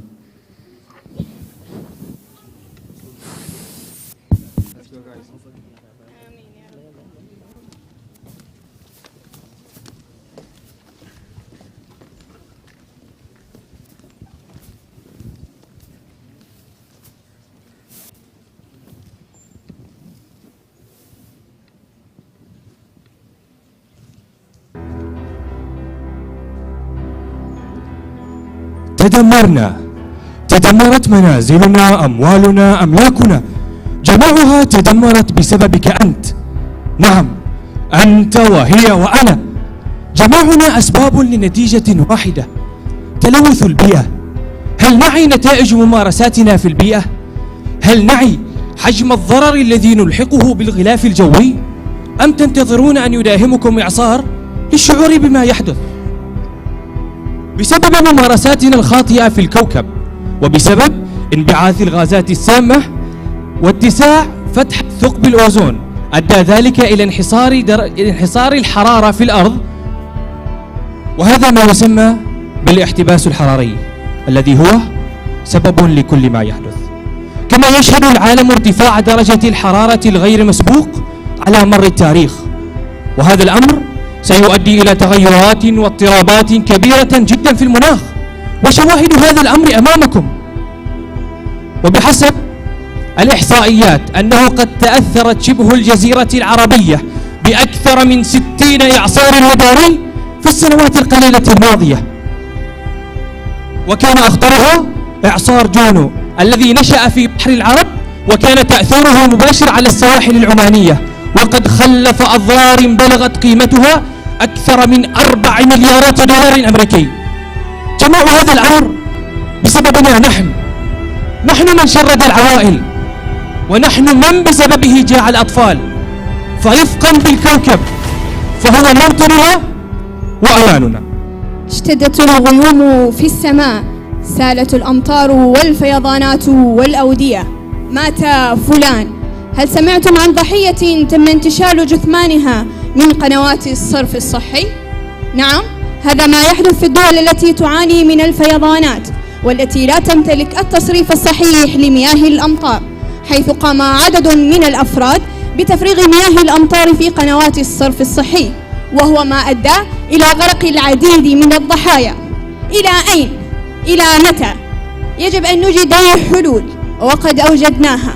أولها تسليط الضوء بشكل أكبر على التصريفات الخاصة لمياه الأمطار والصرف الصحي، والعمل على ترميمها وتوثيقها من خلال استخدام تقنيات خاصة لاستدامتها لمدى أطول، بالإضافة إلى سن قوانين وتشريعات تنص على إلزام الفرد بدفع غرامات مالية في حال تم تفريغ مياه الأمطار في القنوات الخاصة بالصرف الصحي دون إذن من الجهات المختصة، وفي حال تم تكرارها يحال إلى القضاء، بالإضافة إلى فرض شرط من شروط البناء وجود تصريفات خاصة لمياه الأمطار والصرف الصحي.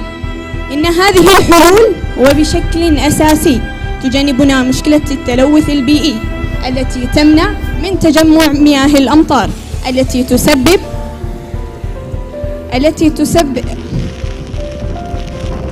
التلوث، حيث انبعاث الغازات السامة كغاز الميثان الذي يزيد من ظاهرة الاحتباس الحراري.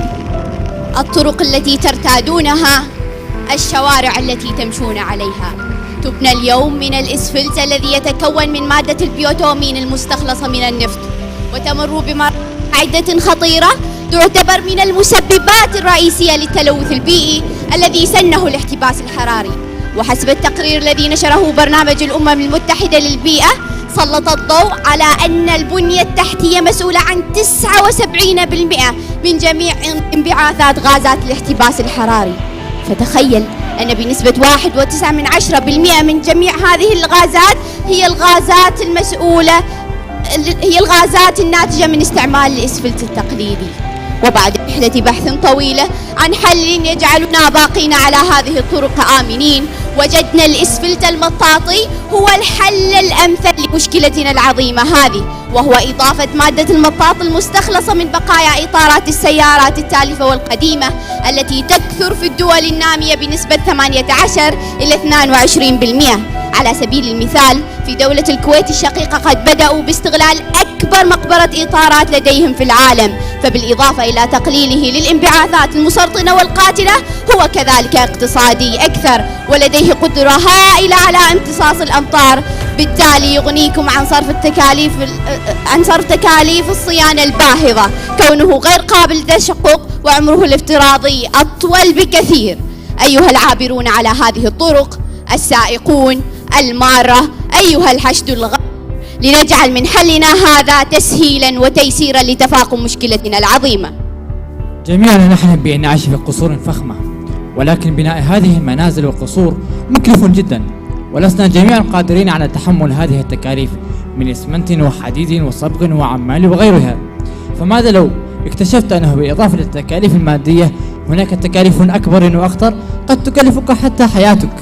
فالمبنى الإسمنتي الذي نعيش فيه ونعمل من أجل بنائه ضار على صحتنا. ففي إحدى ندوات لجنة كفر الحظيرة البيئية قام البروفيسور رفيق قطان بوقت بحثية أثبت من خلالها بأن الانبعاثات الصادرة من صناعة الإسمنت يصل مداها إلى 15 كيلومترا، وتسبب أمراض سرطانية كسرطان الرئة والقلب والأوعية الدموية ومرض الخصوبة ونمو الجنين وغيرها من الأمراض. لم تتخيلوا كل هذا يحدث بسبب الإسمنت صحيح؟ إذا ما الحل؟ الحل في بناء منازل ومباني مستدامة وصديقة للبيئة وبأقل تكلفة وأكثر سرعة إنجاز. إنني أتحدث عن تقنية البناء في المستقبل، تقنية البناء المنازل والمباني بالطباعة ثلاثية الأبعاد وقوالب التربة النقية من المواد المستخدمة بشكل أساسي في هذه التقنية. وعليه من المنطقي أن نبدأ في اعتماد هذه التقنية في البناء من أجل مباني صحية أكثر وأقل تكلفة ومستدامة. يصاب 3 ملايين شخص بمرض التهاب الرئة سنويا في الولايات المتحدة، ورغم تطور علاجه في أيامنا هذه إلا أنه لا زال من المتوقع أن ما يقارب 5% منهم سيموتون من الإصابة به. تخيل أنك تعيش محملا بجهاز أكسجين طوال حياتك. التهاب الرئة، ضيق التنفس وغيرها الكثير من أمراض الجهاز التنفسي سببها نحن، سببها الطعام الذي نطبخه والمنتجات التي تصنع بكميات لا محدودة من أجلنا.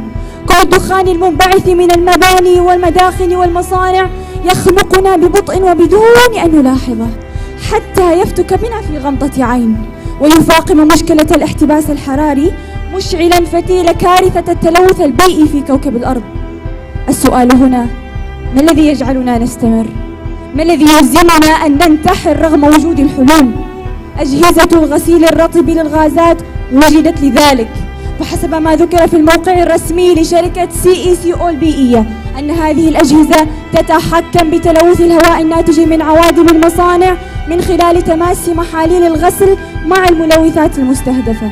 هذه المحللات قد تكون ماء للتنقية من الغبار، وقد تكون محاليل ذات كواشف كيميائية مصممة خصيصا لاستهداف الملوثات بعينها. أعزائي الجمهور، لجنة التحكيم الموقرة، كما هو جلي أن استخدامنا لهذه التقنية الصديقة للبيئة في إزالة السموم من الدخان سيساعدنا في الحفاظ على البيئة من أجل بيئة نظيفة أكثر. عالمنا جميل جدا، أفلا يستحق منا الاهتمام؟ ألا يستحق أن نجعله جميلا وبراقا؟ وتأكيدا على ذلك قال صاحب الجلالة السلطان قابوس طيب الله ثراه أننا في سلطنة عمان وبتوجيهاتنا الدائمة لحكومتنا وبالتنسيق الدائم مع الدول المحيطة بنا نبذل جهدا صادقا للحفاظ على البيئة بعيدا عن التلوث والضوضاء، فلنعمل من أجلنا ومن أجل مستقبلنا. أؤمن بأن البيئة خلقت لتصان ويحافظ عليها، فلذلك أنا هنا. جميعنا قادر على خلق التغييرات اللازمة للحفاظ على البيئة، فنحن أعظم مما نظن. ليس قانونا مفروضا أن العلماء هم من يملكون القدرة على تغيير البيئة، كل منا قادر بعظمته. تأمل هذه الأرض، هل من العدل أن تهدر لأجل أنانية الإنسان؟ من وجهة نظر الحياة لا يجب أن نجعل بيئتنا شماعة لأخطائنا. وحتى البيئة مصدر فن، شغفنا الفعلي مرتبط بها، لذلك دعونا نحافظ عليها. معا سنحاول أن نتفادى مشكلة تلوث البيئة.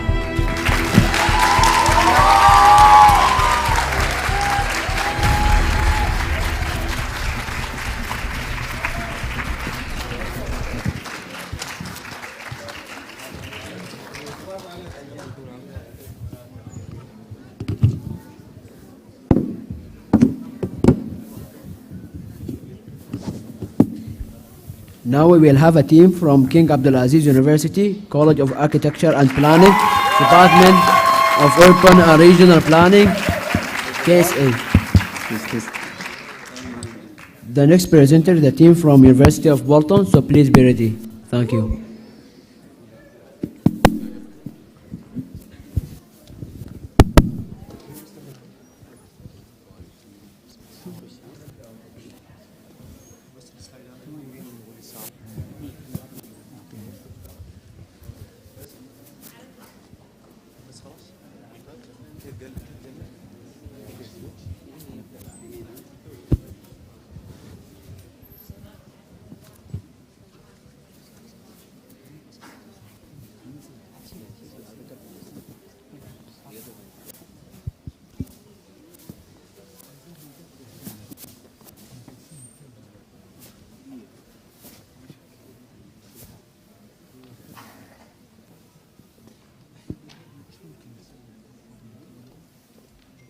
ليش لابسين ماسكات يا شباب؟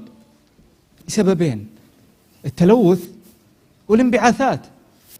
شيلوها، ترى بنحل الموضوع وبنطرح فكرة تصميمية لمدينة مستدامة.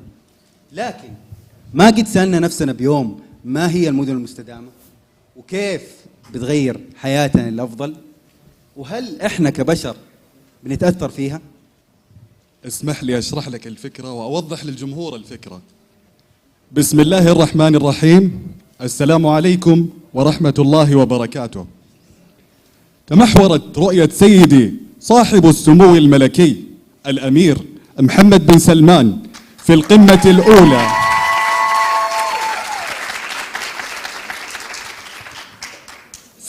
الأولى لمبادرة الشرق الأوسط الأخضر حول تنسيق الجهود تجاه حماية البيئة ومواجهة التغير المناخي.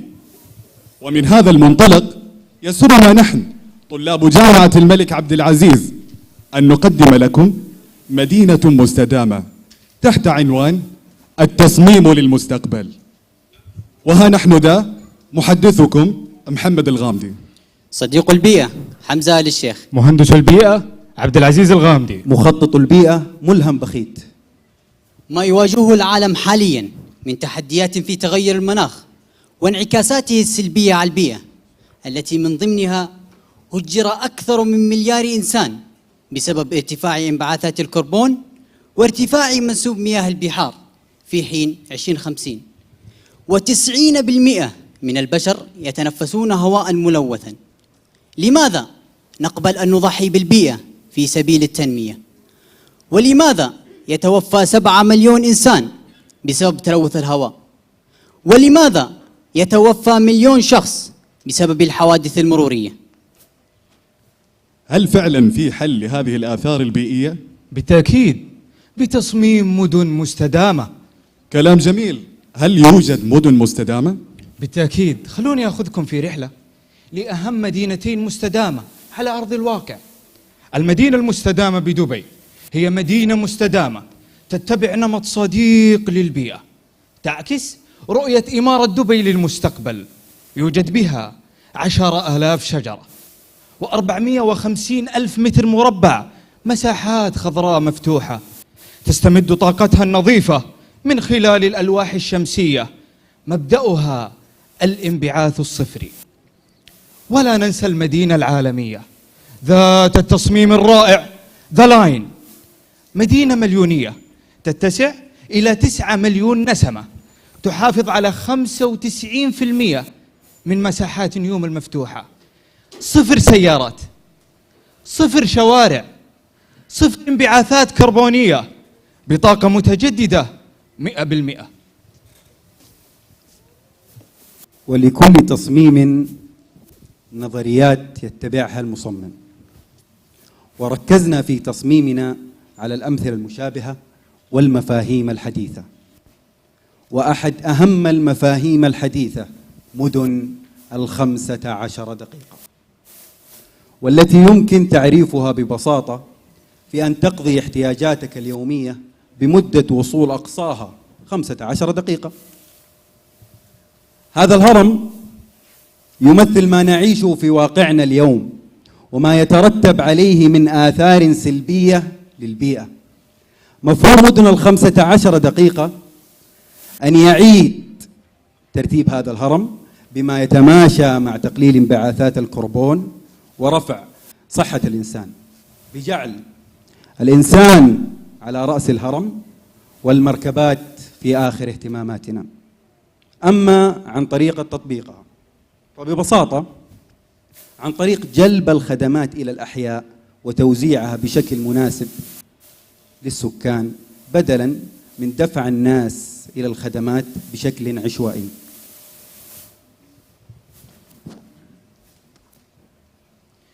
نحن بحاجة إلى تجديد مفهوم تطوير المدن وتحويلها إلى مدن مستدامة مستقبلية. لذلك نقدم لكم تصميم مدينة المستقبل التي تراعي أهداف التنمية المستدامة، والتي تستمد طاقتها بالكامل من حقل الألواح الشمسية. إضافة على ذلك صممت بطريقة تراعي سرعة واتجاه حركة الرياح لزيادة قابلية المشي والتحسين من صحة الإنسان والتقليل من استخدام التكييف الذي بدوره يقلل من الانبعاثات الكربونية. والمواد المستخدمة في المدينة مواد خضراء معاد تدويرها صديقة للبيئة. روعي العنصر البصري الجميل المريح للعين والمناطق المفتوحة لرفع جودة الحياة وتقوية الروابط الاجتماعية. تتسع المدينة لعدد سكان يبلغ 80,000 شخص سعيد يتمتعون بصحة خالية من الكربون وحياة ذات رفاهية عالية، ويمكن قضاء جميع الاحتياجات اليومية كالخدمات الصحية والخدمات التعليمية بمدة أقصاها 15 دقيقة مشيا على الأقدام، مما يسهم في التقليل من استخدام المركبات. نترككم مع عرض توضيحي، مشاهدة ممتعة.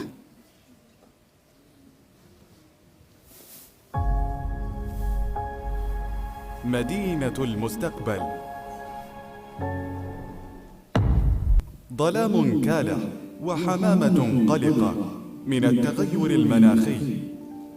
ومن حلول المستقبل خلايا الطاقة الشمسية، وتشكل 20% من مساحة المدينة، وتولد هذه الخلايا 400 ميجا وات منتشرة في شرق المدينة وعلى أسقف المنشآت. صممت باتصالية عالية لربط جميع المحاور لتكون وسيلة التنقل الأولى في المدينة.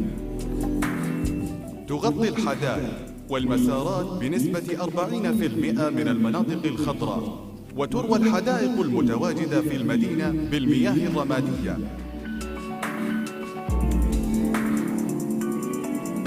يوجد 20,000 شجرة ومسطحات مائية متفرقة لتلطيف درجات الحرارة. اعتمد التصميم على سهولة الوصول بوجود خيارات عدة ومسارات للدراجات الهوائية وشبكة نقل عام. وسائل المواصلات في المدينة تعتمد اعتمادا كلي على الوقود الأخضر، ترتبط ارتباطا كلي بمنظومة إنارة ذكية، ويتم التحكم في المدينة بالأتمتة بما يسمى إنترنت الأشياء.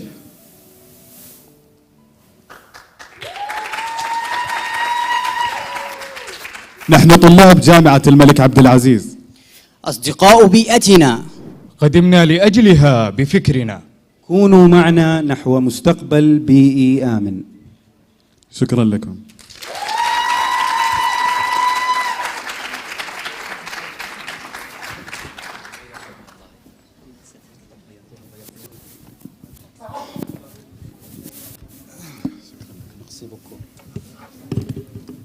And now we will have a team from University of Bolton, Department of Computing.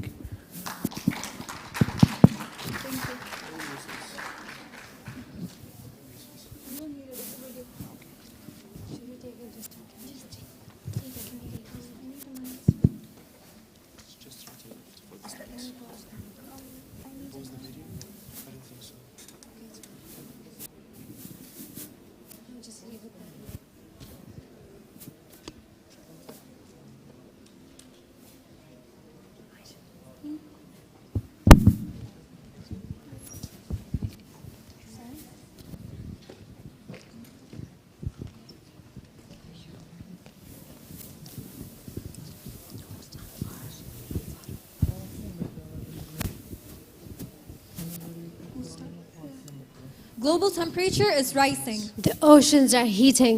Glaciers are retreating. Sea level is rising. The earth is dying. With every neglected action and ignorant misdeed, we inch closer towards Mother Nature's dreaded doom. Climate change is an imperative issue that needs our immediate attention, as it's posing a threat to our current and future way of life. From a drought in 2004 to 2006 that upended more than 76 million people's lives in over 20 countries to 1 billion people who are at risk of malnutrition, climate change is deadly, disrupting entire ecosystems and food chains, advancing disease outbreaks, which then leads to an economic imbalance which creates havocs. By 2040, roughly 90% of the world will be dealing with these issues, including UAE, putting billions of people's lives at risk. including different species of animals. To address this detrimental issue of climate change, we, University of Bolton students from Ras Al Khaimah, from computing and software engineering departments, will have devised various solutions to redesign infrastructure in such a way that it achieves net zero, because this is the way to a sustainable future. What is net zero? Net zero refers to the balance of greenhouse gases that are removed and released in the atmosphere. We can reach net zero if the amount of gas added is no more than the amount taken away. We believe if we can take measures to reduce emissions along with measures to remove emissions, we can reach this net zero. According to our calculations, the ideas we are going to introduce today can remove up to 79% of greenhouse gases from the atmosphere. Construction industry relies heavily upon concrete and cement-based materials, which are responsible for 17% of global GHG emission, 40% of global energy consumption, and 40% of developed countries' solid waste generation. Within the last 65 years, the concrete production has increased immensely, having a larger carbon footprint.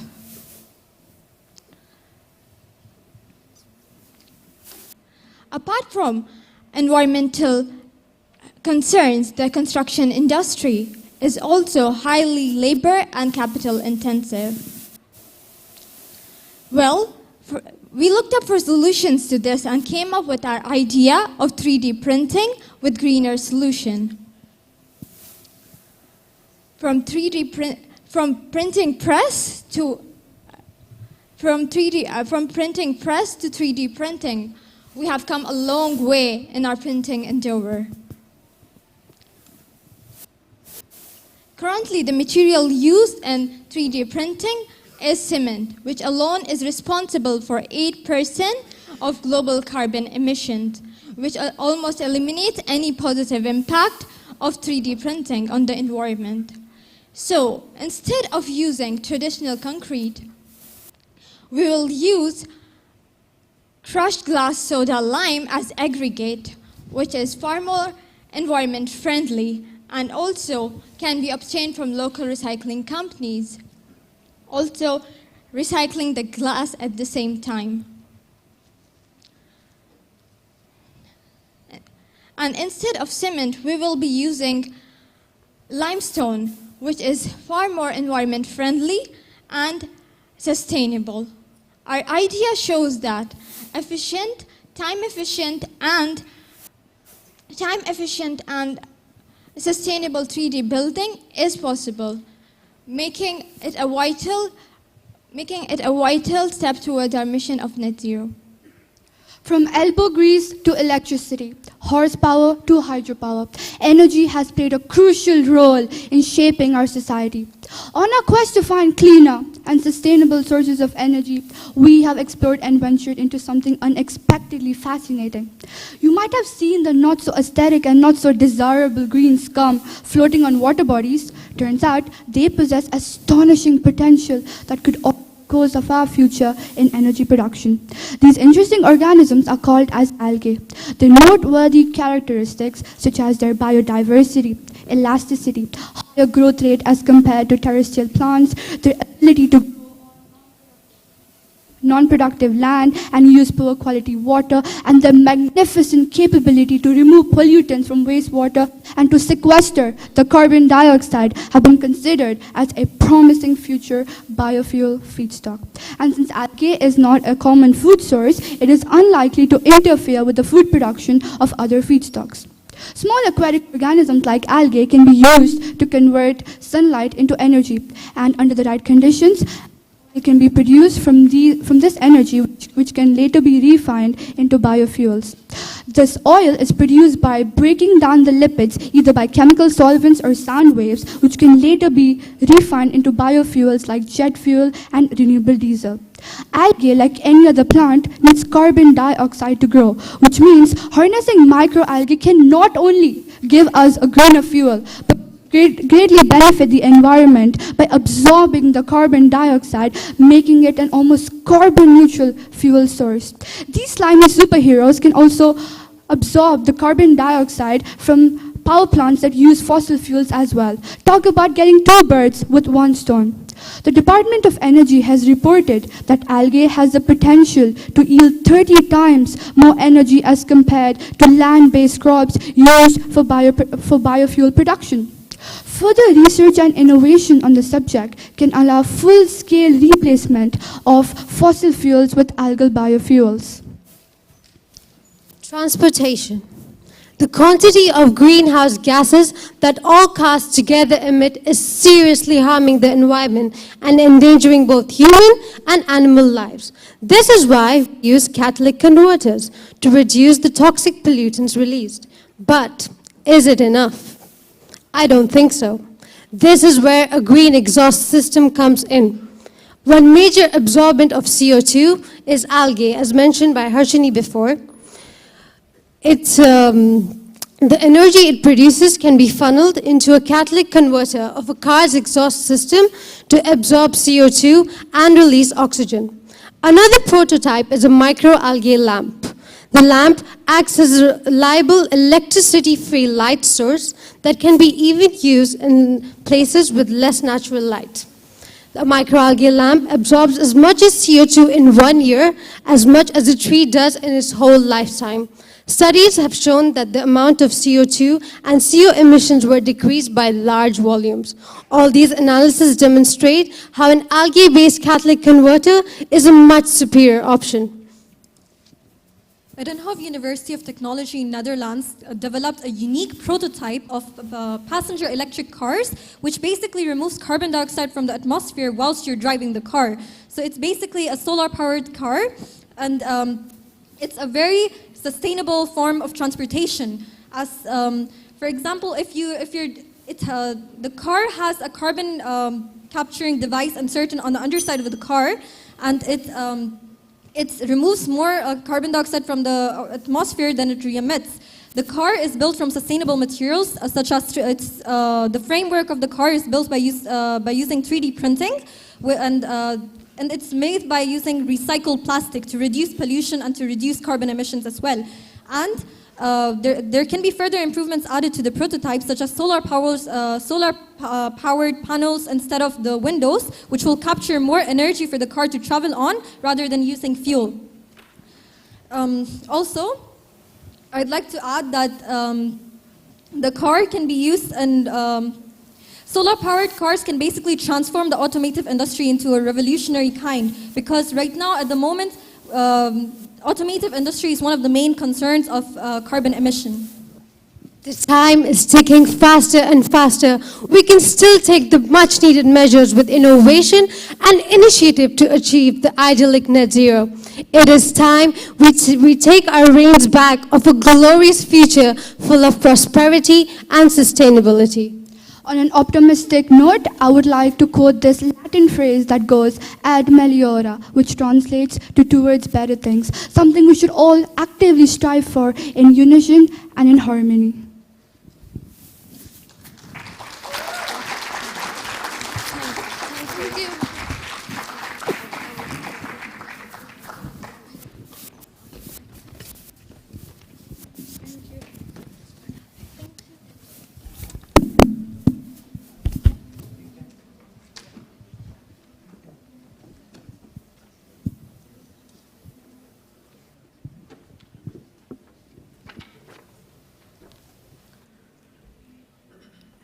Ladies and gentlemen, we have finished all the teams for today. Let's give all the teams a big round of applause. Thank you. You have all done an incredible job with your presentations. We will now take a break for 25 minutes while the final scores are being told, and then we'll start the closing ceremony. We request you to return exactly at 3:10 when we announce the results and the winner. سيداتي وسادتي، وصلنا لختام عروض التقديمية لهذا اليوم. لقد قمتم بعمل رائع في عروضكم التقديمية. سنأخذ الآن استراحة مدتها 25 دقيقة لحساب النتائج النهائية، وبعد ذلك سنبدأ الحفل الختامي. نطلب منكم العودة في تمام الساعة 3:10 عندما نعلن النتائج والفائزين. شكرا.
Kasi it's too dirty.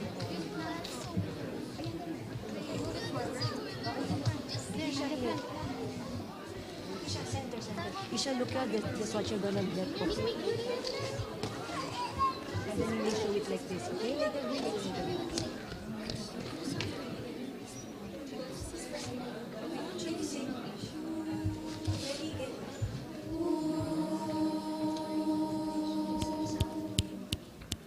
Mic test, mic test.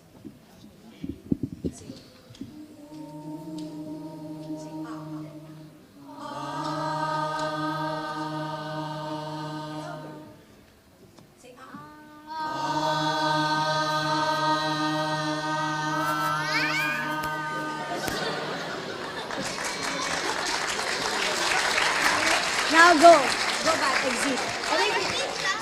Ready? You're going to bow. 1, 2, 3, bow. And then go. Oh, follow. Don't get the last.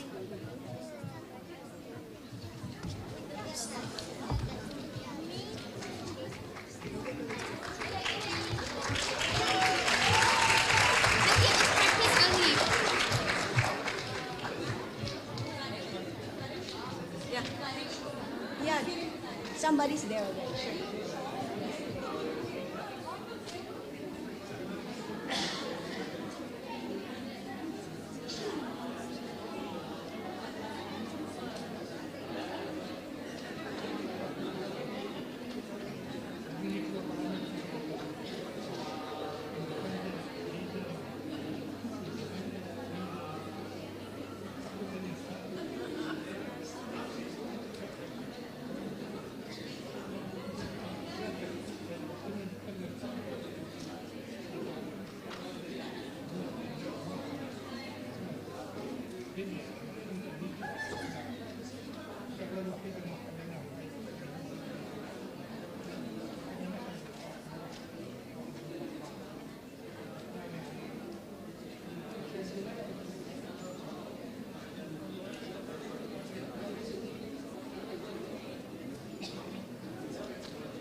Good day to all. We are children from the Dubai Creekside Seventh-day Adventist. We are here to support Emirates Environmental Group. We want to help keep the earth a safe, clean, and healthy place for us to live in. Together we can protect it by doing the best that we can. Planting trees, observing proper waste management, and lessening air pollution are things we can do.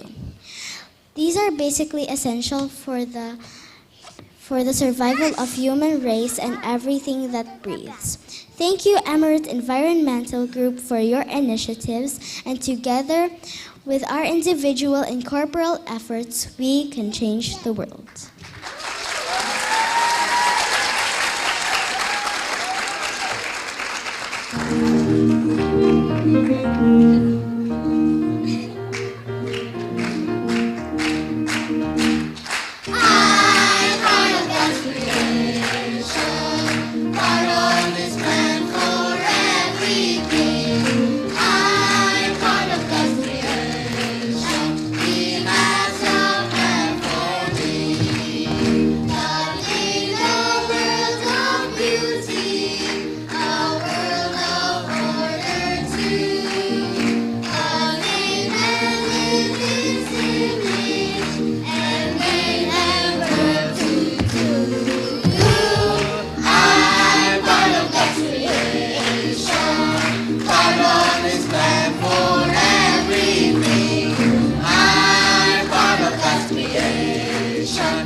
I will go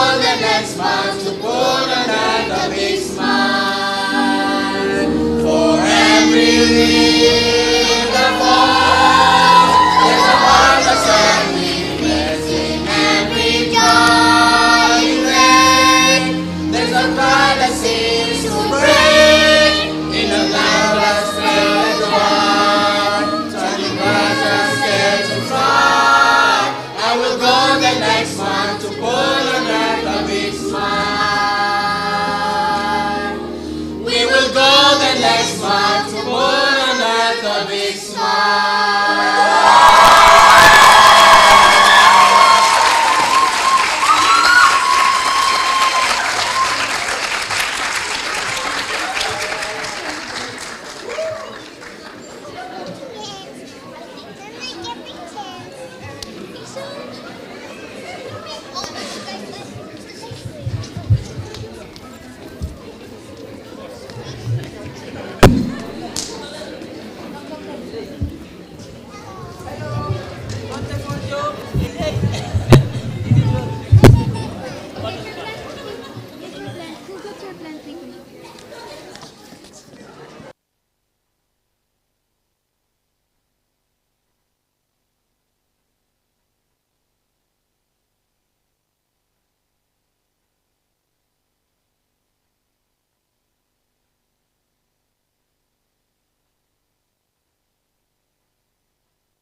It was amazing, right? Please give another round of applause to the children from the Keekside Church in UAE. Wow, wow. Thank you so much, children, for uplifting the energy of the crowd. You are all very wonderful. شكرا جزيلا لكم، كنتم جميعا رائعين. Firstly, let's give a big round of applause another time to our distinguished panel of judges. I am sure we all agree that we had a tough day deciding the winners. Thank you, judges, for your time and expertise. I hope you enjoyed all the presentations. I would like to request Miss Al-Marashi to please come on the stage. دعونا نصفق للجنة التحكيم المتميزة، وأنا متأكد من أننا نتفق جميعا على أنهم قضوا يوما صعبا في تحديد الفائزين. أتمنى أن تكونوا قد استمتعتم بجموع العروض التقديمية. هل لي أن أطلب من السيدة حبيبة الصعود إلى المسرح؟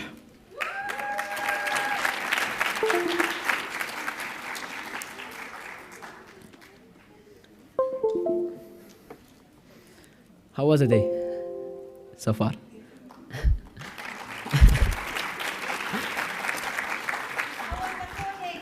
Yeah, the first day. It was my day, wonderful. And now, may I please call on our 4 outstanding judges to join us on stage to receive the token of appreciation. Prof. Dr. Sabih Khissaf and Ms. Ruba Abu Atiyya, Engineer Yusuf Muhammad Al-Marzuki, Ms. Dima Maroon, please join us on stage.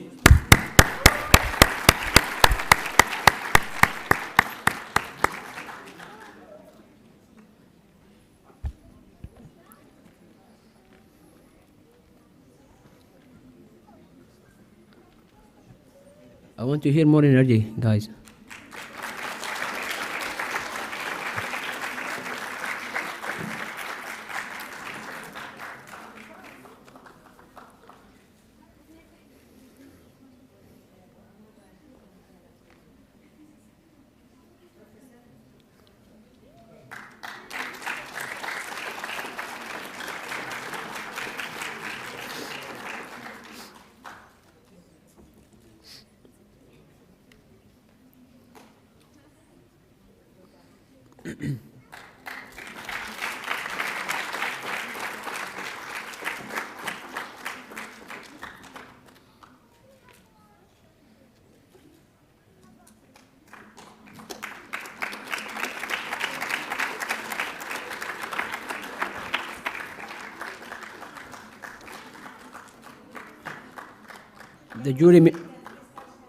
The jury members, can I request you just to please stay on the stage? Emerge Environmental Group would also like to extend a special thanks for Dubai Knowledge Park for its continuous support throughout the years by providing the venue for this annual competition. No, still. And now, for the moment we have all been waiting for. The results of the competition are in. The judges have done their work, but before we announce the winner, we would like to congratulate all the contestants for their efforts in these 4 days. Thank you so much.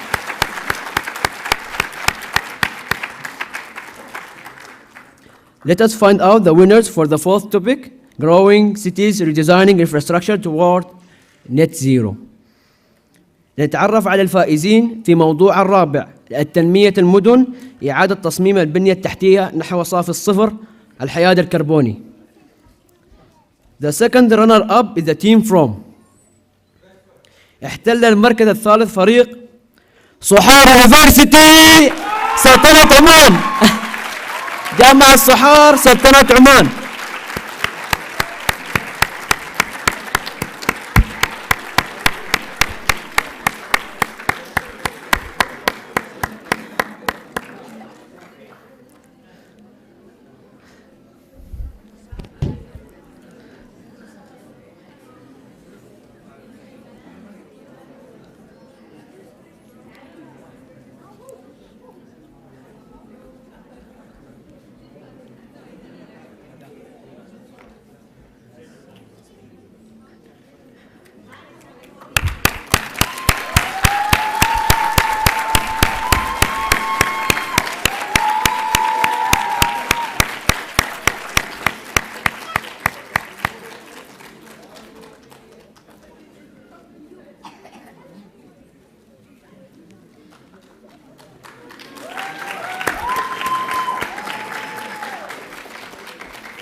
And the first runner-up is a team from. احتل المركز الثاني فريق برنس سلطان يونيفرسيتي Architecture Engineering، جامعة الأمير سلطان الهندسة المعمارية.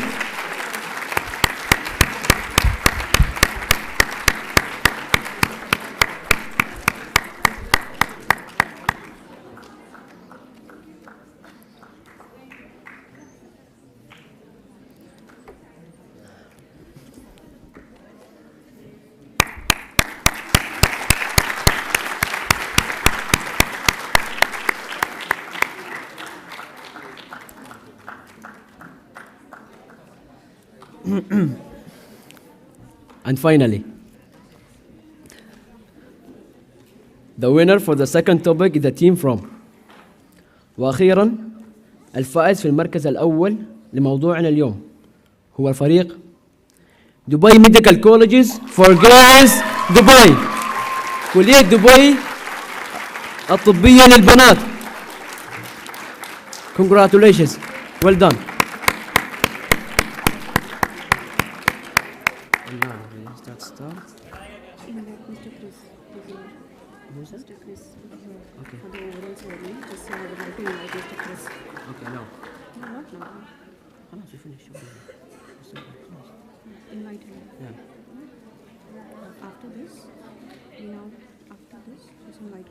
No need to say this, right? See? After this,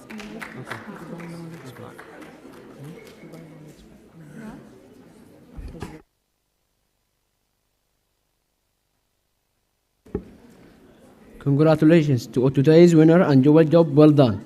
Let's give all of our participants a big round of applause for what has been an amazing and super informative day.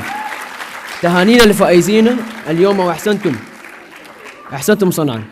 دعونا نصفق لجميع المشاركين لدينا على جهودهم، كان يوما رائعا وغني بالمعلومات. Now I may ask Mr. Chris just to join us on stage. Thank you.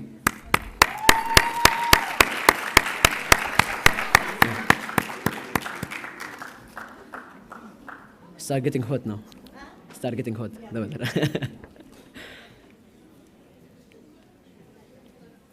We now come to the overall winners.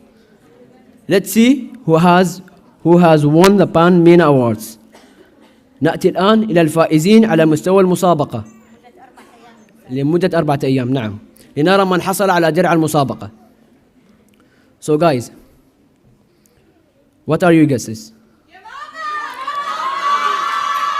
Who are the overall second runner-up? Make some guesses then. I cannot hear you, guys.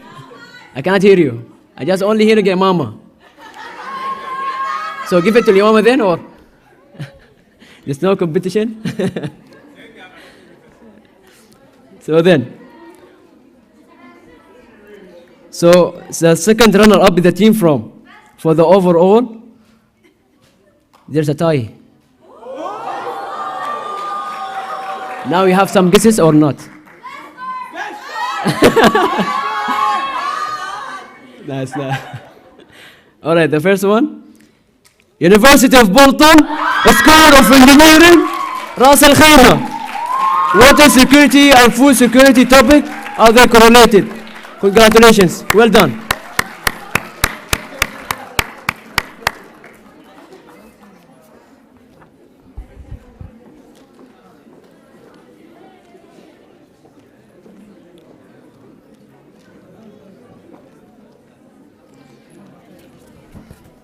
Well done, well done.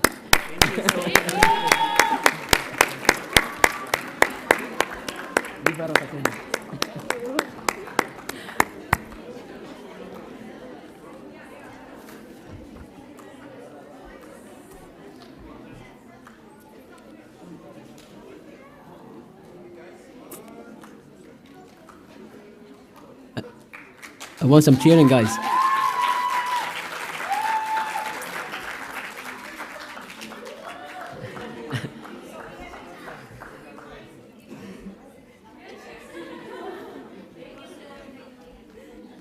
Now the other tie for the second runner-up. Prince Sultan University, College of Humanities and Sciences. Industrial and Animal Agriculture topic. No, for the third topic. Third topic. نعم.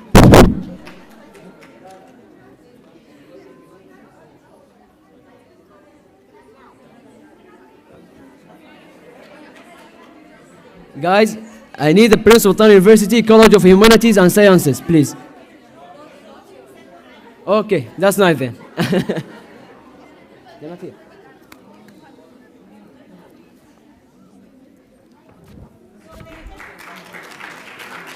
Yeah.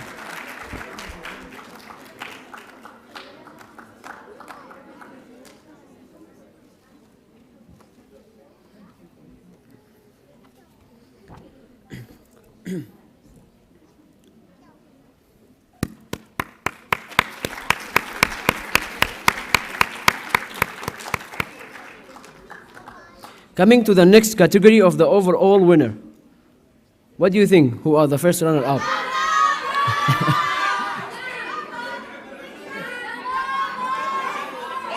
Nice. You don't want the second, you want the first, huh? All right.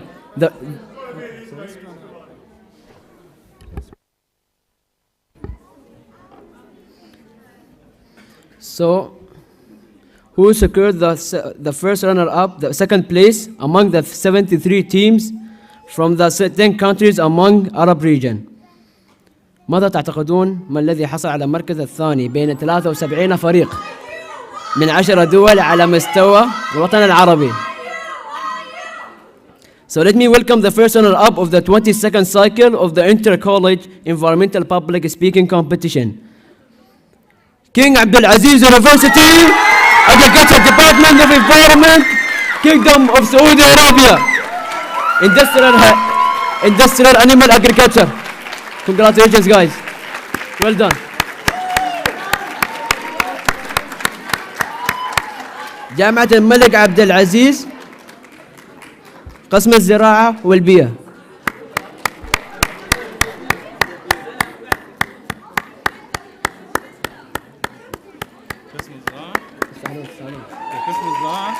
قسم الزراعة agriculture. ايوه انا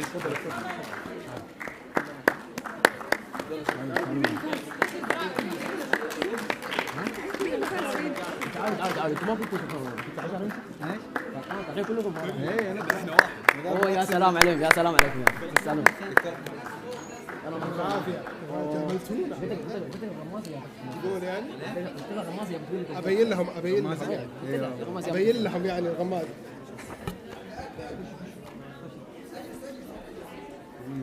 شباب قدام افضل. ترى فيها النتيجة.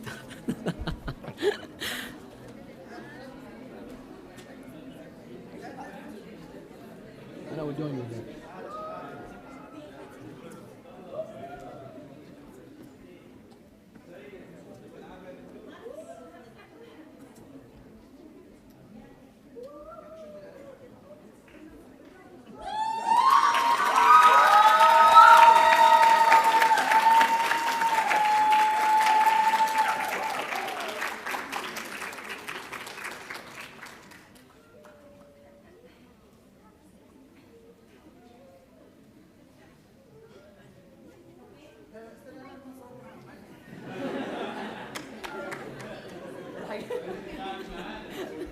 خلنا نجهز. أنا اللي بعده.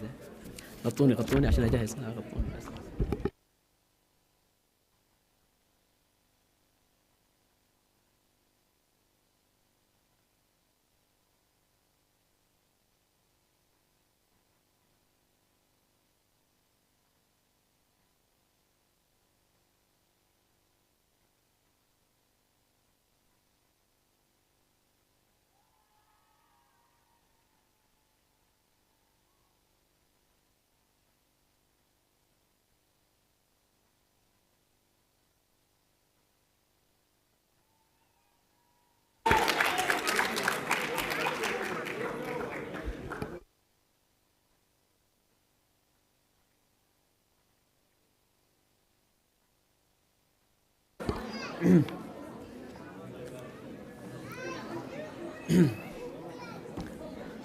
Finally, after months of preparation and 4 days of healthy competition, the big moment has arrived.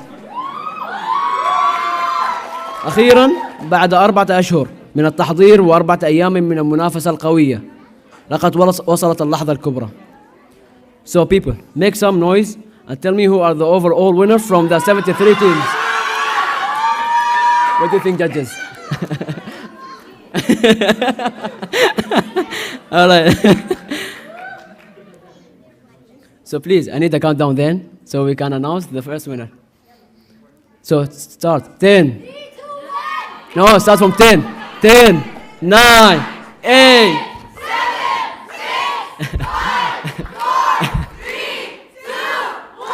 So please welcome the overall winner of the 22nd Inter-College Environmental Public Speaking Competition, who will take home the much coveted rolling trophy and keep it for 1 full year, is the team from اليمامة University, الرياض, Kingdom of Saudi Arabia. جامعة اليمامة الرياض، المملكة العربية السعودية. For the third topic, animal agriculture industrially. Congratulations. The first team among 73 teams. I need a big cheering for this, please. I need a big cheering, please. This one. Well done.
Now, I would like to invite Ms. Anurad from the Dubai International Academic City to accept the token of appreciation. Please join us on the stage.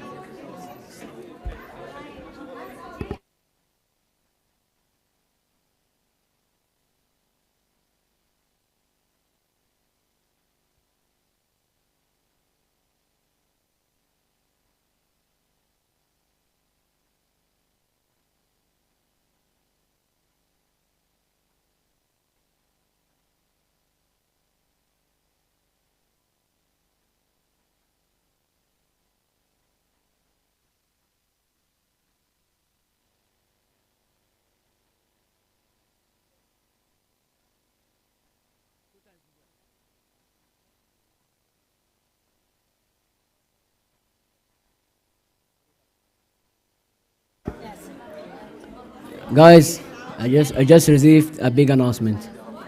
I just received a big announcement. Let him take it for you.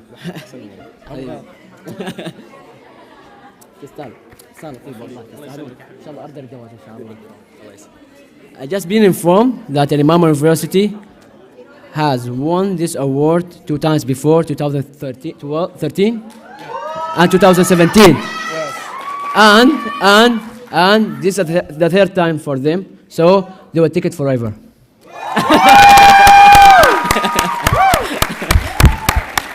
They owned it. They owned it, really. Is that?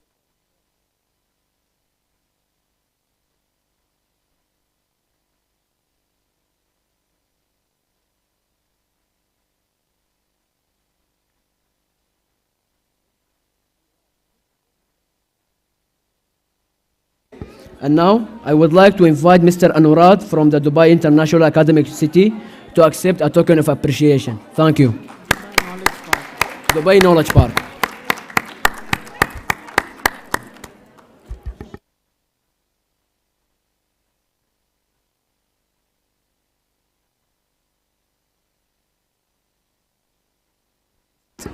Please, guys, stay on your chairs because the scores will display in a while on the screens.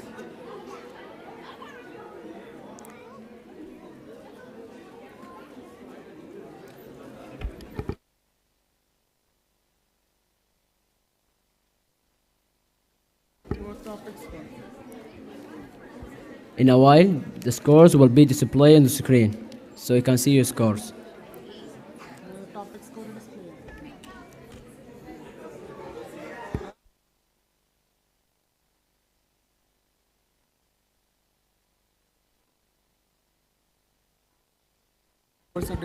And please. I want a big hand for our host for the 4 days, Rami. A big hand for Rami.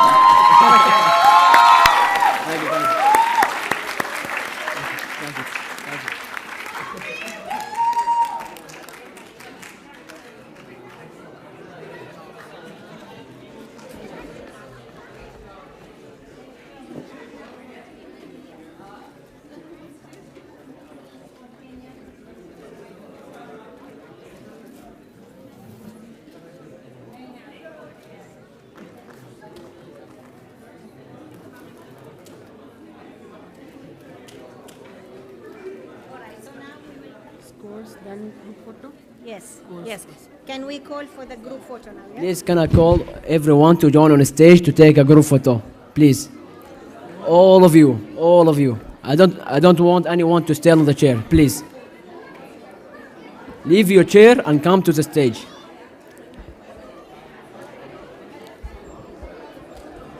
Come on, guys.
Gibson, overall score, please.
Gibson, please. Topic 4 scores once again.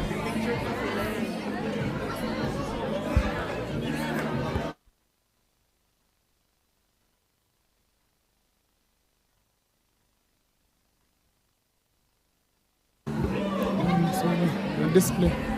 Topic 4, display once more, please. Scores.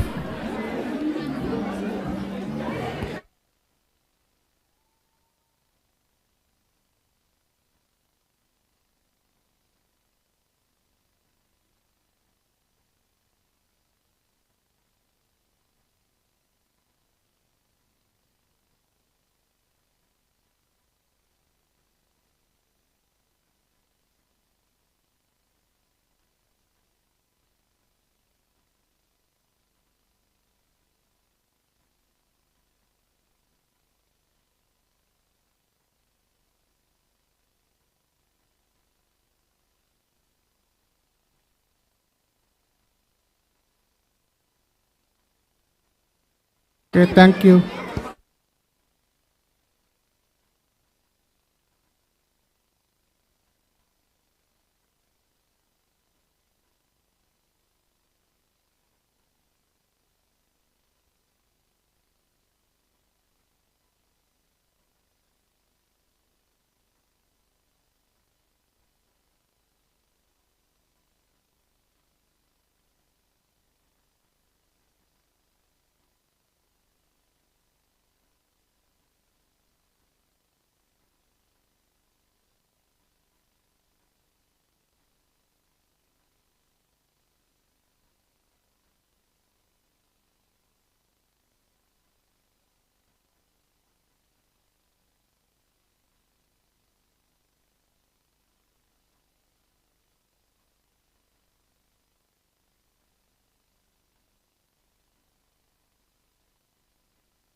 Recording